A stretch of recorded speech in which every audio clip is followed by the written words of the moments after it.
102 in the main event today. 1-0. 501 next time.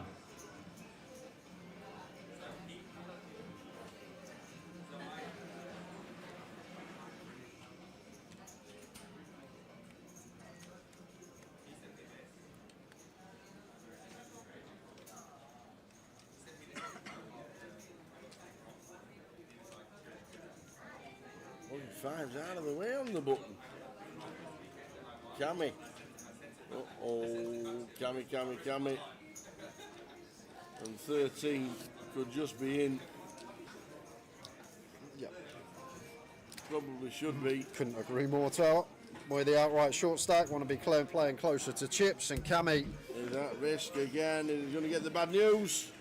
And don't get me wrong. Yeah. I believe Cammy has taken every reshove spot correctly and shoved the hands he's supposed to. But can you recall one when he's not been drawing to 3 outs or needing When to he's hit? in front. I actually can't recall one where he's been in front. But take nothing away from the shoves. They're good shoves. They're winning shoves in the long run. He just keeps getting cold decked. But he seems to have an art of coming from behind this final table so far. Any jacks about? No. It may just be 1 3 outer too far for Cammy. Is it one too many? David sitting, looking like he could be commanding chip leader. Well, how about a chop? We're gonna chop it up if a 4 or a queen. Oh my word! Take the jack and sit back down again. Why have a chop when you can have it all? Wow.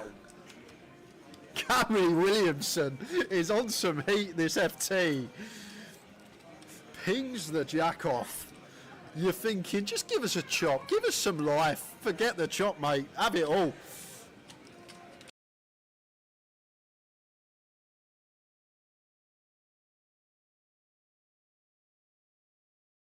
Do you want to last longer for the main event? I go, yeah, if you want one, Tel. He goes, I want 10 to 1 though. 10 to 1. So I was like, yeah. He goes, I want 10 to 1. I go, I don't think it's worth me 10 to while. 1? Yeah. Oh my. He wanted 1 versus 10. I was like, I don't think I can take that, Tel, unfortunately, especially with my main event track record as well. But he wanted 10 to 1. Oh dear. I would have given him 2s perhaps, but 10s. It should just be an even money split, shouldn't it? It should yes be. or no? Oh dear, 10 to 1. But this is what Terry does when you have a last longer with him. He always wants a price, and what he will say, but you're better than me. That's what he will usually say. But to be fair, when he's got the chips, he can put people in some spots. But going to be a little bit of a spot here as Bobby finds the jacks.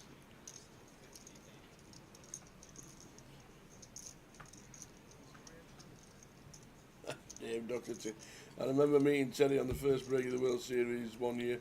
Starting stake of 60,000, he had 210,000 after 2 hours. Oh dear, imagine bagging up 210 at the end of the day. Yeah, you'd love that, wouldn't you, for day Absolutely. one? Well, it might be short and sweet for TJ because Real hand. it has gone in pre. A proper hand has all ended up, it's ended up with like 400 bigs in the middle.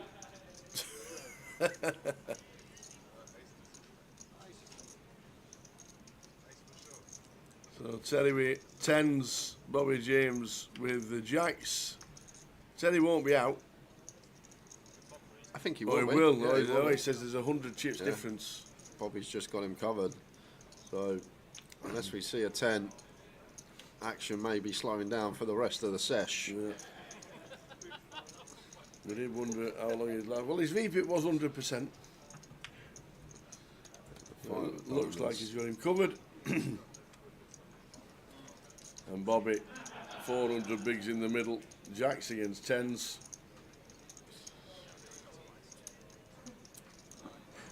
Just working it out, see if he has him covered, and he has by, like I say, 100 chips.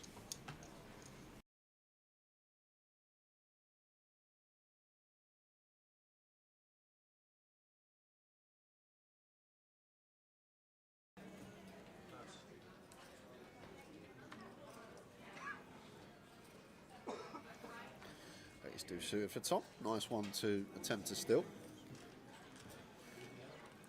Is the feet, sorry. No, it's okay. All No, good. Go on. no, I just said somebody was in there saying is the feet stuttering. Hopefully not. Give yourself a quick refresh if you're on Twitch. And let us know. Interesting one here for Matt. Ace king suited. Slightly too much to jam. Such a strong hand. 30 bigs. Yes, we're out of position, but want to try and induce something here from Tom, like against an ace 5 suited, against like a queen jack suited, like hands that can potentially go for the 4-bet rip in terms of a bluff LP versus blinds. And ace deuce of hearts, maybe not like the prime combo, but if we are going to pull some 4-bet bluffs in the form of a jam, we do like choosing some suitable ace stuff, but we prefer having the ace 5, the ace 4 suited. Maybe if we just shove any suited wheel ace, we're definitely going to be overdoing it. So we'll see what Tom comes with. But I feel like ace 5 suited obviously going to be the prime candidate. We also like some suited Broadway stuff, like some queen jack suited, some king jack suited to go for the 4-bet send. But he's going to take this avenue here as Tom, which I'm surprised about, Tower. Generally, Ace deuce. we are getting a nice price in position. But in general, I'm shocked to see this. Where are we in this hand with an ace high flop? Ace 5 jack.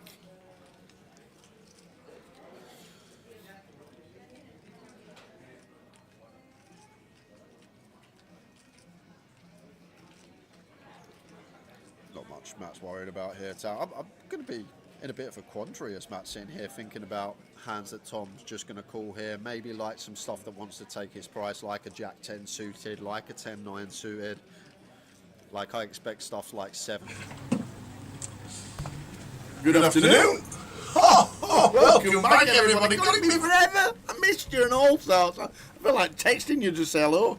And it's been 2 weeks, 3 It's weeks? been forever. 3 weeks. Seems like it's been forever on a GUKPT or an 888.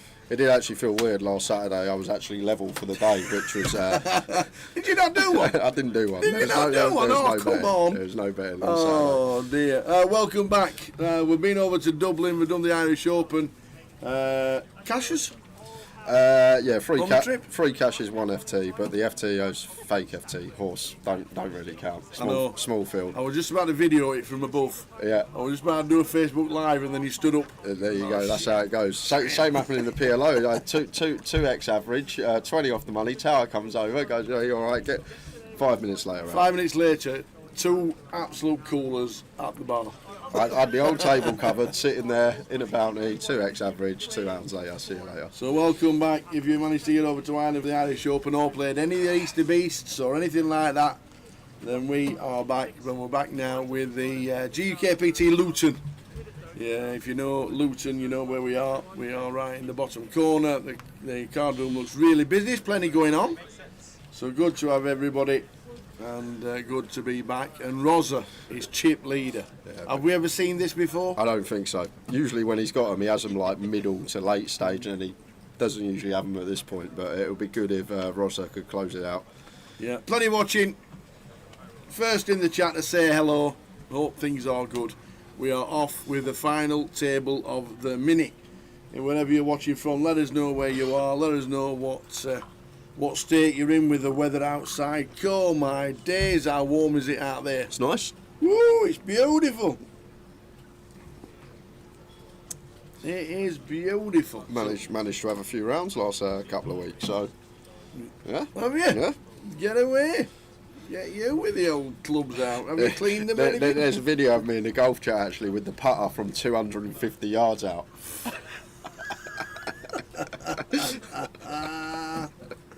No way. Yeah, so Oh dear. it's been We'll good. We'll watch that a little bit later. Been enjoying it. Good afternoon, everybody, on Twitch, YouTube, and Facebook on GUKPT Grosvenor Poker and Grosvenor Poker Live.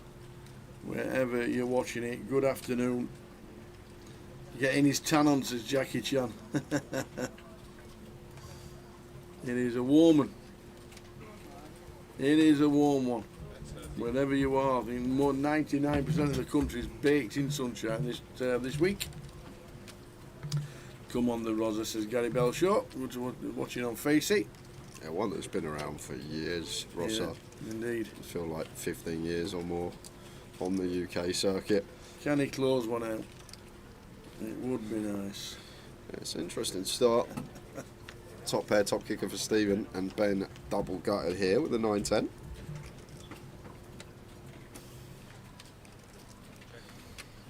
Yeah, and that's Stephen here. Our hand definitely good enough to go for 3 streets on most runouts. Probably want to size up here.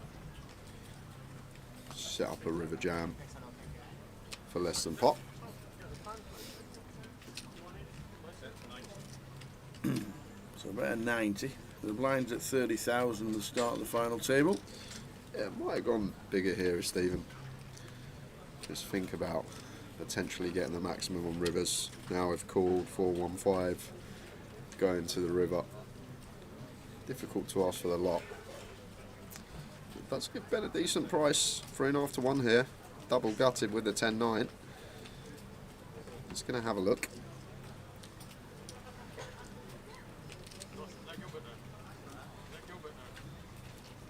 The river.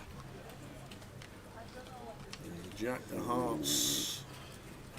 And we do get there for Ben. Yeah, and maybe one as Ben that probably going to put on our leading shoes. You think if Stephen's got value on the turn, aces, kings, king, queen, ace, queen, likely to all check back once the flush completer comes in, especially against the big blind who's going to have lots of flush draws. And the other thing, all flush draws getting to continue against that small turn size from Stephen.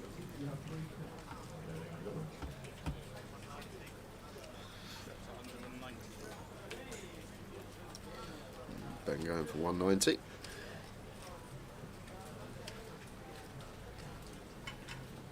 Now it's a difficult spot here for Stephen. Flush is completing, 10-9 completing. Even stuff like Jack 8 probably going to be calling on the turn for that size.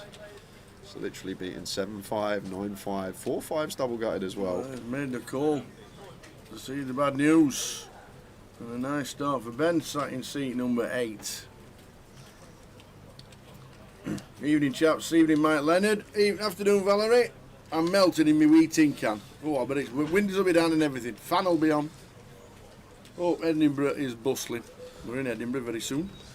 So this was us, about 250 out. Yeah, so there's water there. You can't see it, but there's some water down by the right. But the best thing about this shot, I've played it up to the left because there's a massive bunker, so I just open up the green for myself. Obviously. Yeah, exactly. Obviously. Yeah, this is what you do. But you can't see it, but there is water down there. But this is a nice little putt, left hand side, open the green up, chip 2 putt, 5 for 3. Thank you very much. I love it. Oh dear, that's so good. So I hope Edinburgh's busy, Valerie. Afternoon, Gareth. Come on, Andy. Big score for the Bombay boys. Andy Miles. Oh dear. Love it.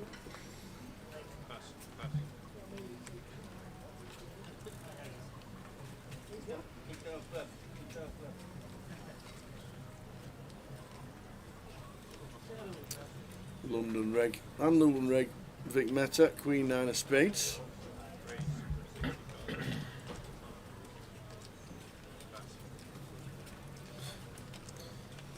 local to here, Luton Vic, had a GUKPT title, been on many a final table. No stranger. No, absolutely not. Good player. Plays a lot of cash as well, doesn't he? Yeah, mainly in the mixed streets, likes his DC. I don't think he plays too much hold'em cash these days, but one of the few places you'll find at G casinos other than Blackpool actually gets a regular DC game when the GUKPT is running alongside. Yeah. So if you're someone watching, like your mix, your DC, not many places that have it. I'm sure there'll be some dealer's choice running throughout the week. Indeed. Well, that's what we're playing for. £21,280 up top, 15,690 for second, and we've now locked up 2,020 for the minute.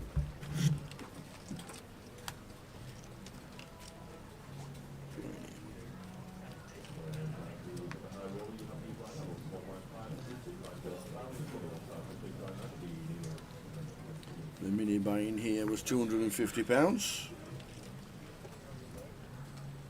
Sorry to disturb you guys. All right. 553 runners. Rajiv with the boots. Nice.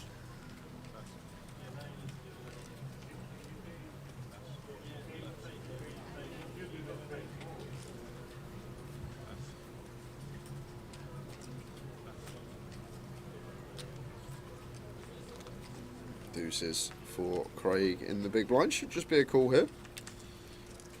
Don't really have any other avenue to proceed.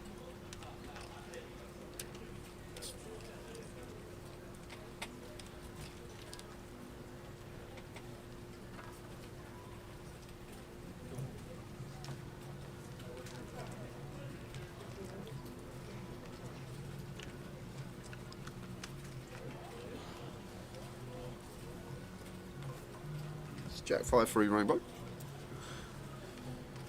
going to see lots of small bets from Rajiv here.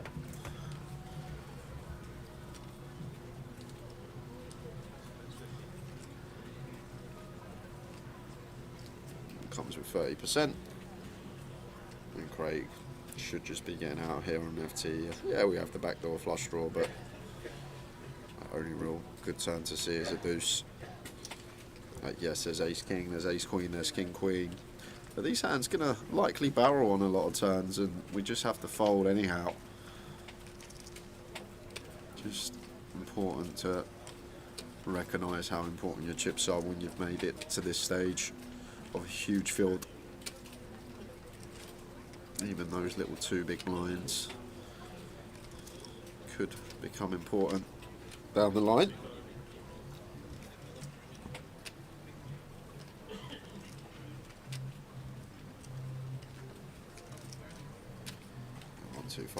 From Rajiv, and I guess this is where we lose Craig now.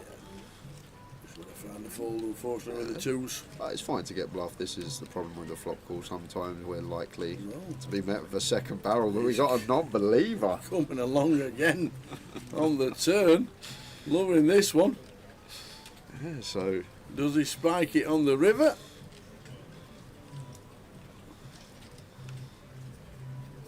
No, he does not.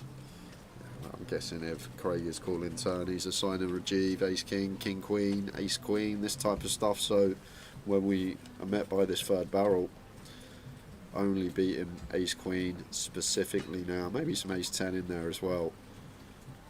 But from Rajiv's perspective here, you're just going to think that Craig has a lot of jack X, maybe some 5 and 3 X of clubs, which would have to call on the turn. 250 on the end now. Half pot. Is he going to throw on the cape this early? Surely not. Like, yeah, ace queen, ace 10 potentially going to be in there, but maybe we're not in the scenario if we can just check fold the flop, lose into some more combos now. Ace king, king queen completing. In the bin they go. In the bin. That crackdown in Dublin was fabulous as well. It certainly was. It was busy every night, and the last evening, so good.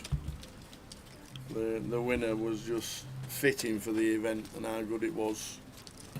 Simon just, I don't know if you saw any of the footage or you were still there or you'd gone home by then, hadn't you? I thought I saw you in the rail for Brandon, they like to catch me flight, yeah. So as soon as I went, he busted. There we go. Oh yeah, he did. That's class act, Simon. He literally, the rail turned up. Apparently, I didn't realise that Paddy Power had opened up a book for the final. Yes. I didn't realise that, which is why the rails seem to get bigger and bigger and bigger for Simon. Yeah. So as he gets closer and closer to winning it, it was just like the rail just got bigger and bigger and bigger, and they were using our song, "Pump It Up." Yeah. Pump it up. Yeah, well, I don't think that's our song. I think there's actually an artist. I don't think we created it. We just have it on Goliath every year. We didn't pop down to the studio one day, me and you. How's this sound? Little beat. Yeah, it was class, and the rail just got bigger and bigger and bigger. I'll tell you what I did see. I saw his nose dive into his row after. Well, that the best was, thing about that is that he was so class because he stopped, he won the hand, he won, obviously knew he'd won, he turned to his opponent and he shook his hand and then he just launched himself. Yeah, I know. Yeah, it was like a catapult, wasn't it? And then, of course, they walked into the crack den and the music was ready with the actual song and they started again. So, yeah, it was class. It was the crack den was just buzzing every day. Really good. Evening, Frankie. Good luck to Rosa. Would love to see him take it down. Indeed. I've got a lot of lovers, old Rosa, in seat number 2. Chip leader at the moment. Frankie actually appeared in one of the clips of the Irish Open. Yes, saw them. The best clip of the Irish Open involving Alex Risby, Frankie, How did they all fit in that booth? and featuring Zicheng at the end with the golden moment. How did they all fit into that bad beat booth? Once Riz is in it, that's it, isn't it? I got shown it last weekend. I was watching it, and then And then the chain turns up at the end. went and binked the high roller he did last week as well in Stratford. Did Zicheng. Brilliant. Hey there, Razor Kev. Good evening. Right, Kev, are you coming down to grace us with your presence this weekend?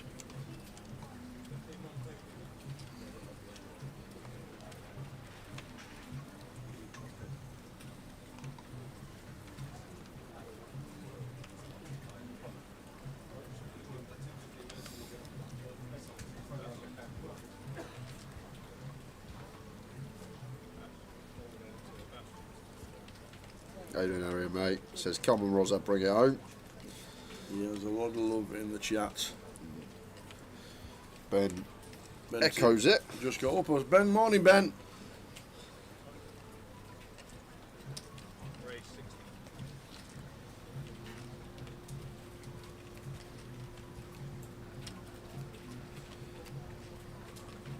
$10 of diamonds open from Ben here. Should be a jam here from Stephen. I think he's the short stack or second from bottom, but fairly close between the bottom two. Ace Jack LP versus LP. Seems like a nice one to just say the words, I'm all in. Wants to see 3. It is. Just a call with the ace jack. Yeah, blind's going up in 3 minutes as well, Towers. So our 300k essentially going to become 7.5 big blinds. Problem with this one, times we whiff, which we will more often than not, how are we proceeding? And we call in once with ace high, seeing some turns. We're now reduced with the jack 10 suited here. Definitely going to see a flop with these. Off we go.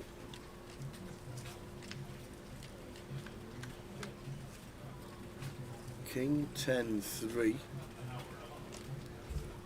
Then flopping middle pair. Looks out kick from Raj. It should be a bit worried about Stephen's flat range here. Off of 12 as Ben, so check seems in order. Now we get here, Stephen. Got shot overcard, check to us. Looks like he wants to take a freebie. 8 of hearts is that freebie.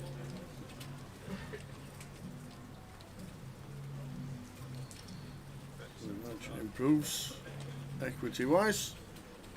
And small lead seems nice, can definitely get some value from worse, also potentially block against some like King Jack checkbacks from Ben, like he's supposed to probably check a fair amount here. I feel like nice sizing choice from Rajiv for third pot. Ben takes one off of his 10, and now it's quite awkward for Stephen, drawing to the nuts in the form of a queen, getting 5 to 1, and not wanting to go multi-way to this river.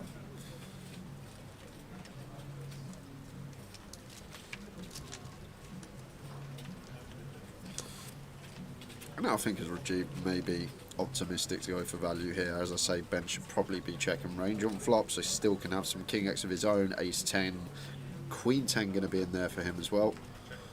And a check, and we just pit Ben with the kick up.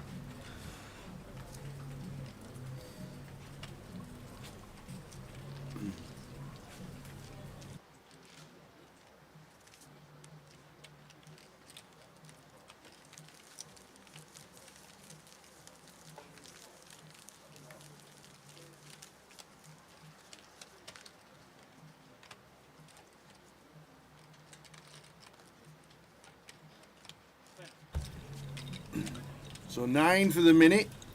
Show you what's coming up for the rest of the week. If I can show you right now what's coming up for the rest of the week. We're on the minute tonight. Tomorrow we've got the high roller day 2. We'll give you the numbers and the runners and riders in that. And then Friday, Saturday and Sunday it's all about the main event. So a 12:20 start for the rest of the week. Today we started at 5:20. Well, 10 minutes late because the M1 was busy. Very busy. You were stuck on it. I left Birmingham at 2:30. 2:30? 2:30, yeah. Wow. Come running through the door, Yeah. he did. I'm here! Just got here on time.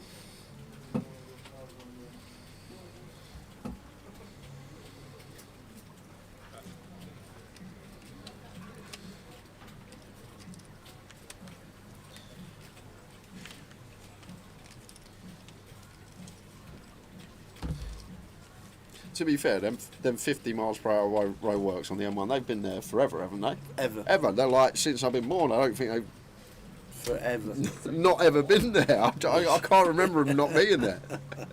It's just The always... M25 was closed as well. We saw the sign, the M25 was closed on the way down. At some junction. Oh, that causes chaos on the M1 as well, don't it? Yeah.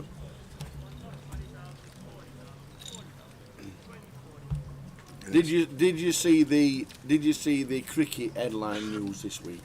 I don't watch cricket. I mean, neither. I don't like the sports. But there was a 14-year-old who made his debut Yeah. for India or Pakistan. I think one of the two. I can't remember. It was one of the IPL. Yeah. I'm sure you'll get into the fantasy IPL for sure. He's played in the IPL. Yeah. He's 14.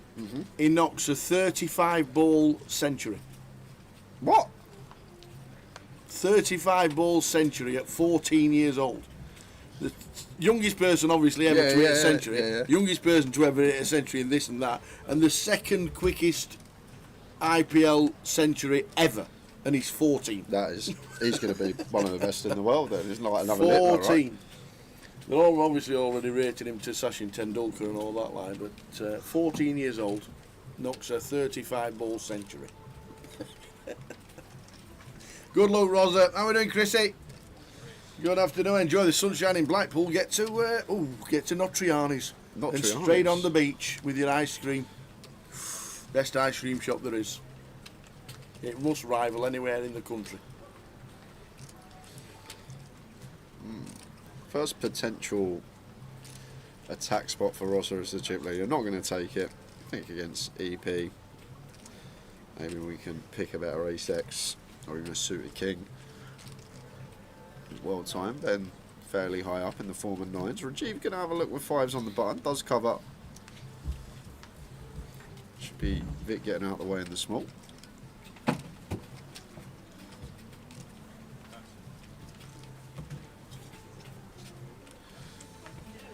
George not defending the Jack Deuce.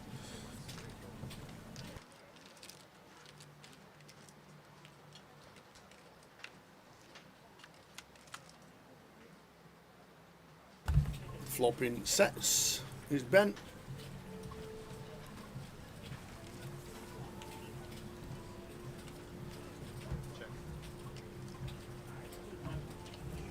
Roger on the button. His option after a check from Ben. Good. Don't mind the stud from Raj. Flush out some equity, potentially fold out some like 7s, 8s, 6s.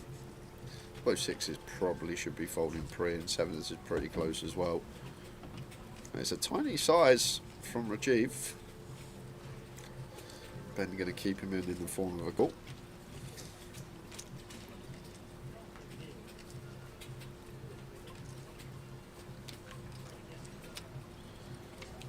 Queen of diamonds on the turn. Checks again.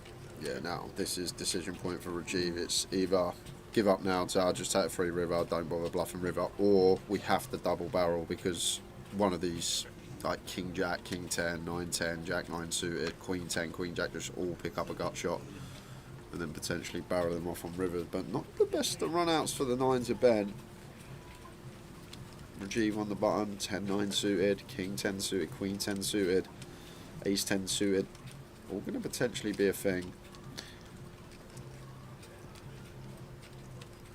Ace 10's probably the one that may barrel turn. So over to Ben. Looks like he's going to look for some value from his set. And Rajiv can never call here. It's just a question if he ever wants to try and rep this 10 here. Think about Ben's range. Check calls flop. What 10x can Ben potentially get to the river with? King 10, Queen 10, Jack 10 suited. I don't think Ben would open 9-10 from EP at 5 and table full ring, so it's not the worst spot for Rajiv, I guess. Maybe like Queen Jack's probably the hand here, Tower, to do it with. Turn 2 pair into a bluff because we block Queen 10, we block Jack 10 suited, the ones that potentially are going to get there in the form of a straight. Rajiv not choosing to bluff the 5s. And then up to 1.2 million. Rajiv on 2.1. What you been up to in 3 weeks then? Much golf? Yes, played quite a lot. I've been over in Dublin, obviously over in Ireland for 2 weeks of the 3. Very nice indeed. Really enjoying it. Sun shining, Yeah. getting out, fresh air, whacking the sticks, not speaking to Ian Bosley about golf until he stops cheating. What's he done now?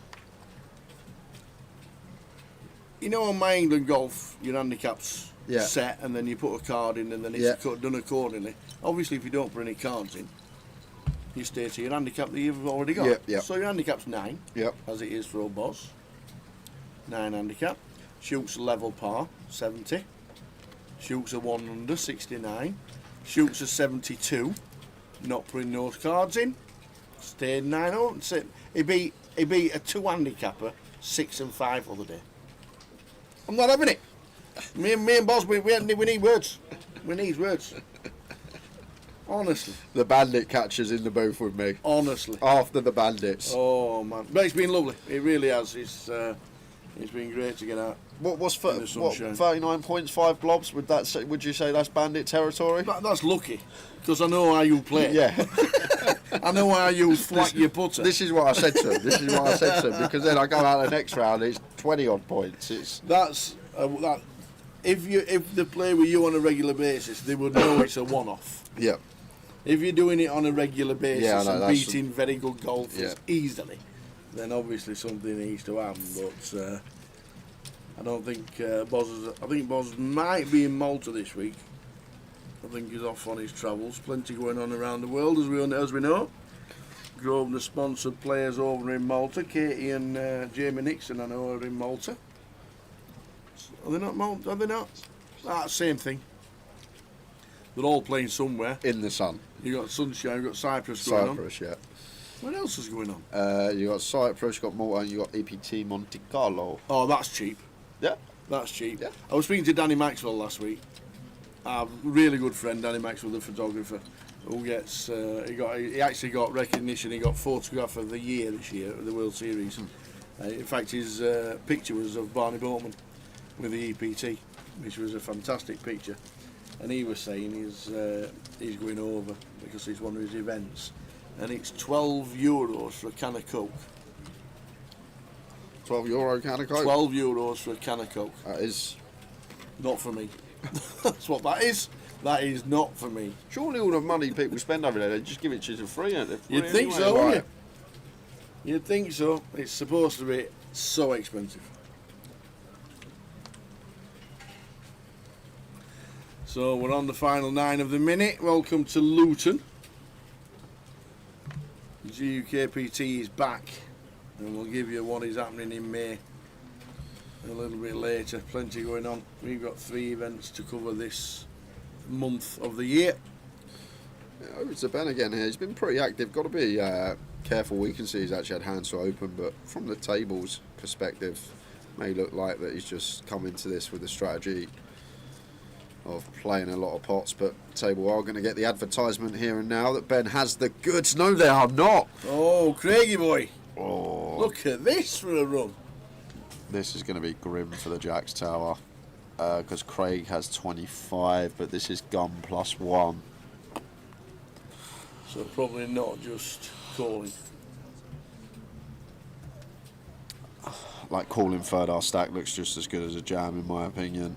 Like if Craig had ace queen, Where's an house call? yeah, I feel like if Craig had like ace queen here, gun open from Ben off his stack, nines jam, it would probably fold. So I think call / jam looks pretty much the same for Craig. Like he jams ace king though, right? So maybe call does just look like what he has, aces, kings, this type of stuff. But over to Ben now.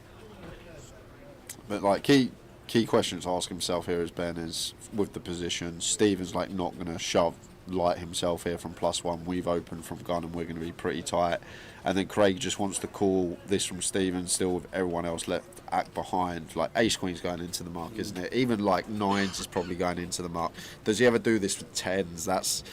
That's an important question. Like tens is the one that potentially Craig could call fold here. Maybe I'm not sure. It's a really weird spot. Gun +1 +2. You won't see this dynamic too often. Pretty rare that these three positions are involved pre-flop. But like as Ben here, queens is just I guess like whatever. We got to go with it. Tens I guess we fold. Like once again I feel like jacks is that line. It's a real tough spot. Oh, yes. Oh, he said I'm all in. And Craig says, oh, have some of these. How'd you like them apples? Real toughie for Ben there. Can't fault him. Jeez.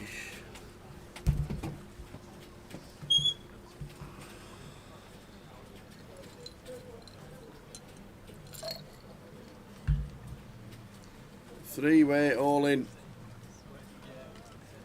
Ben with the jacks. Has the other two covered. Stephen looking like he's heading to the door unless he can find one of the nines. None of them. So the case jack to knock out 2.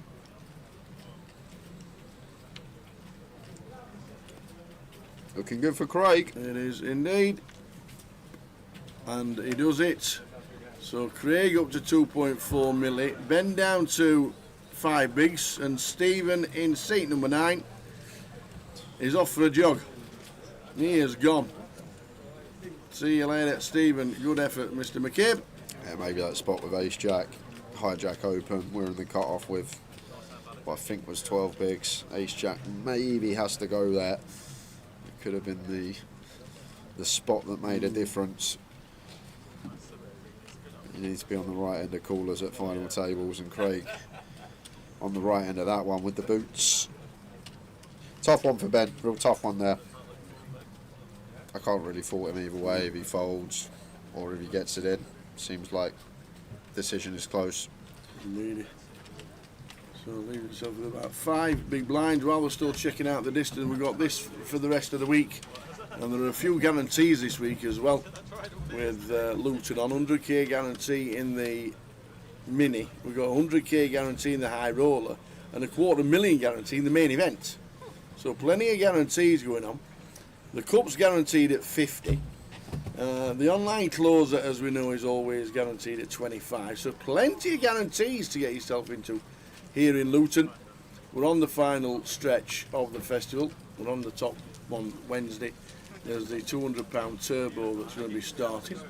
Is that right? Closer on the Tuesday? It's 2 days. Oh, right, I see. Tuesday, Wednesday. It's usually Monday, Tuesday, right? Yeah, I'm guessing it will be. Unless it's because it's bank holiday Monday. I didn't even know It's it was May bank Day. holiday. But it says the 5th, and Monday is the 5th of May. So it'll be Monday, Tuesday, as normal. It's bank holiday Monday on Monday. Oh, nice. Yeah, you have a day off. I'll be in the air. You will. You're on your way to Cyprus. Cyprus. Nilpois. You should see what I've brought. If someone thought I was just coming for this event, what I've had to pack for this event, because I've got all my clothes for in Cyprus with me. Obviously, right. all my clothes for this event. I'm playing Golf Fridays. Could you not just nip so to I've your got- mum's Sunday night? From here? Probably not. No, like flights at like I think between 5 and 6 in the morning. Oh, right, so, okay.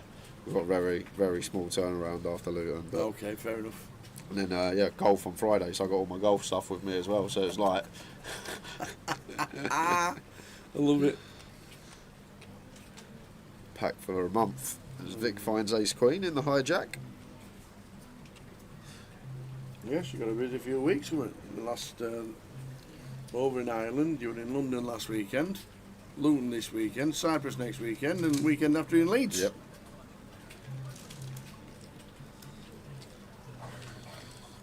How you doing, Sim? How are we doing, Sim? Congratulations.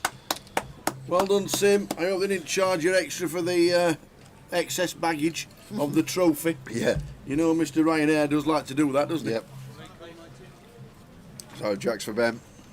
What a hand to find after just getting it in versus aces with the same hand.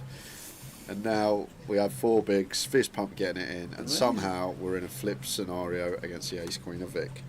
Doesn't seem fair.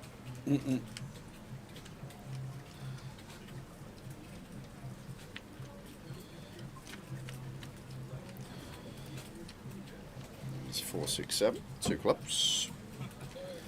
Looking good for Ben. No runners other than running chop. Just no ace, no queen. No ace, no queen. And we get a nice double up, back up to 400k. And does it? The Jacks win this one.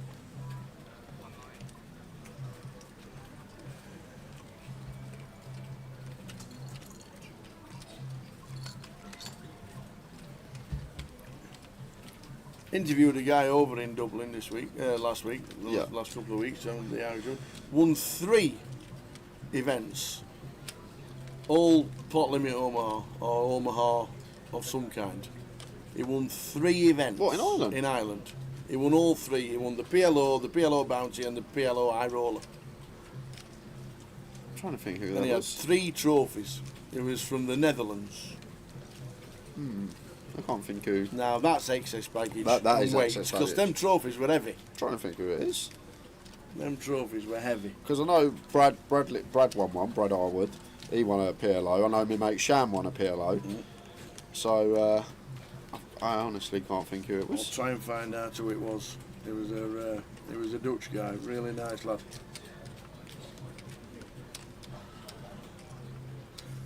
Fun. One of the funniest things is that there was this German guy won an event, Yeah. and he would not have his photo. I am not doing an interview. You're not talking to me. I am not talking to anybody. Couldn't find his name on the database. Couldn't do anything. Whatever it were. He says, "We need a photo for the Irish Open." I'm not having a photo. JP walks up. "If you want your money, you're having a photo." "Can I have a picture, please?" Snap, snap, snap, snap, snap, snap, and there you go. Oh, it's brilliant. So funny. It was brilliant. He was infused. I'm not having a picture. Oh, it's so funny. Much Javier Francourt. There we go. 3-time winner. Cheers, Connor. Cheers, Connor. Old Javier, and indeed he was. A nice lad as well. Got a lovely mate with him who was stood on the rail for every event. Cheers, Connor. That was so good. 3-time winner. Them trophies are heavy. Hopefully much ado about nothing with this one. For 25, Andy P.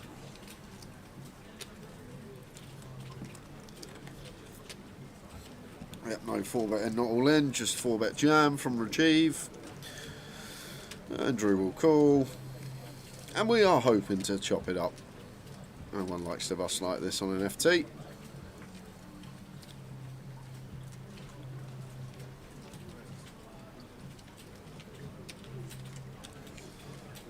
Does go for not all in, but effectively all in when Andrew has just shy of $1 million, near 80% of his stack.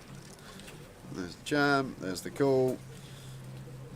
The whole table's hoping for a ladder. They're probably not going to be getting one.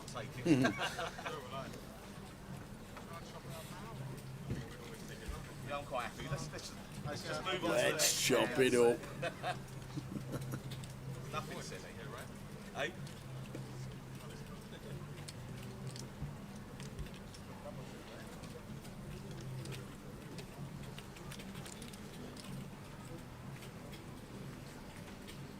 Yep. We is chopping. Go for that. It is, isn't it? Jack. Did you? Nuts feet nuts. Meaningless ace on the river. Indeed. Andy Price on 32 bigs. Rosa still chip leader on 67. I just thought they must have got to the FT pretty early yesterday. Usually come back mini. I said that because it's normally 50k. 50k we usually come back. Normally a 50k one, so they must have got to the FT, like you say, a couple of levels early. Not against you.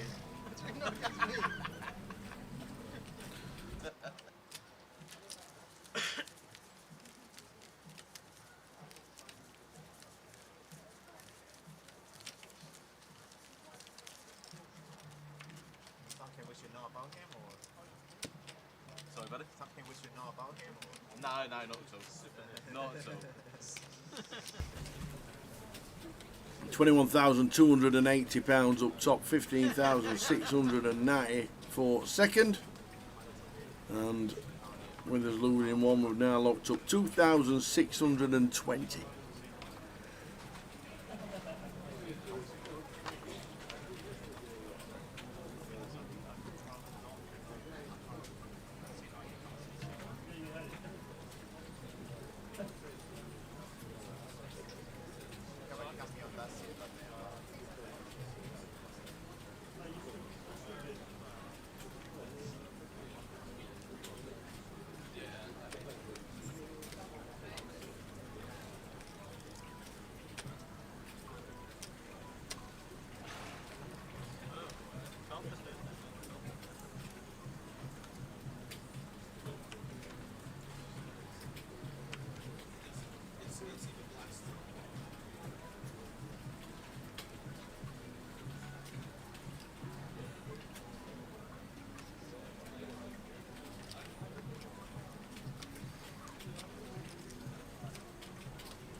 So Craig with the 5-4 out of the small makes it up. Rosa says make it 110. 110 extra to call, sorry, 150 total from Michael Rosamond. And that will do it nicely. So still chip leader is Rosa, 68 bigs. Steve McCabe out in 9th. Ben, who was just lost with the Jacks and then won with the Jacks on 430,000.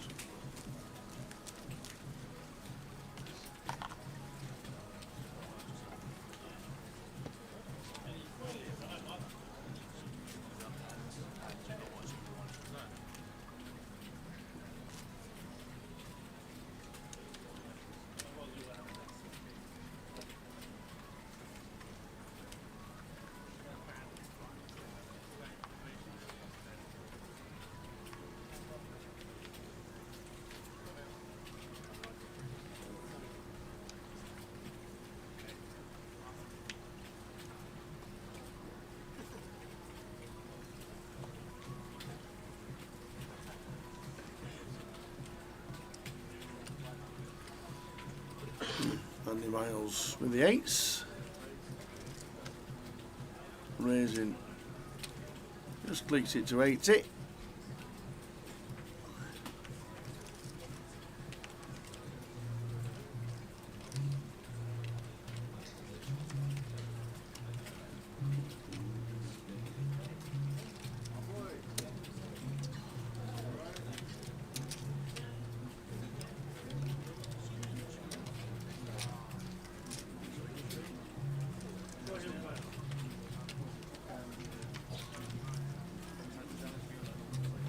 Ace Queen 10, 2 spades.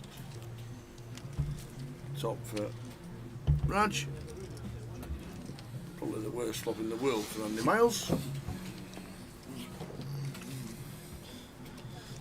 But he's going to see bet. Easy 80. Yeah, one of these tell that we actually, maybe 8's a bit too low down, but our final table when we're probably folding like 6s and stuff like that, maybe one that we could potentially use as a barrel, as a bluff against big blind specifically. Although this is not the turn that we're looking to barrel on. Going to be a lot of 10x, lots of spades in there for achieving the big blind, so maybe we have 8s with a spade more viable, but got to be a white flag wave here from Andy. See if we can catch our 2 outs up. Can he do it?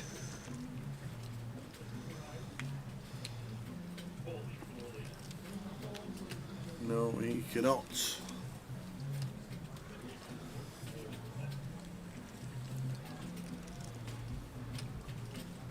Is this a check again?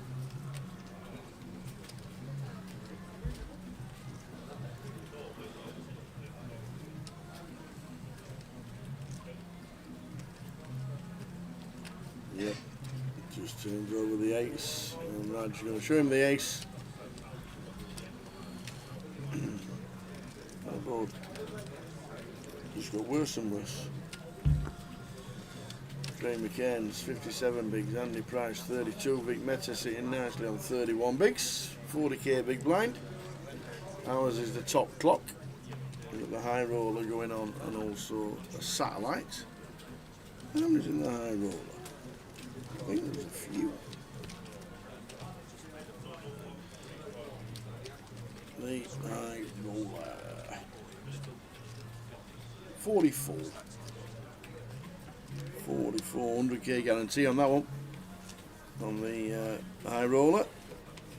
And for those who were sat down for the first hand, get themselves into a free last player standing ticket for the main event. 39. Great start. Yep, 5 re-entries. And the turbo that is on started with 28.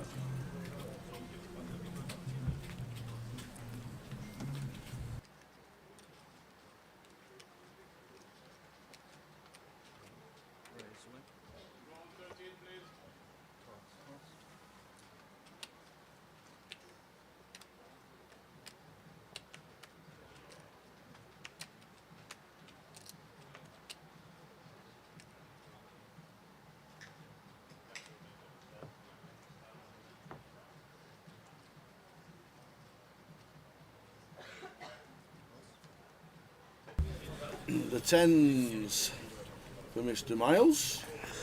Ooh. Ooh. Ace Jack off. Yeah, fold. For 12. Like as Andrew here, like from this position, +1, 8 max, shouldn't really be shoving ace 10 for 13, and I feel like 13's like the remit we don't really want to shove it. I know it's really nitpicking, you're probably right, it's only a big blind, how can it matter that much, but I feel like if we have 12 here, we jam, still maybe open, but I think off 13, one that just want to go 2 big blinds. But it's probably going to work out on this occasion because ace jack for a GV shouldn't call. I'd never expect Andy to just shove ace 10. Like, it's one that probably just wants to go 2 bigs and then do it with your strongest hands as well. But I personally wouldn't call ace jack here. I know I can see we're flipping and we can take a flip. As good as it'll be with ace jack. Yeah, I feel like this is fold. And indeed he did. Like, I wouldn't even be comfortable ace queen off there from this specific position of Andy. But he does stop himself from going post flop in a flip situation.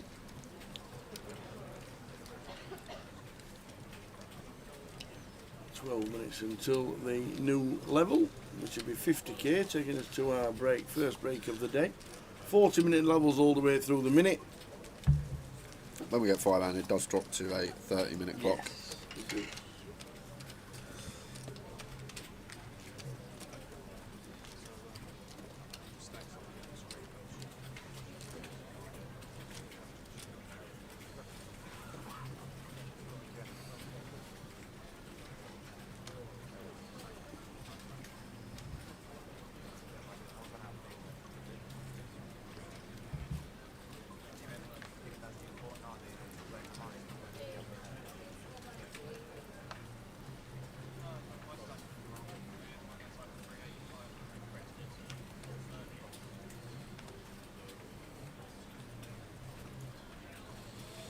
haven't really seen much of Rosa yet. Had the chip lead, but as I say, still need to be selective with your combos. Can't just open 100%.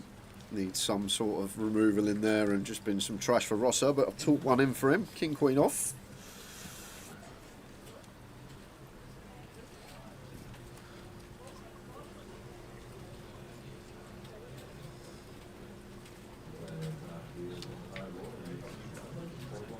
Let's see, 110. Oh, and Rajiv here, spicy one on the button. A7 suited, not going to tangle with the chip leader sitting second in chips. Vic going to have to get out of the way too. George 10-9 off here, should see a defend. Just going to make less mistakes down the streets the shallower you get, and off of 9 big blinds here. Fine to just call this one. Going to be going to the flop with like 1.5 SPR, or even less actually, like 1 SPR against 110 specifically. So Rossa went for the size up, actually missed that. Went for a slightly larger size, 2.75x, just to stop some of these stop and goes from George. But even still, I might have called once there with a 10-9 off. Just going to have a lot of easy decisions.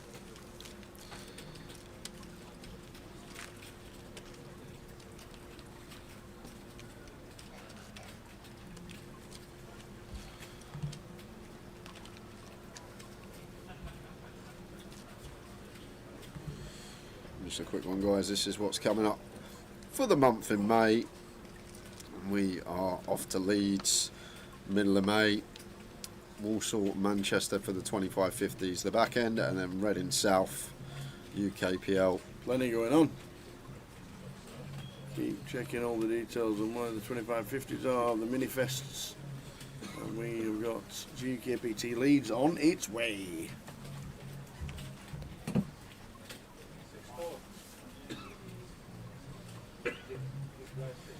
King 10 for Craig. Got an annoying seat, sat third in chips, but the two biggest stacks on our direct left.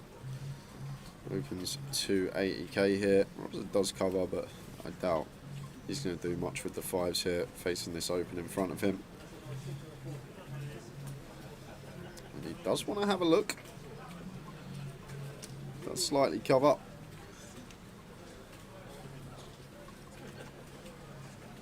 Vic on the button with the ace-10 off. Don't think Vic's been that active yet, to be fair. Sitting with 30, middle of the pack. Shouldn't really be getting involved too much. And like even here, I'd probably just let this one go rather than going three-way. Can be in a dominated spot here. Prefer free bet over over call from Vic if we are going to continue. Use that image of how we've started this final table to advantage. There you go. Use it to our advantage. We haven't been getting dealt much. Looks like we've been playing tight. So going to get after it here with the ace-10 off and pick up a nice pot.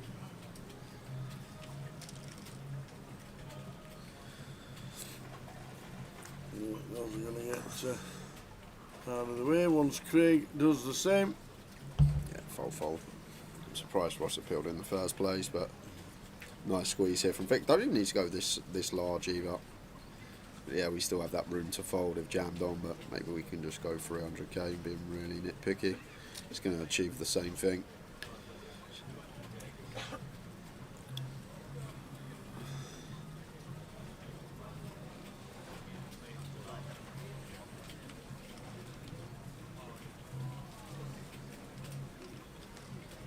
Cherry Falls booked the wrong weekend in Leeds. It's mystery bounty and opener to be played then he's coming over for. Good luck.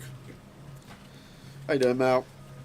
How did the island go? I enjoyed it, always enjoy it. Very good trip. Lost on the trip overall.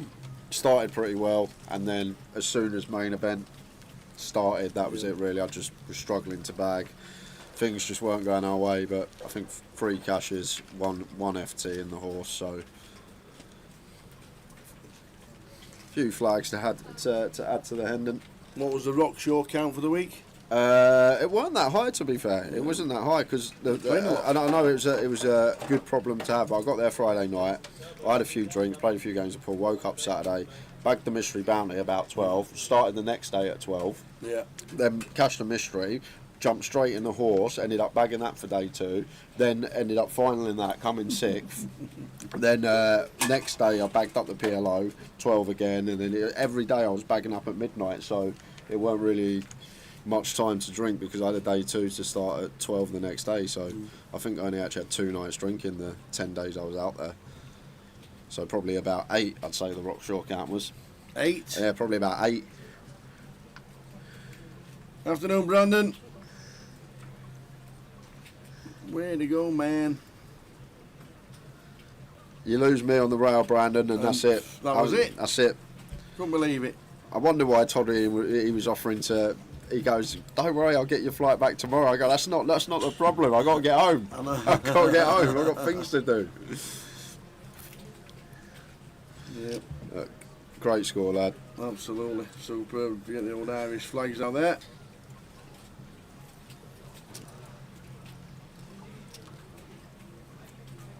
Four of them on the trip. Not bad at all. Obviously the big one in the main with the English rail directly behind you. And Vic finding a hand to 3-bet for value now after squeezing as a bluff, but Russell with the 4s gonna have to get out of the way again. Well,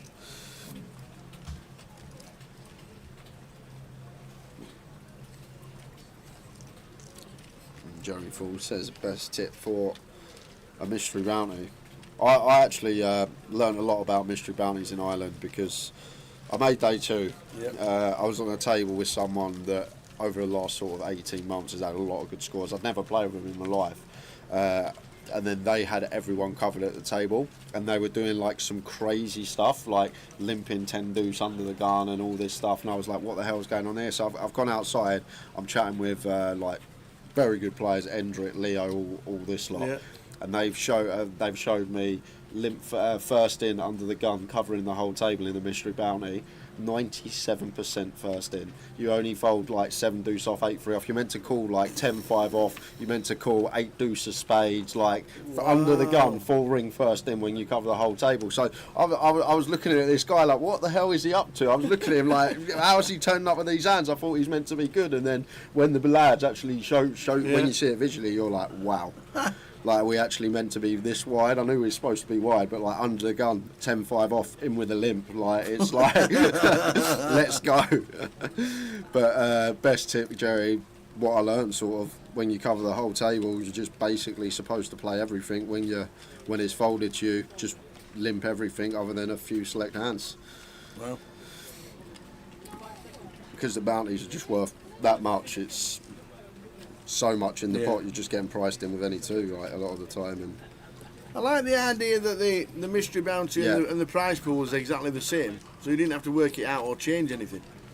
So first prize was 102,600. The first bounty, the big bounty, was 102,600. So I did get told there was a reason for it, but obviously just whatever money's in the pot is in the is in the bounties. So we're just using the tickets, and it was bob on.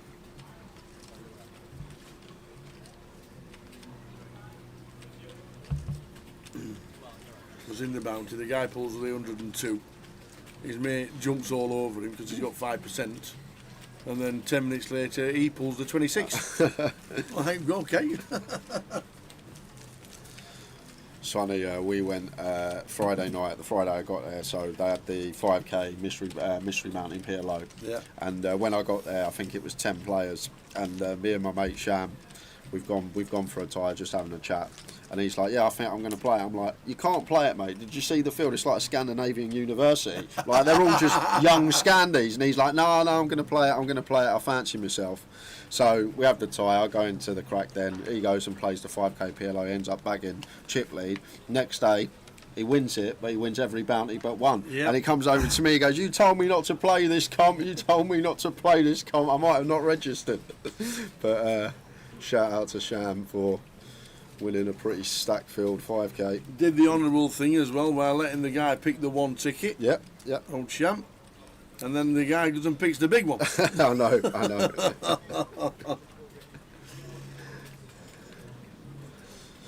The King 10 for George here in the hijack 8 big blinds. going to go with it. It's suited always in, King Jack off probably in, so feel like fine here from George. Like cut off, definitely taking it right for 8. So the King 10 into the middle. Any action? Not from Craig.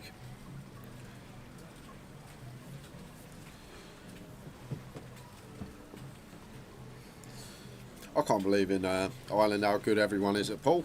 I thought I was decent at pool. I was literally on. It was so funny. We're on the pool table. I thought I was half decent. I lose to Archie, and then I was like, oh, he's good. Then Ludo plays Archie. Ludo comes on. I'm like, bloody hell, he's very good. And then Stato plays Ludo, breaks and clears up. I'm like, bloody hell, Stato's even better. I'm like, what's going on here? What about Stato and Mitch playing darts? I haven't seen. Do you not see it? You missed. I've got a story about darts. You go first. Well, all I was going to say is that Stato and Mitch were playing darts. Yeah. Stato's only going to fetch his own darts over. Yeah, I know that. I know he's got his own darts, but there's witnesses to this. There's witnesses. So I go around with mates a couple of nights ago, and they got a dartboard in there. I haven't thrown a dart in like long time properly, long time properly with the actual hockey and stuff like that.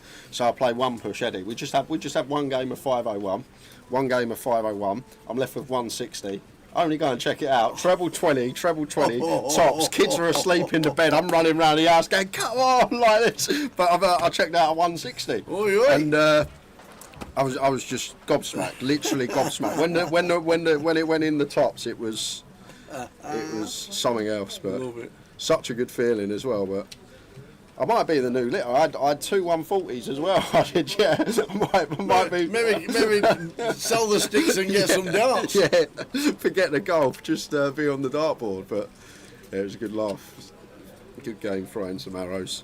Oh, it's Craig here, blind on blind. May just leave Rosser alone as the chip leader, but it's going to start with complete. I feel like even Jack High is okay to get in if we are met with any aggression, which we might be. Jack 3 off. Offsuit, gapped, a little bit of removal in there. Cover and stack, wouldn't shock me if Rosser took this one.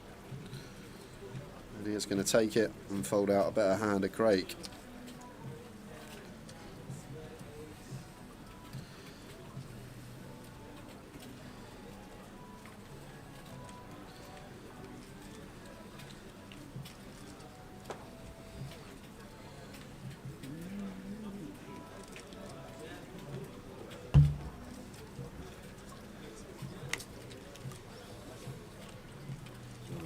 Out.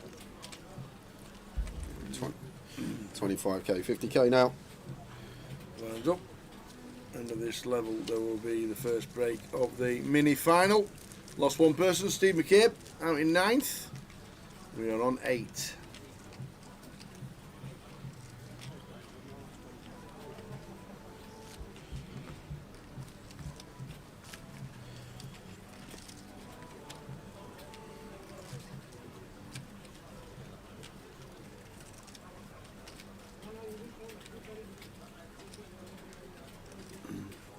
High roller currently going on, as well as the turbo 200 pounder 1-day event.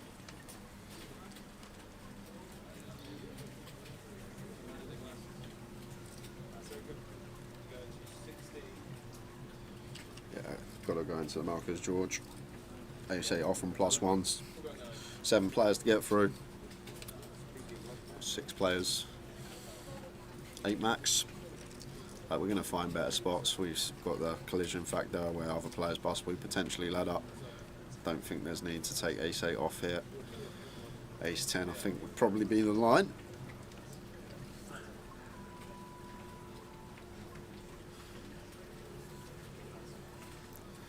Craig with the 8-4 off on the button, not going to open. Bin him, which he does.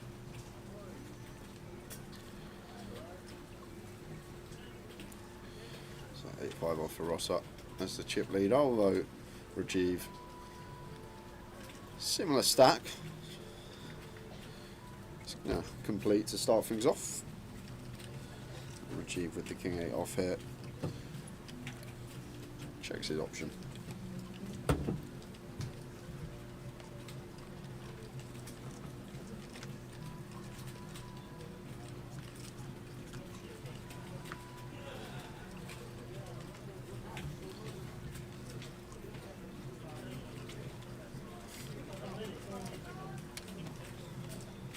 ace high flop, ace 9-5.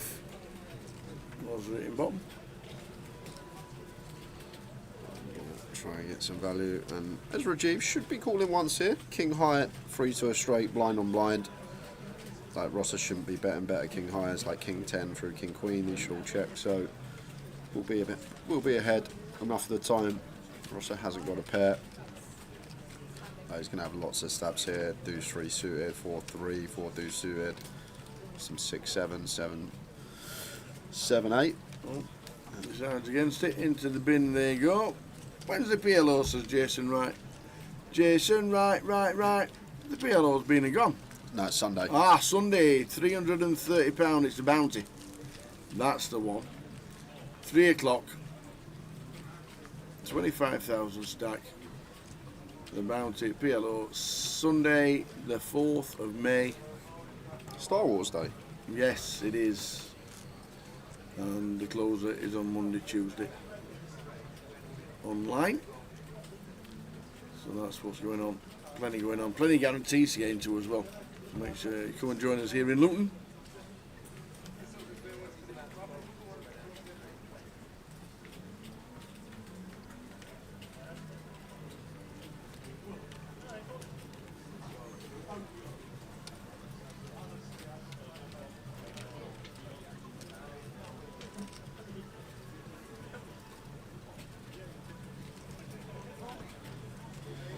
Andy Miles is in.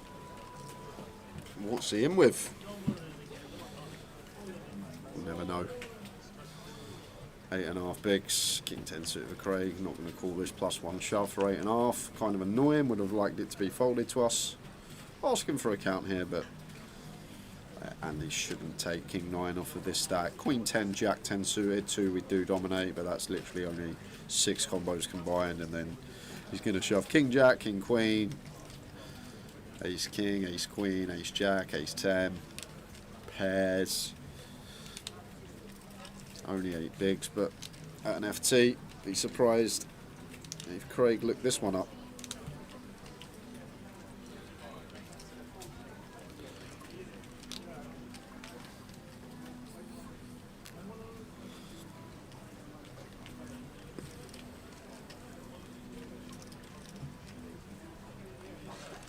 In the win they go. Are there any DC cash games? There probably will be, Jason. Well, it says on the app that there's 5 players sat down There you go. and 9 waiting. That's I don't know how that works. maybe there's Unless they're 5. playing 12 card PLO or something. Surely, yeah, maybe. Maybe 12 got. I'm not sure why there's 5 sat down and 9 waiting. Maybe 9 waitings because they're not in the club yet. Ah, oh yeah, in Club 1. There you go. Ah, 8's just sat at home pressing buttons. Well, that's new, that. In Club 1. And the rest are waiting, they're all online. Good way to get out of the house, ain't it? Put yourself on the list in the app and then show the other half, oh Yeah. look, I've got to go. They're Yeah. calling me. See you later, I've got to go. So there is a DC game, a 1-2 DC game going on right now. It's the only cash table there is at the minute. You'll usually find Luton after 6, 7 o'clock Yes. all week. The DC will be running. I think there was 2 tables on the Saturday What DC? last year. Oh. Oh, it might have been this. Was it this year? We haven't been to Luton yet this year, have we? No, I think it was grand final week. Yeah, that's when we were here last, the grand final. Also with the Queen Deuce of Spades. This is one as chip leader would open. Maybe not one in the deuce, but gonna let it go. Leaves room for Rajiv. Hasn't really had the hands, Rosa, but thought he might have V-pipped there. Rajiv shouldn't really get after him too much. Oh, okay, George was with 6 bigs, so Rosa would have to raise call. That makes sense why let the Queen Deuce of Spades go. If we open, George sets us in, we have to call off a Queen Deuce. So maybe fold was the best avenue.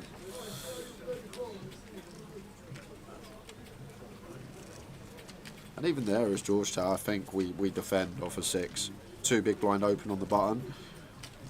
We're getting 4.5 to 1. Just cool. And then easy decisions, we flop an up and down, we flop a pair, it comes like deuce, 6, 8. Just go for the old open jam. Just have really easy decisions when we're that shallow. So actually get to defend wider than when we have like 20 bigs.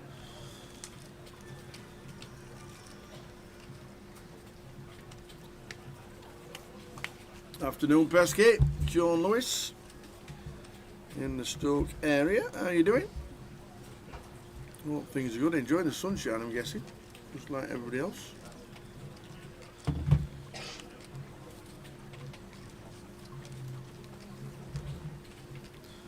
This one shouldn't be any questions. There's the open. Good in John Gavin. Good evening, John.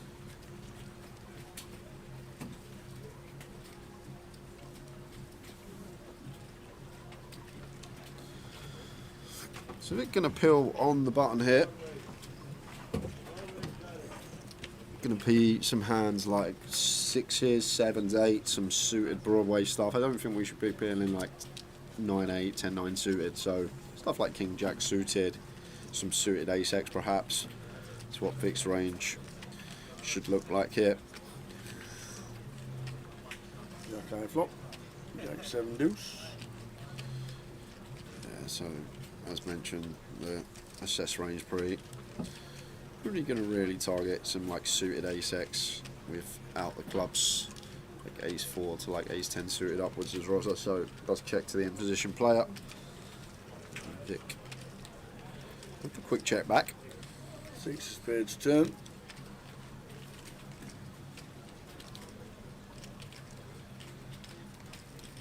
Even still as Rosser. Vic might start stabbing some of his like Queen 10, King Queen, King 10 suited on the flop. So maybe feels like going to have a lot of 8s, 9s, this type of stuff. And like if Vic's got like a Jack 10 of hearts, a Queen Jack of hearts, potentially one that could check behind as well. But Rosser, undeterred, is going to go for the delay. Does get the quick fold. Is that up to the 3 milli?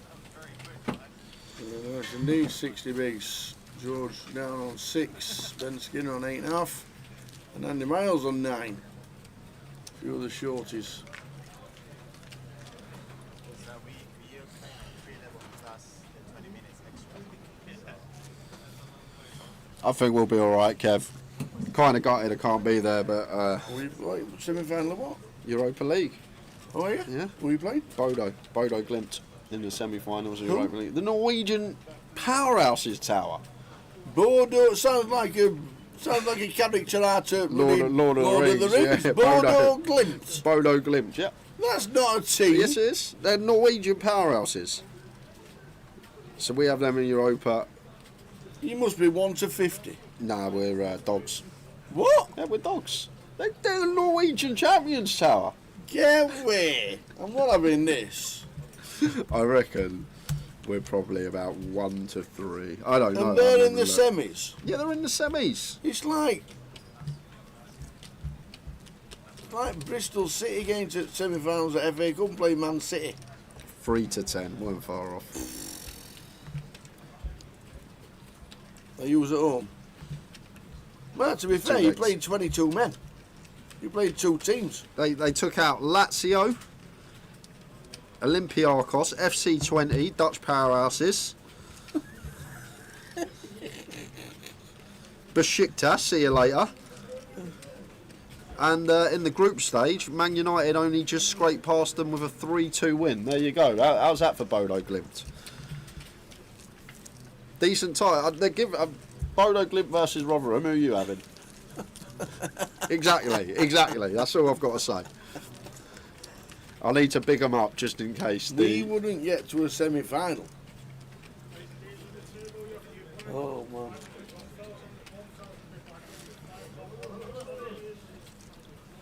So 26 minutes to go until the first break of the mini-main final. We've lost 1 player, Steve McCabe in 9th. The blinds are 25, 50,000 if you just joined us. And when that top clock strikes 0, it'll be our first break of the day.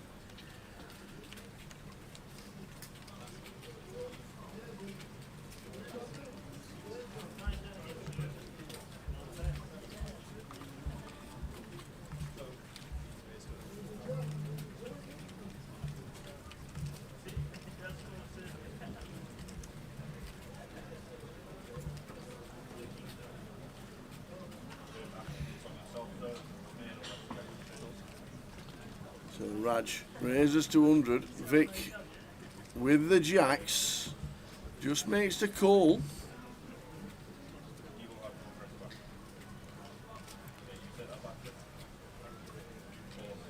I actually feel like it's a nice find from Vic here.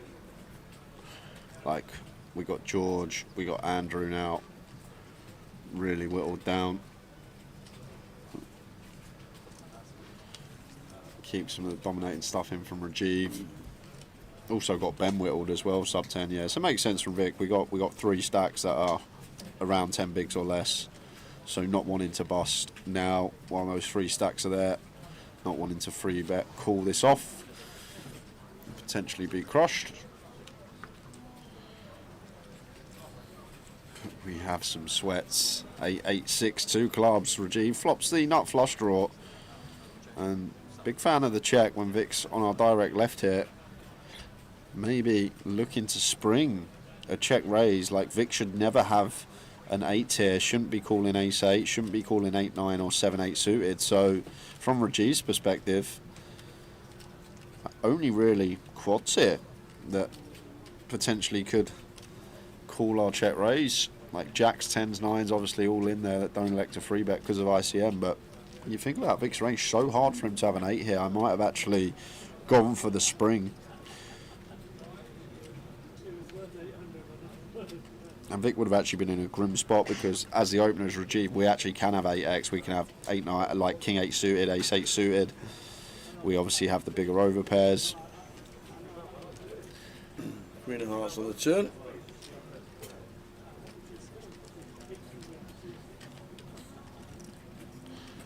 Big bets again, this turn 160. This just looks so blocky, doesn't it, to check back river. 160, like 25%. So has Rajiv got it in him as an exploit? Basically say I'm all in, because as I say, it's so hard for Vic to have an 8 here. Like, it looks like he's got what he's got, 9s, 10s, jacks with this size on the turn. I don't know if there was room for a little jam there. Would have been spicy, but what's Vic got that he can literally just snap us off? He hasn't really got much quads, but quads probably checks flop, right? So it just looked like it was a block on the turn from Vic to get a cheap river, and maybe Rajiv could have taken advantage of that in the form of a jam. Well, decides to check. And the chips go to Vic Meta. It's a 38 bigs and 1.8 million. 8 left in the mini. Yeah, look at the stacks there. Three stacks, 9 bigs or less. So it makes a lot of sense why Vic opted to flat that early position open. EP versus MP. And also has that added benefit of maybe getting value down the streets that wouldn't have got with a free bet. Rajiv just going to fold a lot of his range. Yeah, or flop, Ben, as I said. Flop's nice as well because it's so hard for Vic to have an 8. Just can't really have one, or at least he shouldn't theoretically. So he's kind of capped at like 9s, 10s, jacks, maybe queens. Once again, that doesn't elect a free bet. Would have been a really good spot to do it, I think, as Rajiv.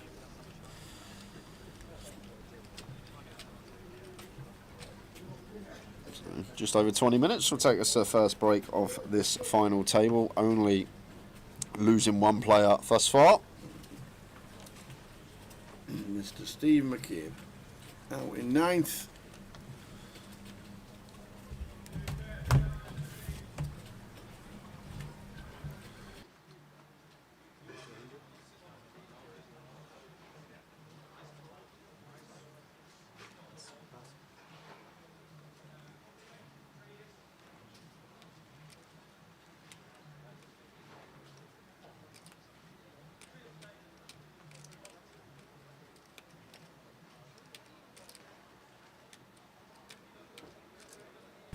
Rosa raising 200.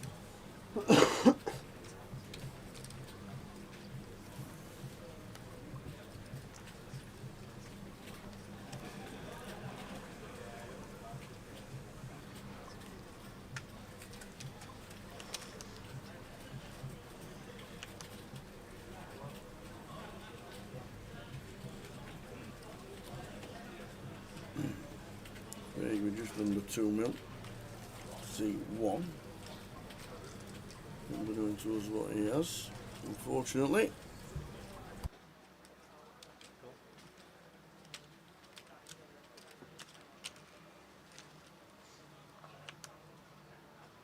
Heads up.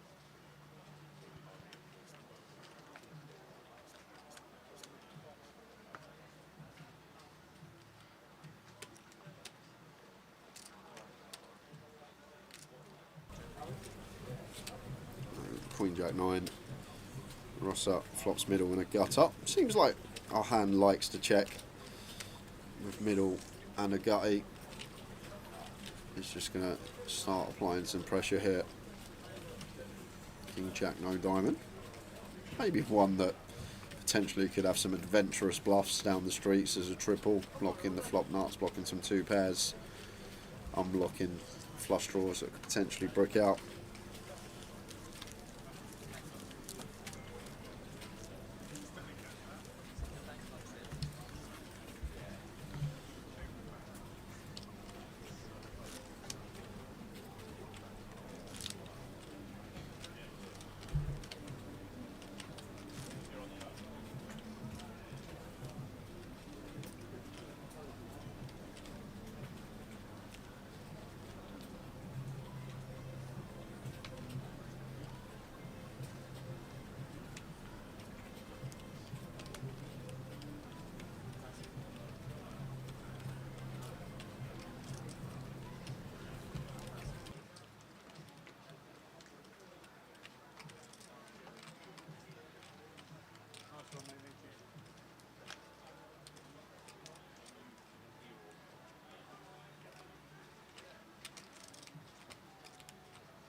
Might have still opened that one even into chip lead as big as Vic, ace 9 suited.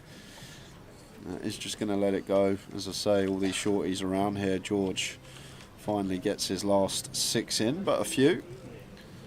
And Rossa with the whip in the big, not going to be spinning George.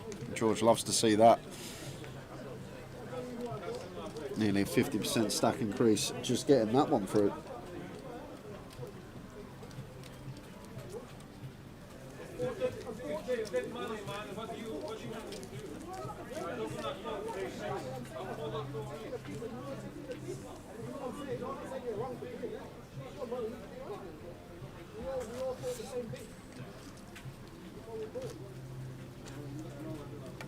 And 17 minutes ago till the end of the session.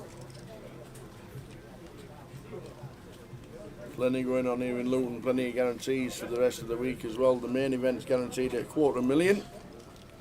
The eye roller's guaranteed at 100,000. The cup's guaranteed at 50. So plenty to play for.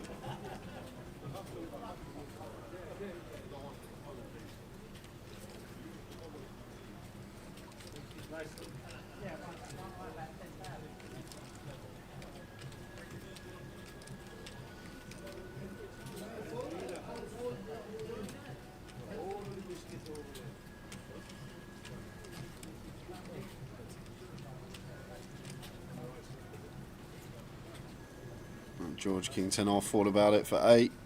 Well, lets it go. Andy Miles though, A7 suited for 8. May feel like it's too good. A suited ace when we got 8 big blinds. Going to be posting that big blind in 2 hands. Just going to let it go too. I thought it might have been a touch too early. Cagey affair +2. at the bottom of the pack. 3 stacks, sub 10 BBs, all trying to outlast one another. And Queen 8 of spades even into 2 covering stacks, too good not to open for Craig.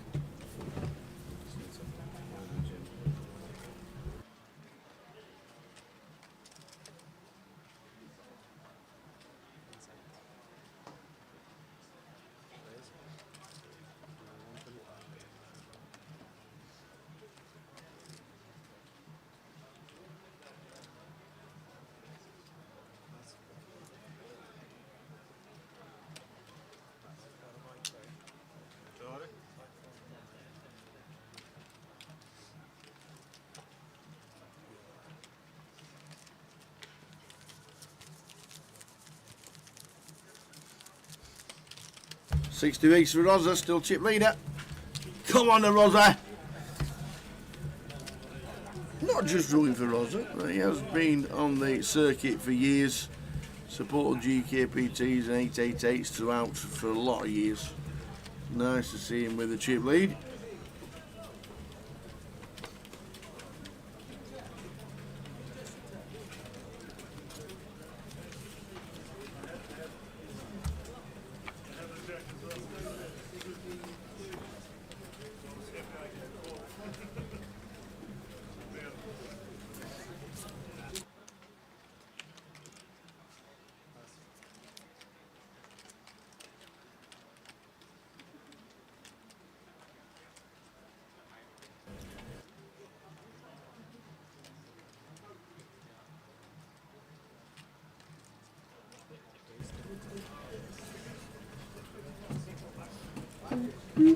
So A7 suited on the button.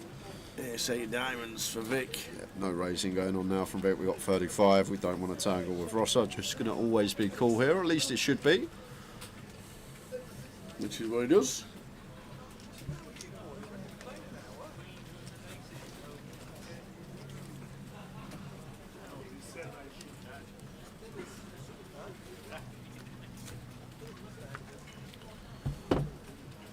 Ten, 4, 5 button versus big. One of these boards might have some larger sizes on as Rossa. FTs tend to scale down anyway, so like if we'd go 2/3, usually may scale down to like half, 40% around there. Also, got some nice backdoor equity with this one. Going to be a lot of turns we get to barrel on. And there is the size up to half. Does just put the ace-8 of Vic in the cage. Out the way. 21,280 up top. 15,690 second, and now locked up 2,620. Plenty going on in Luton if you want to get involved with all the guarantees. There they are. Guarantee every day. High roller, 100k guarantee. Main event, $250,000. 50,000 in the cup. Seniors, PLO and the closer live on Sunday.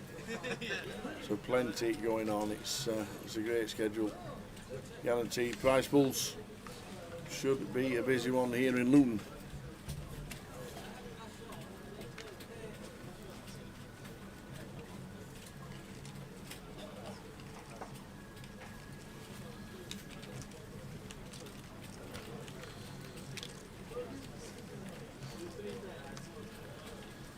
What's up? King 9 off.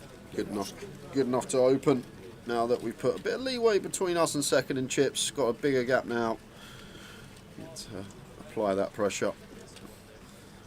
Does open the King 9. The Rossa.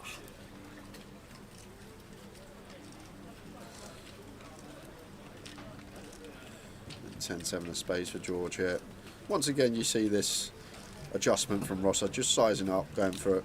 Just north of 2.5x, and you usually see this when there is a short stack in the blinds.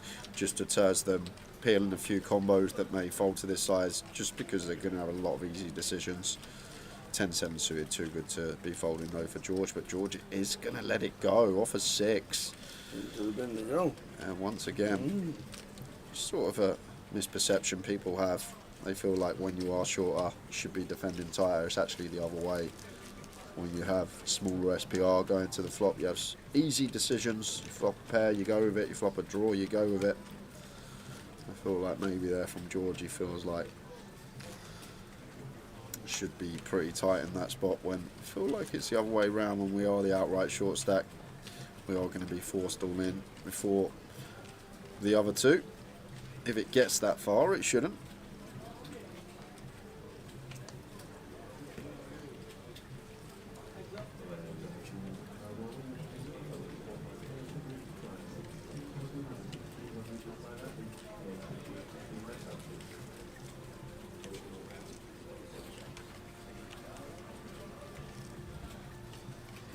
Craig with the Jack Queen offsuit. Yeah, this is a bit of a misstep, this open. As the chip leader would get to open this from EP, but with odds 2 bigger stacks on our direct left, I feel like this is one as Craig should be folding theoretically. Just get punished too often from Rosser and Rajiv.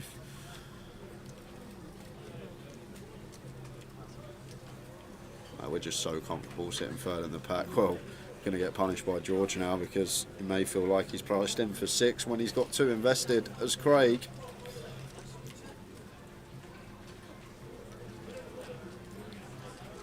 And this is another thing as well, even more reason not to open. We've got 2 stacks of 7 and 6 in the bigs, in the blinds, and when they reshove on us, feels like we're priced in with a pretty trashy holding once the jam is in front of us.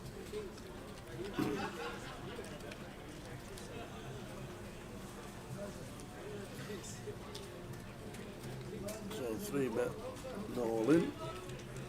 Leaving 55 behind the line. The rest is in. Would be the same scenario if George moves all in.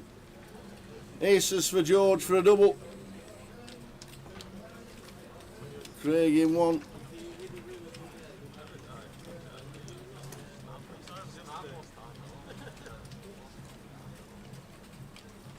So George set for a full double to 760,000.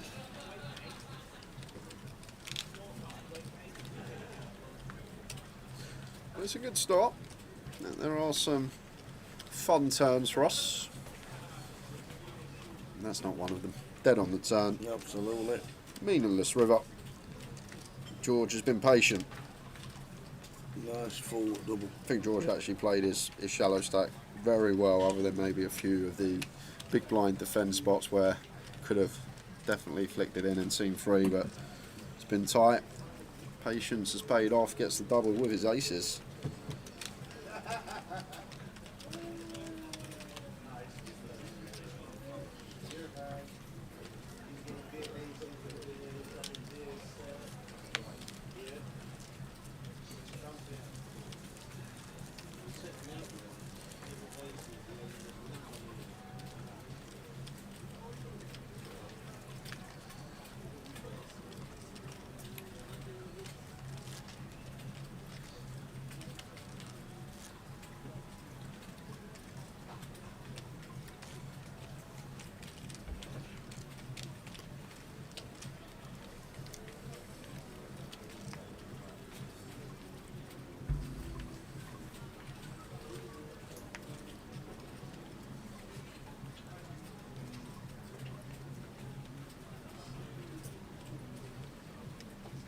Ace jack for Ben under the gun.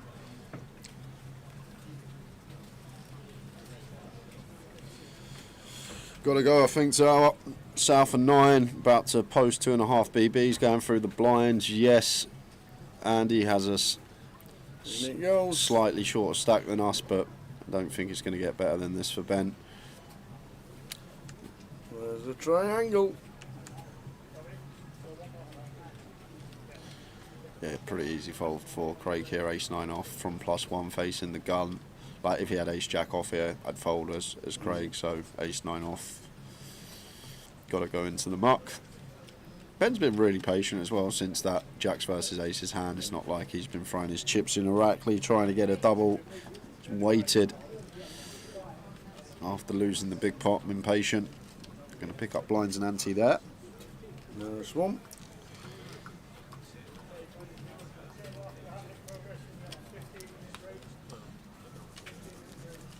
Andy Miles down to 6 bigs.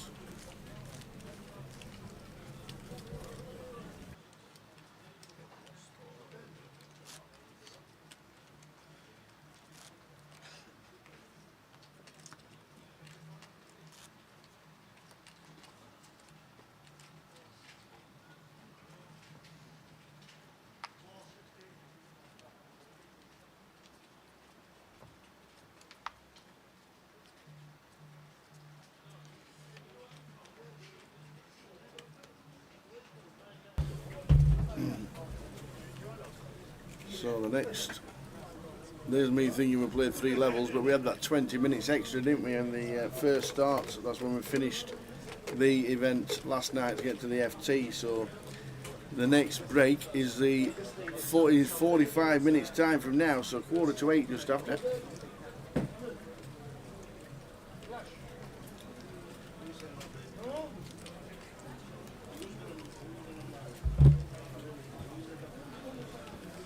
So this level and then one more level to finish off the good opening session.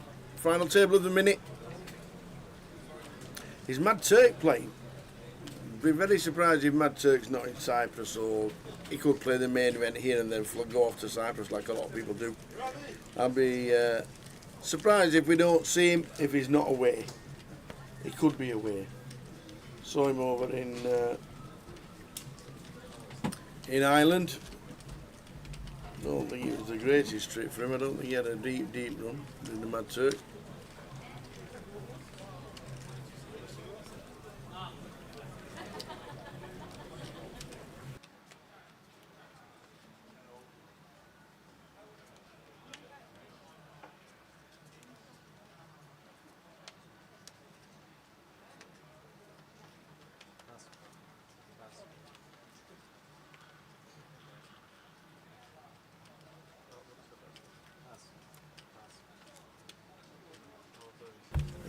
Razor Kev says the Turk played yesterday. I thought he'd play Luton. I know he didn't have the best of trips over in Dublin. Didn't see him running too deep in most of the events. He might have cashed, but would only have been small. Always good to see him at the tables.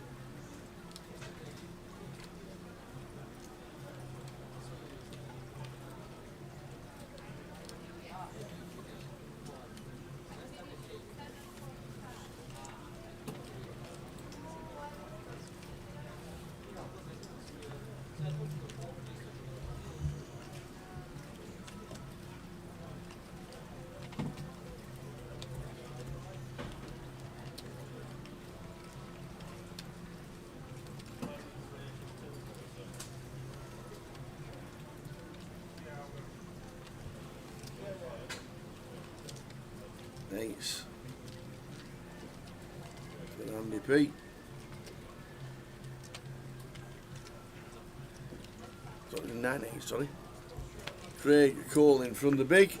Flops best, but open end for Andy.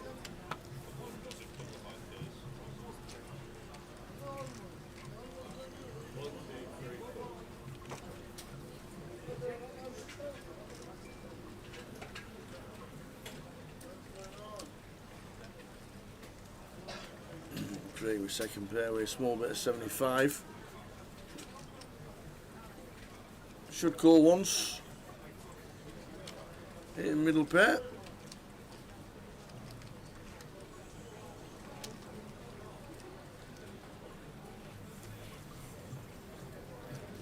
Oh, looks like he's counting out a race.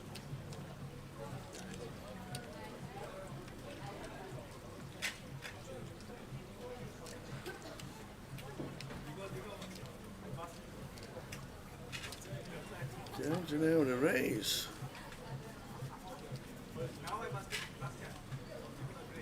And then Andrew says, I'm holding, can I have a count please, says Craig. Just shy of 12 big shove.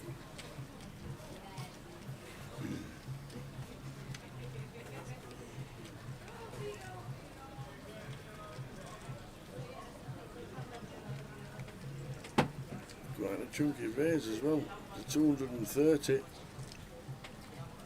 Gonna work.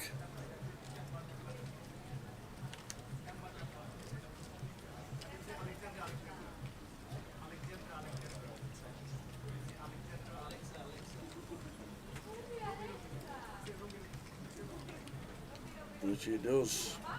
Evening, Jay. Jay Patel says, hi guys, good luck to Ben and George on the FT today.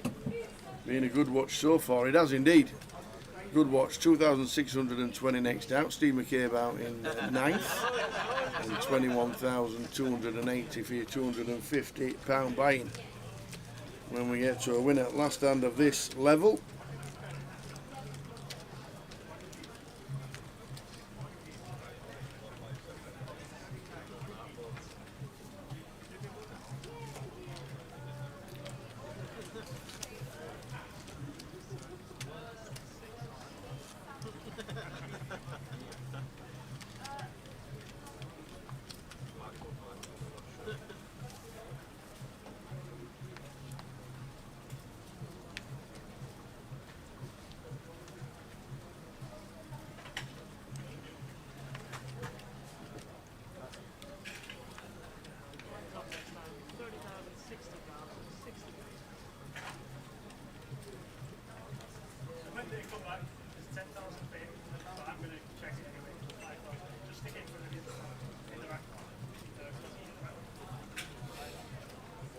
Ross is ace 7's good enough from the hijack to get them in.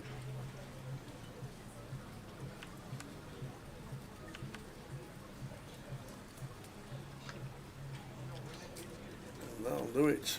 So blinds up 30-60.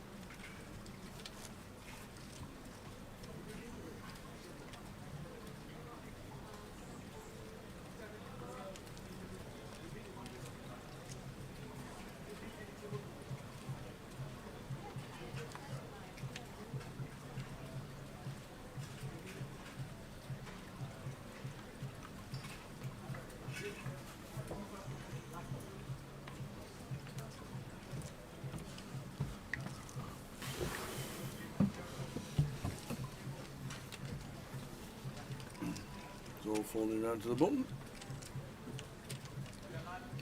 Okay, should do the same. Small blind, big blind coup. Rosa, I'm going to give him a walk. No chance as a chip leader. Absolutely no chance. No walks we should be given.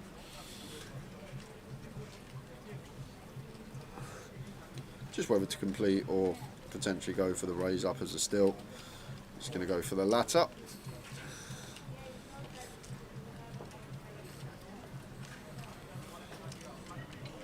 Retrieve with the 8-9 off. One that probably does get involved in position. Connected. Rosa supposed to be aggressive in this spot. There we go. Wasn't getting one out of folded. That's why he's chip leader. 56 bigs, double second place Vic Meta.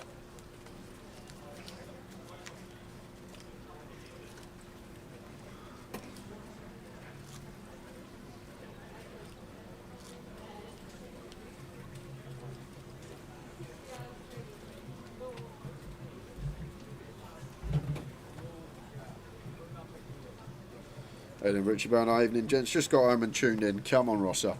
Nice one. Should be a good evening's entertainment. Final of the minute. Enjoy it tomorrow, Richie Byrne. I'm sure you'll be there. Hopefully, we'll both be in Bilbao in a month's time.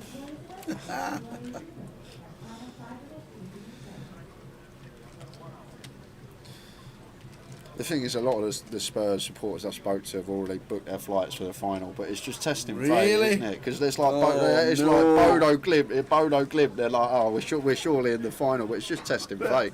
But that's been done before, where the airlines cancel the flights and you have to pay the price that they want to put you up. And anyway. Yeah, Ben here. This is a strange one. We shouldn't really have any opens here as Ben. Off this stack depth, we're just going to play jam or fold.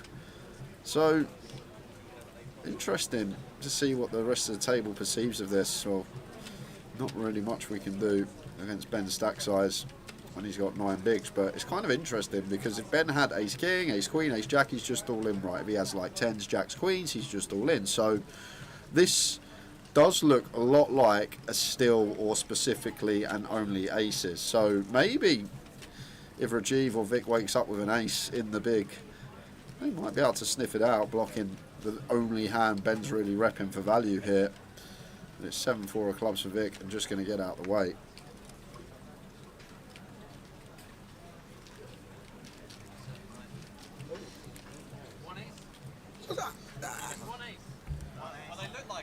Hang on a minute. Just hang on. I'm hanging. If you're a Tottenham fan, why would you fly from Manchester? Who are the other team in the semi-final? I've no idea. But Manchester United. Is it? Yeah. Well, that's why all the didn't flights know from that. Manchester are booked. I see. I'm thinking Tottenham Hotspurs. Flights from Manchester. There must be 10 airports before Manchester. I didn't realise Man United are still in it as well. There you go. It's not a bluff or aces.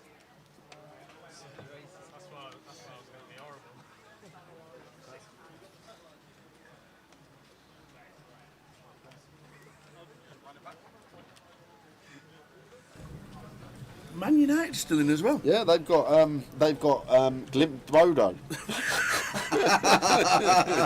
No, they've actually got Bilbao, the team that the finals are at. Whoa. Yeah, so Atletico are going to have home. Well, not home. Well, they'll be used to playing at the stadium, but King 9 suited for Ross up in the cut-off. Nice one to open. Once folded 2. Raises to 120. And George with the 9 deuce cannot be defending this one out of the way. Oh, of course, I know Richie Burnham does live up north as well. So there you go.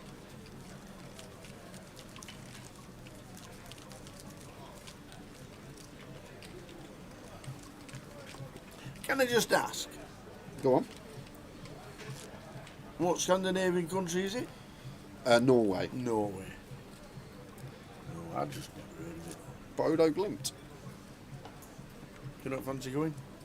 I would have actually, if I wasn't working, I would have gone. I actually made a bit of a, if I realised before, obviously Sam does Fridays, I would have got Sam to do the Thursday, so I could have gone to the game, but I didn't find out we were in the semi still a couple of weeks ago, unfortunately. Was Sam there on Sunday? I'm guessing he probably was. How you doing, Sally? Sally, so. We are back. And we are back in Luton. Yeah, and Andrew here. Maybe this is just frustration of being card dead the whole final table so far, but opening threes under the gun off a 20 at an FT. Like, we might as well open King 4 off. It's going to be better than this particular open, but maybe he feels like he's going to get the credit. He's been super tight. Hasn't really had any hands to open, but pocket threes here. Adventurous one. And George with 5s here in the small blind. Understand it can get frustrating sat there, FT playing for a lot of money. You've just been dealt trash, and then you get dealt a pair and you have to fold it, and then maybe you just thought, oh well, I'm not folding a pair. I've waited long enough. I'm going to open this one here and now, and Andy Miles in the big blind, ace 4 off.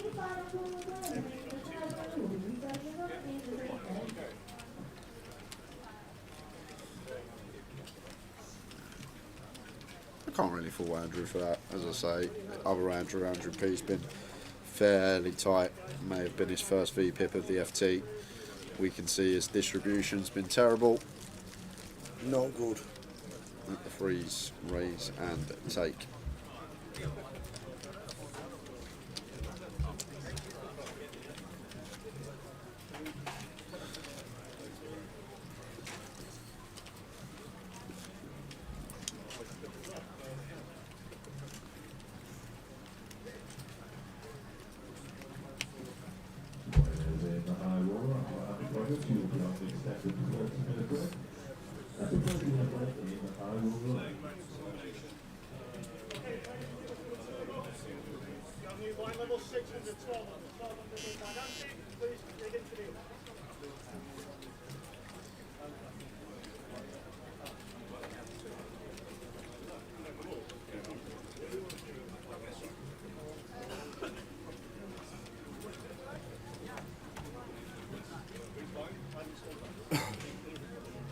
Jack 6 for Raj.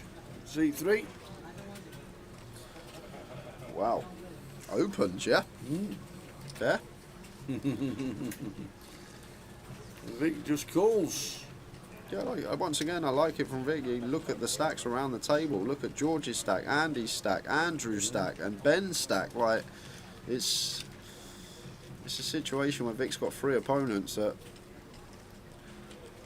probability-wise, highly likely to bust before us. So, if we 3-bet ace queen suited here, get jammed on, like, we're not really comfortable calling off. Rajiv out of line with the open in the first place. King 4 rainbow board. We're going to come with a continue here, and Vic clear, cool in position. Got the nut high hand, tiny size as well here from Rajiv, south of 20%. If he's going to continue all his ace highs in front of those, stuff like Queen Jack, 10-9 suited. 7 on the turn. Good eyes.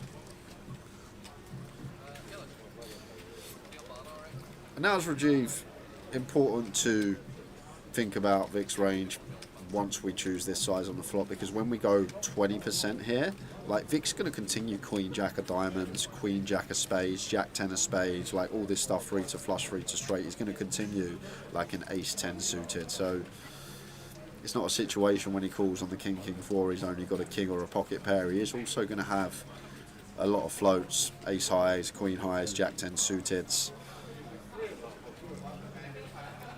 And important factor to take into account when assigning ranges your opponent, like the range is going to change if we bet half there, which we shouldn't do, but let's say for example we did bet half, like Vic's just not going to continue the queen jack, jack 10, ace highs now, but against 20%, a lot of his range that is in there always coming along in position. Vic with the bet on the turn flushes the equity of the jack high out of there.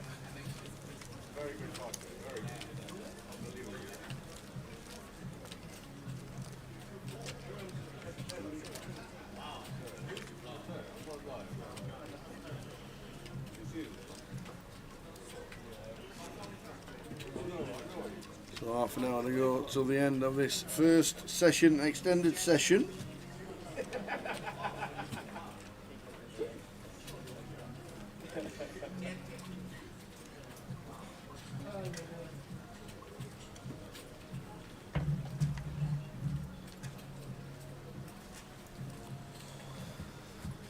It's 4 off for Craig.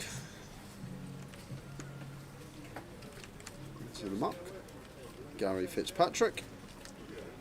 How are we doing? From Facebook. Good evening. How are we doing, Gary?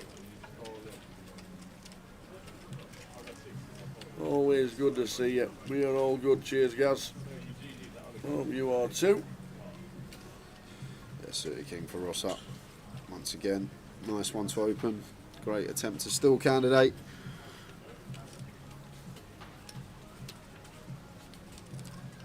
Oh, and Andy Miles, in it goes, has to go. Ace Queen here, we have no fold equity, but Ross is going to open any ace. He's going to open like Queen 8 suited plus. So a lot of hands that we will dominate here, but we're not going to love seeing the King 7 of hearts. Ross is like, yeah. And Ross is going to love seeing the Ace Queen.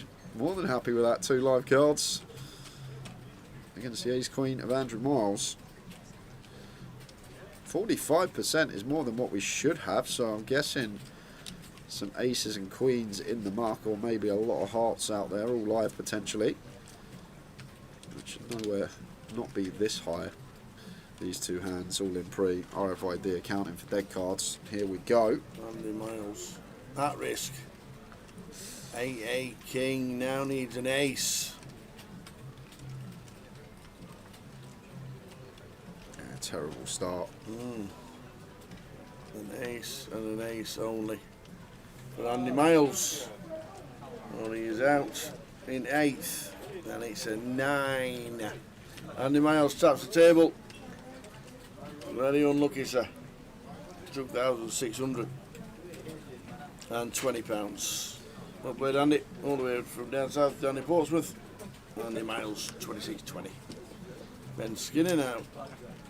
Just slightly short stack at the table and 9.8 bigs. A couple of players on 10 bigs. I think Ben's done very well to just keep his head after Yep. slight cold deck early on. He's been short after coming in with chips for basically all of this FT after the first orbit. He's just waiting patiently, as he should be.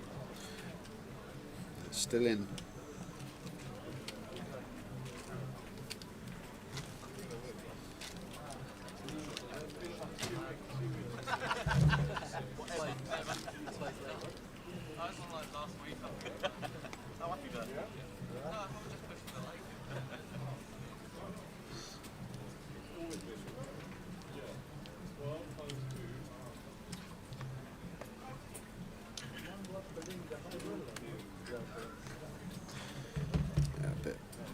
Jack 4 suited would be as Ross up into the muck.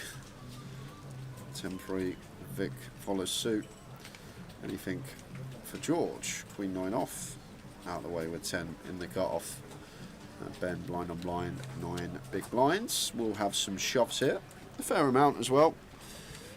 Any ace will qualify. Like the better ace X, maybe we can raise call, like go for the 2.5 call, with like ace king suited, queens, kings, aces.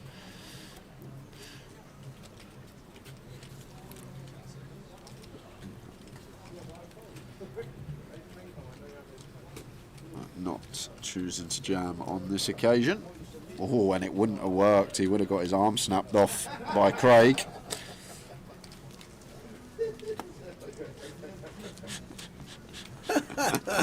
What do you mean? What do you mean? This is mine and mine only. Always been mine. Pull it if you want to. You can pull it. That's all right. It's mine. Bloody hair transplant. Hair It is. transplant. Gone a bit backwards on like that. Nice and sleek. Only had it done a couple of weeks ago for the work. Feeling good. I'll get mine cut Friday. Oh yeah. Yeah. Busy day Friday. Round the golf, haircut. Friday. Yeah. Oh, of course you're not working Friday. I'm thinking, what are you doing Friday? So what are you doing with all your packages for all your three and your clubs and your bags and all your working clothes? For Well, me? right. So the idea is, I've got a friend that I'm going to give a few bob to run my suitcase from Luton, come pick up from the hotel with all my work stuff in and my golf stuff, and run it to Mum's. Oh. That's the plan, anyway. We're going to get the flip flops out ready for Yeah. next week. Yep.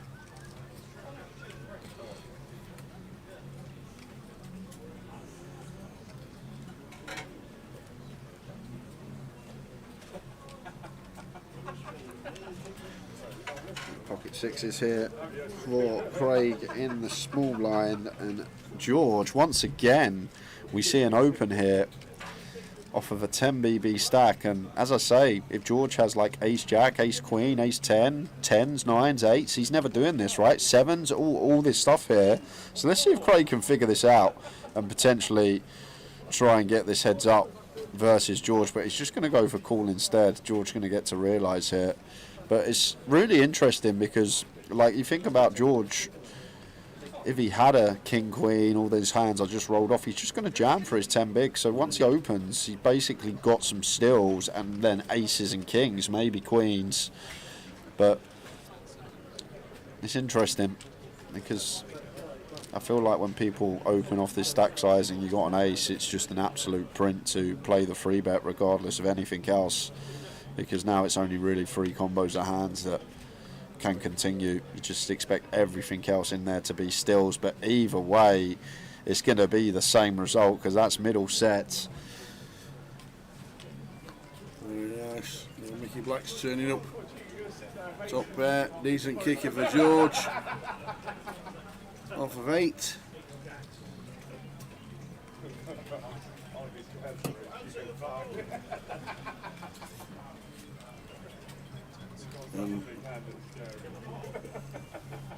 Pulling out a bet. 160. Yeah, just a call from Craig I'd like to see. I know raise would work here and now, but if George has some perhaps ace king, ace queen, which he shouldn't, surely not, he's just going to jam that for 10, but basically going to assess George's range here as aces, kings, and then just loads of whiffs that are stills like ace 7 suited, like 8 maybe, that's going to jam as well, so like maybe like ace deuce off, king 9 off, like this type of stuff that's drawing 9 on dead versus our 6s. I'd never expect queen jack to be in there. I feel like it's just one that's going to fold, maybe jam pre at just sub 10.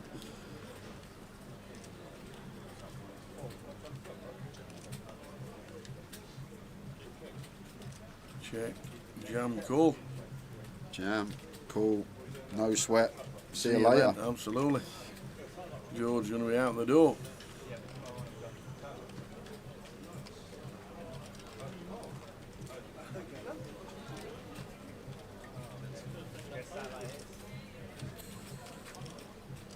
Well, checks back. 0.4 SPR. Interesting. Oh, well, now it is.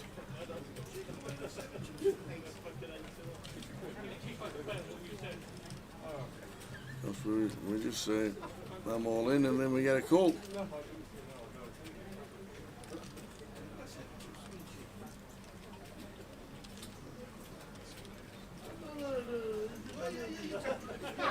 There we go, and in they go. Turns over Jack Queen to see the bad news of a set of sixes on the flop.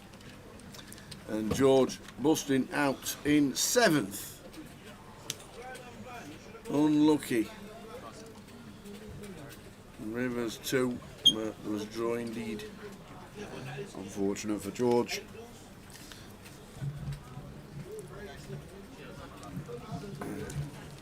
Craig up to 35 bigs. George out in 7th for £3,470.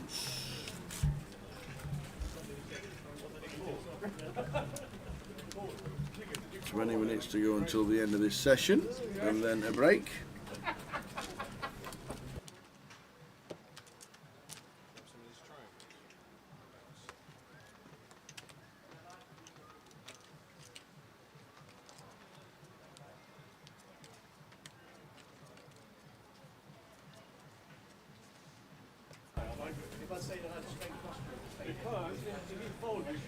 So last 30, 60, 18 minutes to go of this extended first session, and then a break.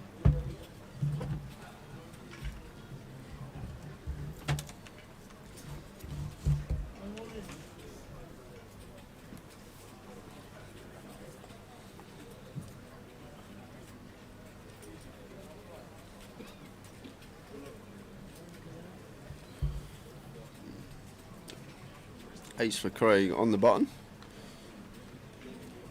Now covering Rajiv. Happy to open. Raise and take.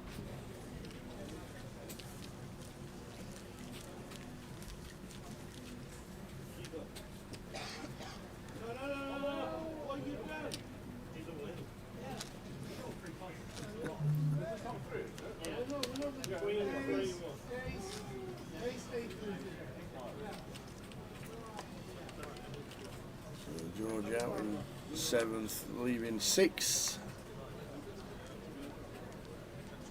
Did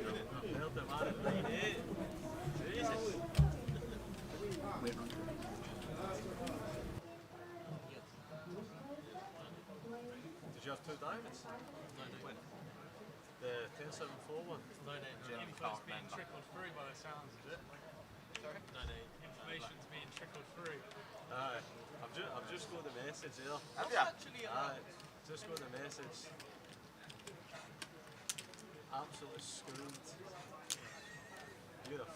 I can't remember what I had now. 5-3 for Rosa. I know I was massive. Out of the way is chip leader. Still chip leader. Over 3 million chips, 60 bigs-ish.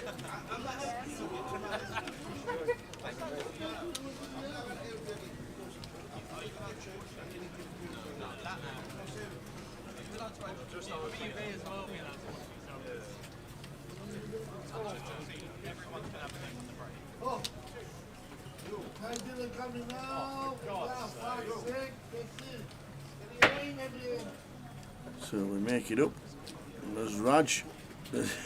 Folds before the bet goes in. So down to 6, George Palomino out in 7th, Andy Miles in 8th, and Stephen McCabe in 9th. Evening, Dan. Daniel West watching on YouTube. Hope things are well.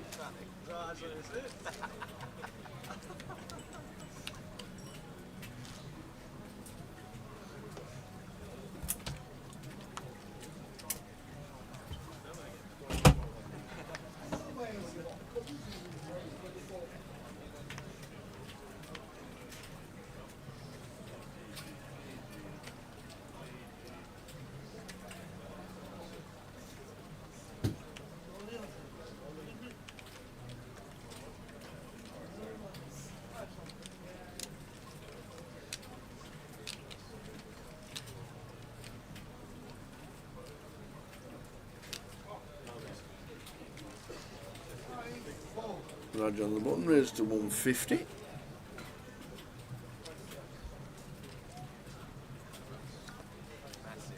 Raise and take.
Here's Jack for Raj this time. Just makes the call. Yeah. So Ben's just got the 7 bigs out, hasn't it? So just going to see a call and a flop with Ace Jack. Evening Sandra, watching on Facebook. How are you? Reading at the end of the month. Can't wait. Open ender for Rosa and Raj top. Second pair, best kicker.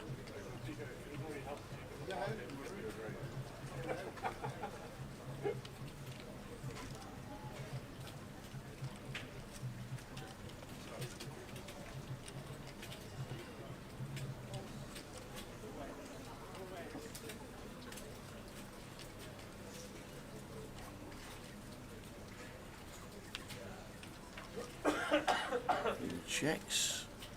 Rosa picks up the 10. Raj still with the best of it.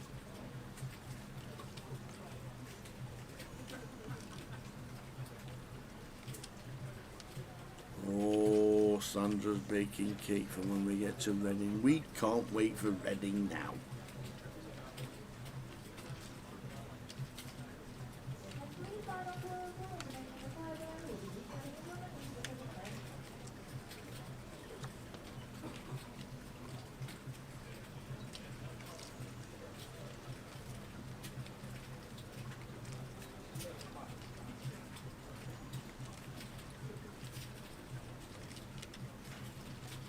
River gives us trip jacks.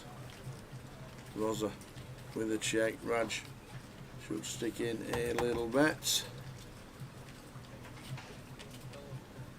Well, near pot size that by the looks of that. 300k. And into the bin they will go after thinking about it. And a Queen X, Jack X. 10x bigger kicker. I'll be thinking that Rosa wear this one out, and out he will go.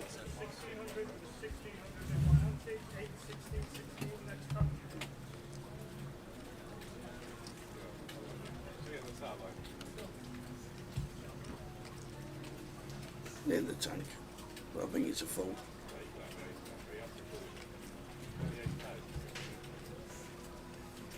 I know Ace King's not a thing, but plenty of Queen X and Jack X hitting that flop.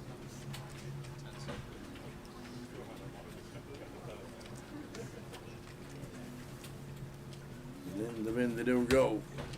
Final 10 minutes of the session.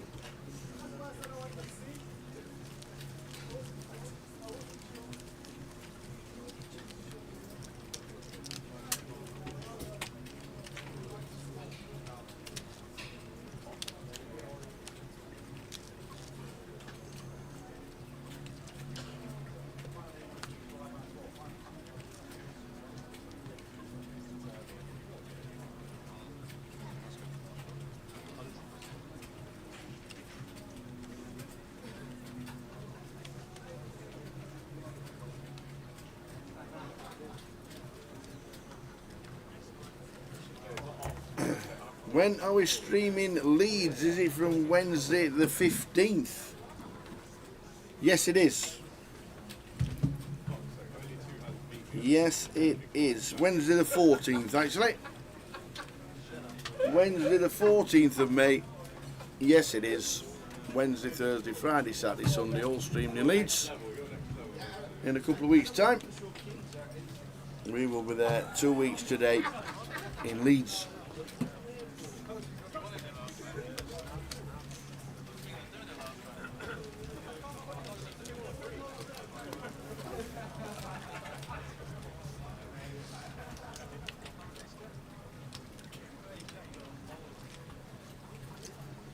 Nine bigs for Ben Skinner. The blinds are now 60,000, 80,000 in the next blinds when we return from the break.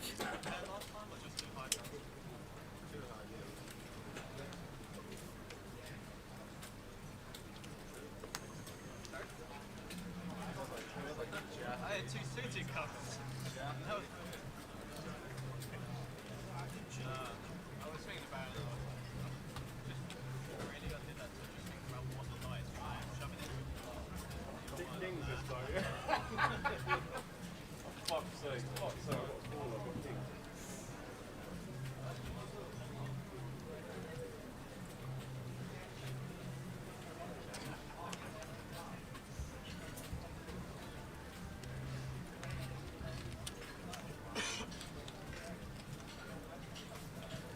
Nines for Rosa. After initial raise from Vic. This is 125. Do we want to see a flop? Do we want to raise it up? He says all of it. Anyone else like jam with you? Anyone else? That'll do. Snap fall from Vic. £21,280 up top. Last 7 minutes of the session.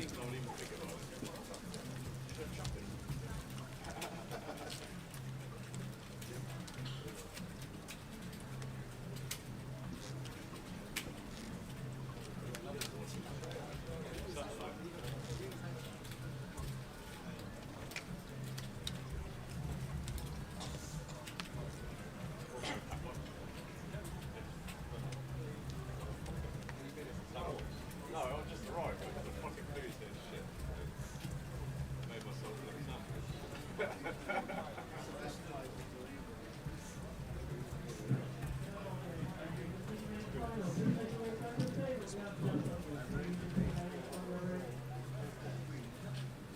Yesterday I was there from 12 to 6 in the morning, 5 and the day before as well. On Sunday, I was in the day 2 of the turbo. I played the turbo and then the day 2. Then I played captain and then yeah, I think that. It's my first match I love maybe for 3 Vic raising again. It's it 125 again with the ace 5 this time. Rossa could come along with the ace 3. I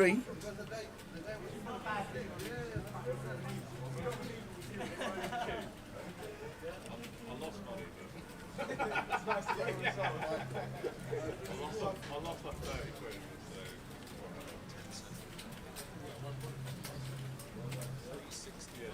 Teddy was over there, he was moaning all day, and then 10 minutes he had all the chips. Like he won 3 hands in a row, back to back, triple, double, double. Yeah, yeah. Had king, flop, king, queen, 5. So this guy goes all in. Yeah, he was like, oh fuck's sake. To be fair, the guy had a fucking king. He was shitting. Rosa has other ideas, makes it 375.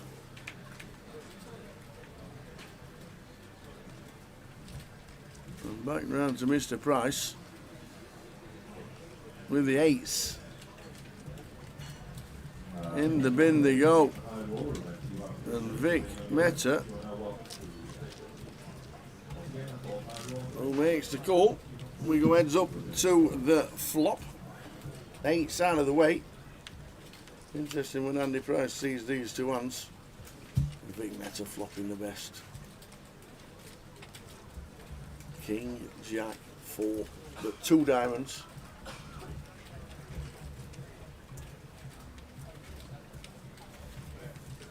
Ross is going to see that. 210.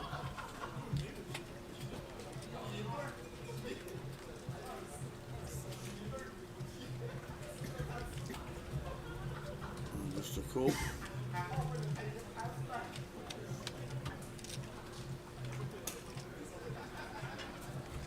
Well, we could have piled that flop with ace 5 of diamonds. Pairs up the jack. Well, what opportunities to be chopping now.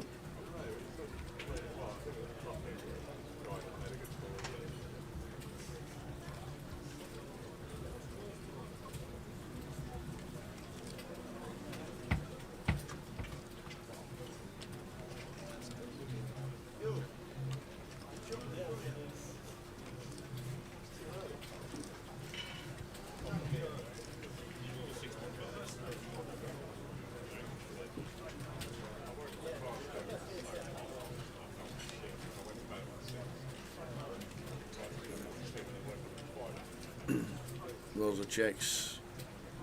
350 from Vic. Should be end of hand. Vic Meta's going to win a nice juicy one.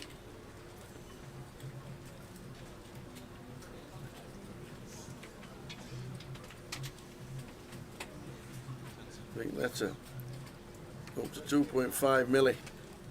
Rosa on 3.2. Heading to the break.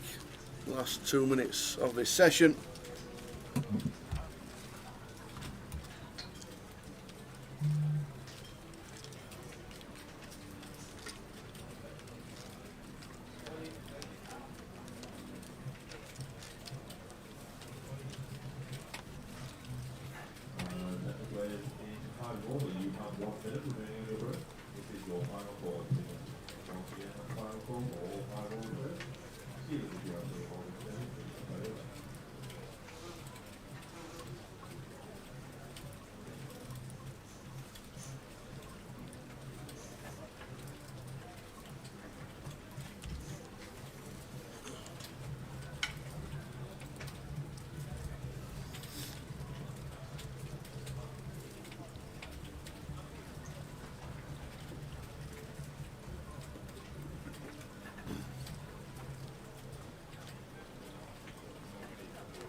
So should get one more hand in after this.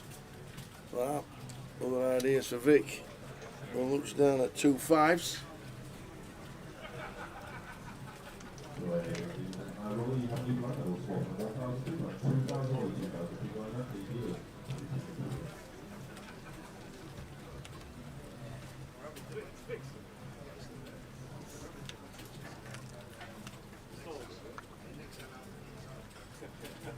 So King 4, Queen flop.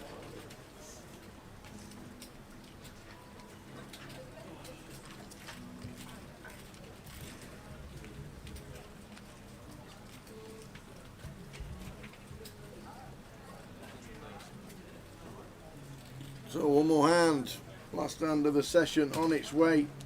Good session. Lost Steve McCabe, Andy Miles and George Palomino. We've got 6 players left. Last hand of the session, just about to get dealt.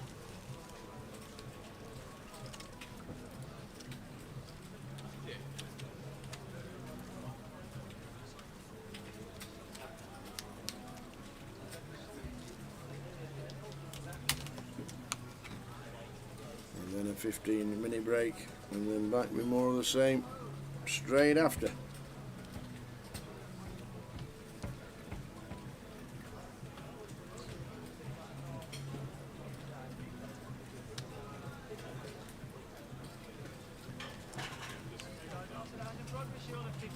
So break time. Well done, Ben, for making that break. It's been a tough session. Rose are going to raise it up. Last hand. Everybody else off for their break. Break with a 7 deuce, doing nothing. And that's it, 8-3. Rosette still leading. Back in 15 minutes. 6 players left.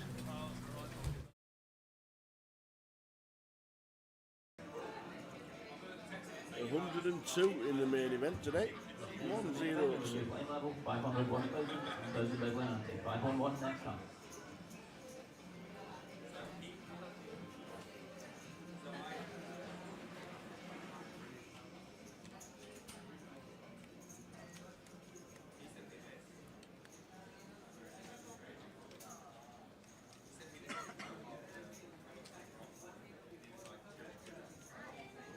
Five's out of the way on the button. Cammy. Uh-oh. Cammy. And 13 could just be in. Yep. Probably should be. Couldn't agree more, Tower. With the outright short stack, want to be playing closer to chips, and Cammy. Is that risk again? Is he going to get the bad news? Don't get me wrong. Yeah. I believe Cammy has taken every reshove spot correctly and shoved the hands he's supposed to, but can you recall one when he's not been drawing to 3 outs or needing When to he's hit? in front. I actually can't recall one where he's been in front, but take nothing away from the shoves. They're good shoves. They're winning shoves in the long run. He just keeps getting cold decked. But he seems to have an art of coming from behind this final table so far. Any jacks about? No. There may just be 1 3 outer too far for Cammy. Is it one too many? David sitting, looking like he could be commanding chip leader. Well, how about a chop? We're gonna chop it up if a 4 or a queen. Oh my word! The jack and sit back down again. Why have a chop when you can have it all? Wow. Cammy Williamson is on some heat, this FT. Pings the jack off. You're thinking, just give us a chop, give us some life. Forget the chop, mate. Have it all.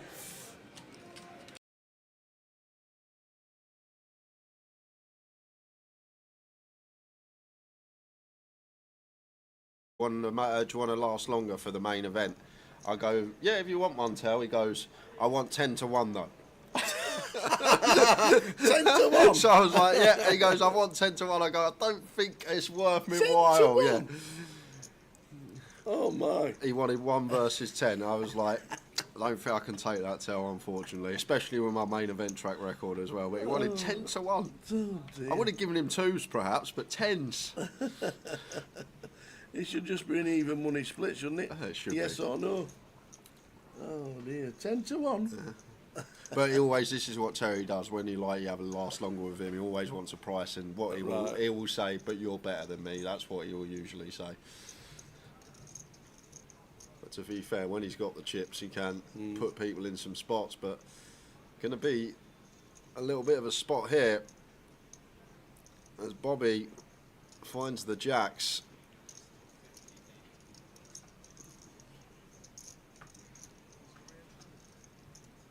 Dave Doherty. I remember meeting Terry on the first break of the World Series one year. Starting stake of 60,000, he had 210,000 after 2 hours. Oh dear, imagine bagging up 210 at the end of the day. Yeah, you'd love that, wouldn't you, for day Absolutely. one? Well, it might be short and sweet for TJ because Real hand. it has gone in pre. A proper hand has all ended up. It's ended up with like 400 bigs in the middle.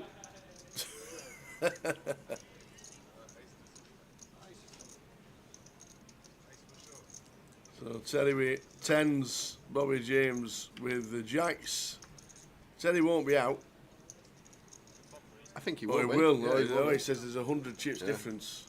Bobby's just got him covered. So unless we see a 10, action may be slowing down for the rest of the sesh. Yeah. We did wonder how long he'd last. Well, his VPIP was 100%. Well, looks like he's got him covered. And Bobby, 400 bigs in the middle. Jacks against 10s.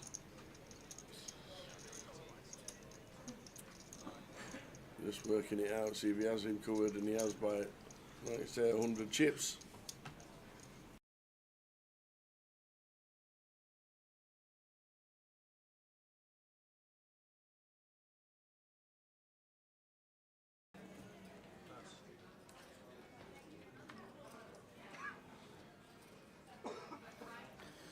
deuce suited for Tom. Nice one to attempt to steal.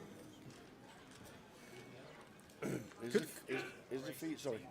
No, it's okay. All No, good. Go on. I just said somebody was in there saying is the feet stuttering. Hopefully not. Give yourself a quick refresh if you're on Twitch. And let us know. Interesting one here for Matt. Ace King suited. Slightly too much to jam, such a strong hand. 30 bigs. Yes, we're out of position, but want to try and induce something here from Tom, like against an Ace 5 suited, against like a Queen Jack suited, like hands that can potentially go for the 4-bet rip in terms of a bluff LP versus blinds.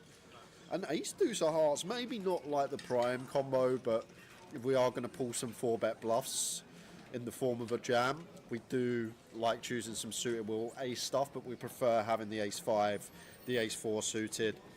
Maybe if we just shove any suited wheel ace, we're definitely going to be overdoing it. So we'll see what Tom comes with. But I feel like Ace 5 suited obviously going to be the prime candidate. We also like some suited Broadway stuff, like some Queen Jack suited, some King Jack suited, to go for the 4-bet send. But he's going to take this avenue here as Tom, which I'm surprised about, Tower. Generally, Ace Deuce. we are getting the nice price in position. But in general, I'm shocked to see this. Where are we in this hand with an ace high flop? Ace 5 Jack.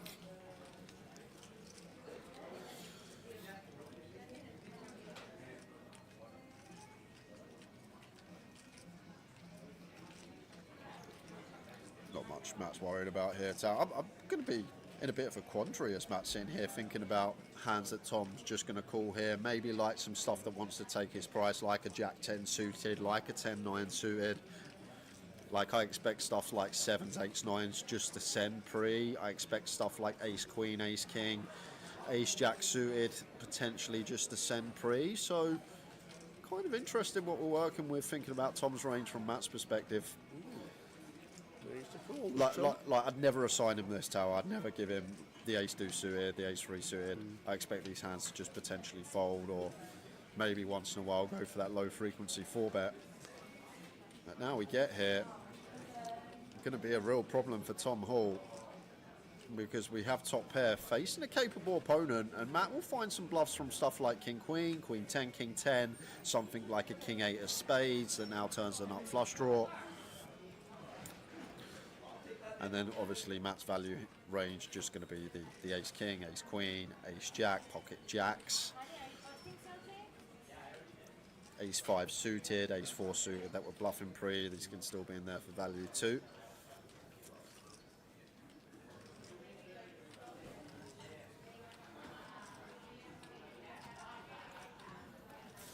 Let's see what Matt's got in mind. Less than a pot size bet tower here.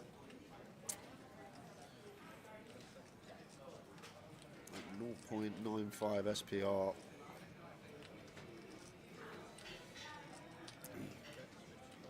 I'm a bit like you. Where is Tom in the hand with the Ace Deuce? This is why it's kind of interesting, like from Matt's perspective, because we know Matt, we know he'll think logically about each given spot, and when Tom peels the 3-bet off of this stack depth, it's kind of interesting what we're trying to assign him as range. I just expect this stuff to fold pre, maybe go for a low frequency 4-bet once in a while. I'm probably just going to give him stuff like Jack 10 suited, Queen 10 suited, these type of holdings. If Matt checks, can we expect Tom to... No, Tom will just knuckle back 100%. Oh, not now. No! Not now, he's not knuckling back. Oh my word. Wow. What a ridiculous river. One thing that is kind of good for Matt being the 3 of spades is we assign Tom that range that calls the 3-bet pre off this stack depth. I'm going to believe, I know we can see he's got Ace Deuce suited, but I was sat there as Matt. I would think Tom would have a lot of this Jack 9 suited, Jack 10 suited, Queen Jack suited, King Jack suited. And Jack X of spades is so real. So if we check here as Matt, and Tom does go for the all-in, which he will, maybe there's some hero folding going on here from Matt. I know it's less than a half pot back, but when you think about Tom's range, if he has like an Ace 10 that didn't get aggressive pre, Ace 10 suited, he's just going to knuckle that back. If Tom's got, well, he's Matt has announced gone it. for the jam, and Tom's going to call it off anyway. But Yep, he's already shown him the deuce. Oh, can't believe it. yeah, it's a pretty rough one Wow. from Matt. Pretty Tough rough one. Maybe Matt feels like Ace 10's there to get hero by Ace Queen. It's very hard for Matt to get called by Worso Tower. Ace Queen wants to shove pre, 30 effective LP versus blinds. So we literally target Ace 10 suited, Ace 9 suited that may be in there. And that's about it. Is Tom really heroing like a King Jack of Hearts? That just folds turn anyway, so...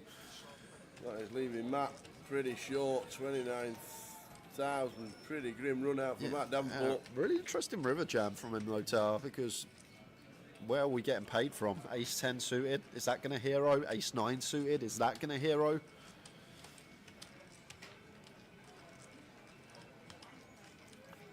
Tough one for Matt. Enjoyable hand to delve into though. Really nice one to cover.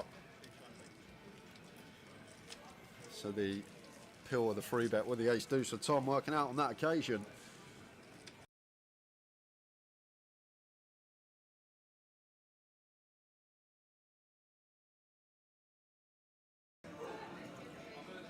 A 102 in the main event today. 1-0. Play level, 500 one voting, voted by Bluffing. 5 on 1 next time.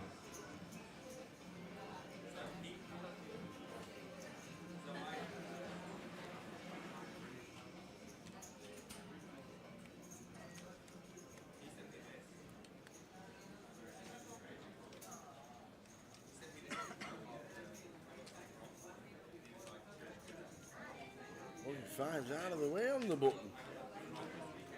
Cammy. Uh-oh. Cammy. And 13 could just be in. Yep. Probably should be. Couldn't agree more, Tower. Boy, the outright short stack want to be playing closer to chips, and Cammy. Is that risk again? Is he going to get the bad news? Don't get me wrong. Yeah. I believe Cammy has taken every reshove spot correctly and shoved the hands he's supposed to, but can you recall one when he's not been drawing to 3 outs or needing When to he's hit? in front. I actually can't recall one where he's been in front, but take nothing away from the shoves. They're good shoves. They're winning shoves in the long run. He just keeps getting cold decked. But he seems to have an art of coming from behind this final table so far. Any jacks about? No. It may just be 1 3 outer too far for Cammy. Is it one too many? David sitting, looking like.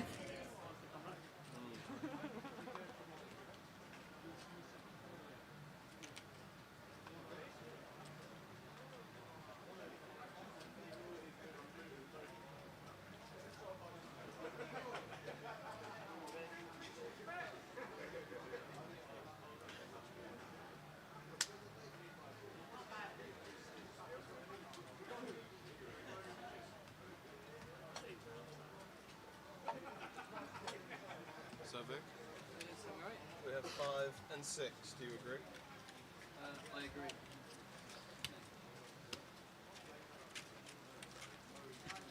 We've got 5, 6, 7, 8, 9. Do you agree?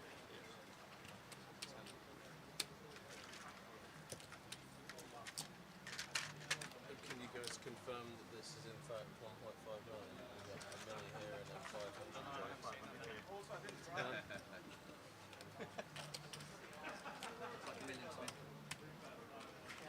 It's Rosa, you won't notice it. You won't know anything. Too many. He's given more.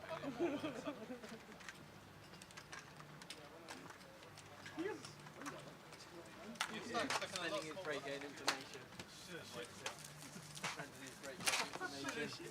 You know, I've been busy getting chocolate off coffee. Okay guys, your blinds are going to restart after 40,000, 80,000 with an 80,000 big one, Andy. That's 488. Welcome back, everyone. Final table of the mini main event.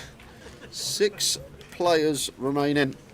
Craig, Rosser, Rajiv, Vic, Andrew and Ben all looking to take home £21,280. Rosser with a decent chip lead on the rest of the field. Ben is our short stack looking for a spin.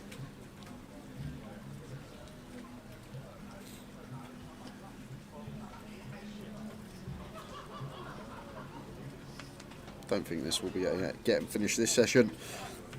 This session, one more done. My prediction.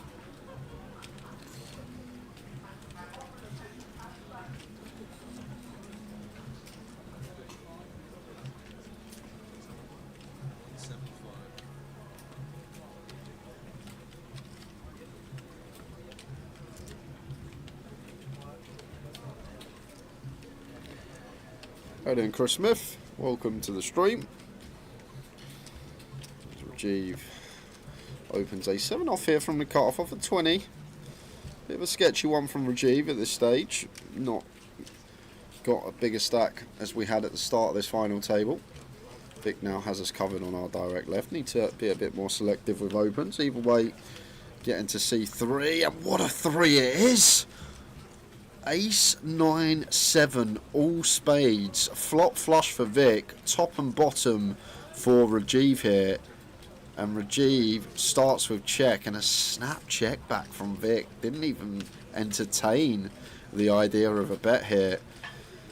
4 of diamonds on the turn, and now Rajiv going for the delay. How can our hand not be best here after Vic checks back flop?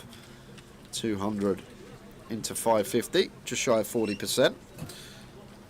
Vic trapping on the flop, calls in position, going to the river.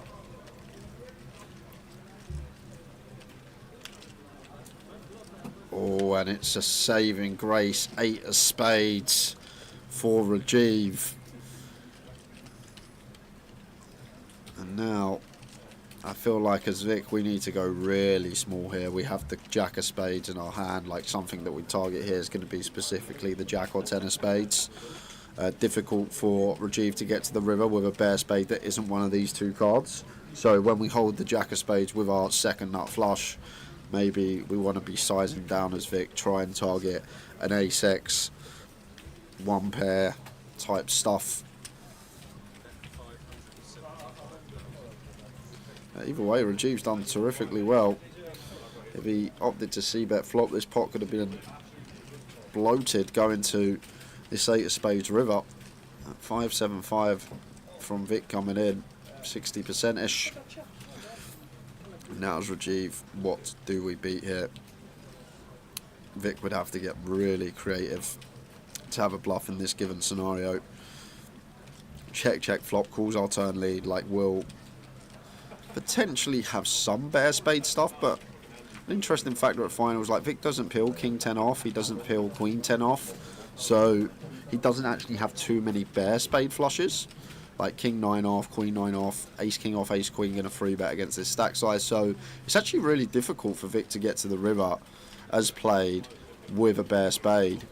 Maybe king queen off with the king or queen of spades is one that he goes for flat, just keeping some dominated stuff in pre, but when you really think about it, it's hard for Vic to have a flush in the form of a dry spade in his hand, but he can still have some flop flushes, king 10 of spades, jack 10 of spades, queen jack of spades, king jack of spades.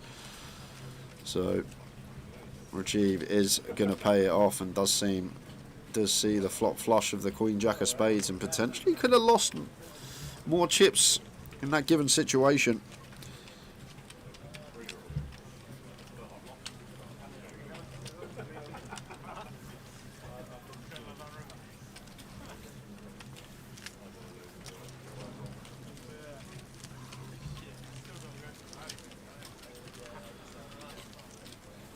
How you doing, Steve Barnes? Welcome to the stream. Says, go on, old man Roger. He is a bit of an old man these days, isn't he?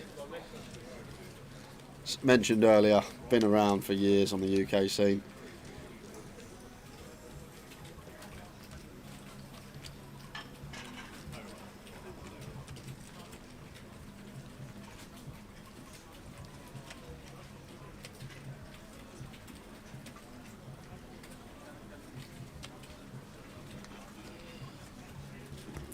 Off for Rosser under the gun, 6-handed, chip leader, good enough.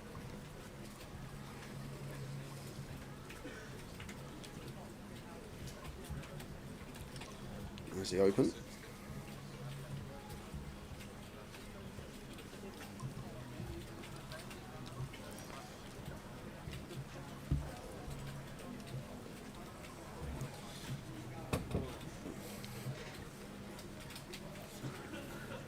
Back to Ben, pocket sevens, in they go. Going to have to be a call here for Rosser. Sub 5, we got 2 invested. If we open 7 deuce here, we'd be flicking it in over 3 to 1 on our money here. Only need 25% equity versus range. And even if we're up against ace, king, kings, we've got more than enough to make the call. So we'll like what he sees in a flip situation against the sevens of Ben, who has been ever so patient after an early collision, jacks into aces when this final table started out. A chance to get back amongst it here and up to 10 BBs.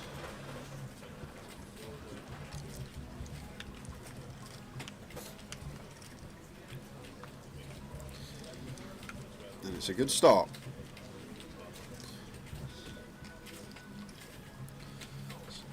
Fade in aces and 8s and 10s suddenly become available on the Queen of Hearts turn.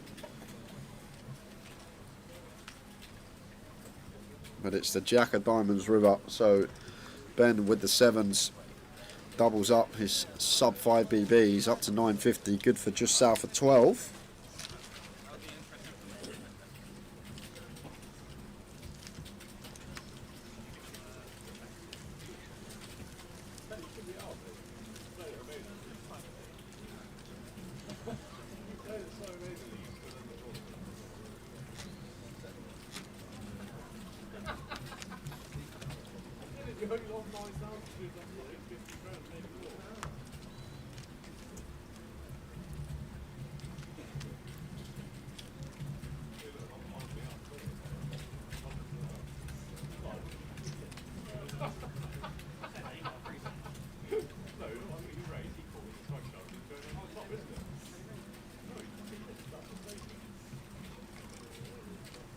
King 10 for Vic.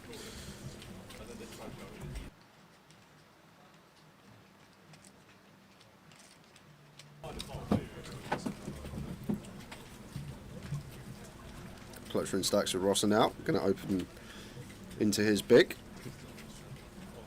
Making it 175.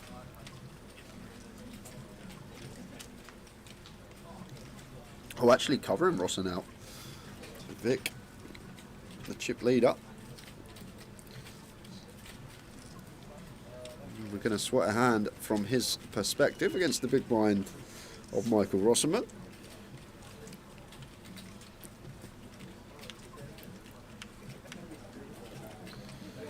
And it's a beautiful looking flop here for Vic. King 10-4, 2 diamonds. A board we should have higher frequency C-bets on, but snap check back from Vic once again. We saw this when he flopped the second nut flush with the Queen Jack of Spades, and once again flops a monster and goes for the little snap one finger check back. 200 on the turn, good for 40%. Are we getting any action from Rosser here? We're going to have a lot of whiffs on this board still from the big blind.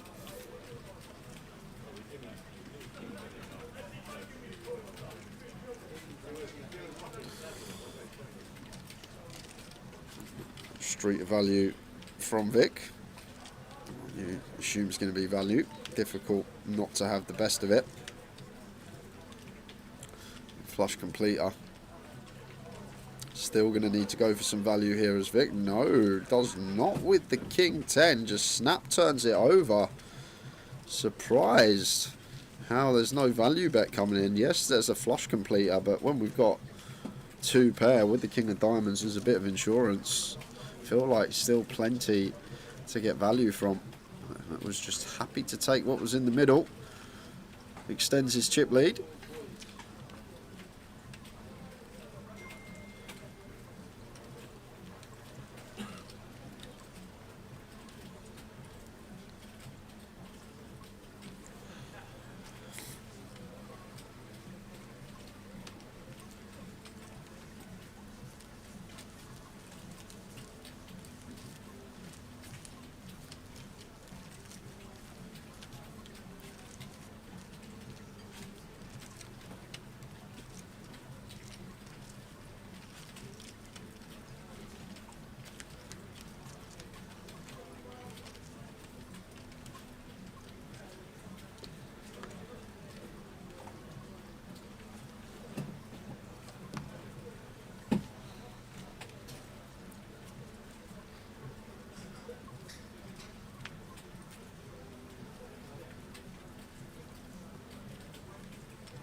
Jack 3 of clubs for Vic out of the way. Andrew does the same.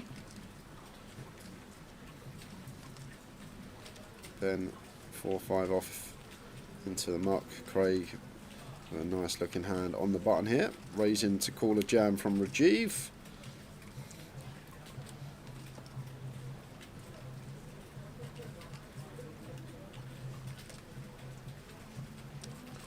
And also going to make this little adjustment we saw Rosser make earlier on, sizing up to 2.5x just to account for a sub 10 BB stack in the blinds, deter them from playing some stop and goes, and 9-3 off of Rajiv either way has to hit the muck.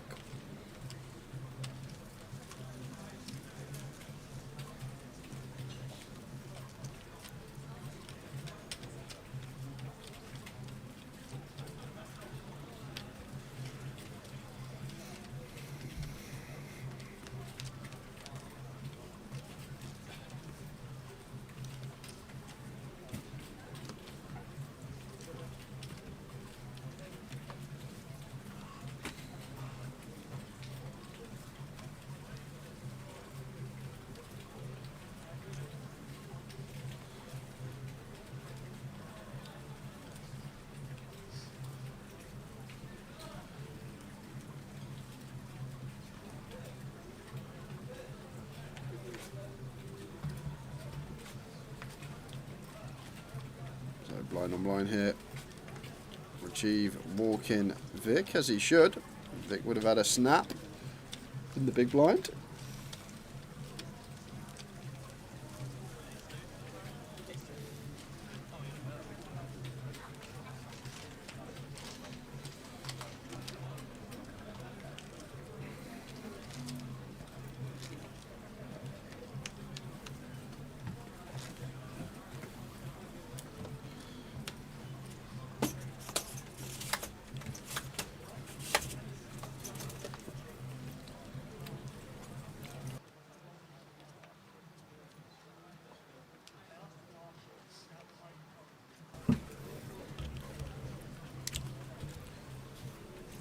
Lines 40-80.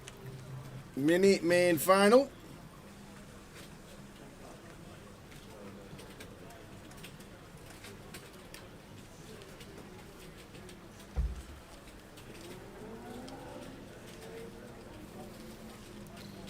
And now we're going to open this combo as Rosser, not the chip leader anymore.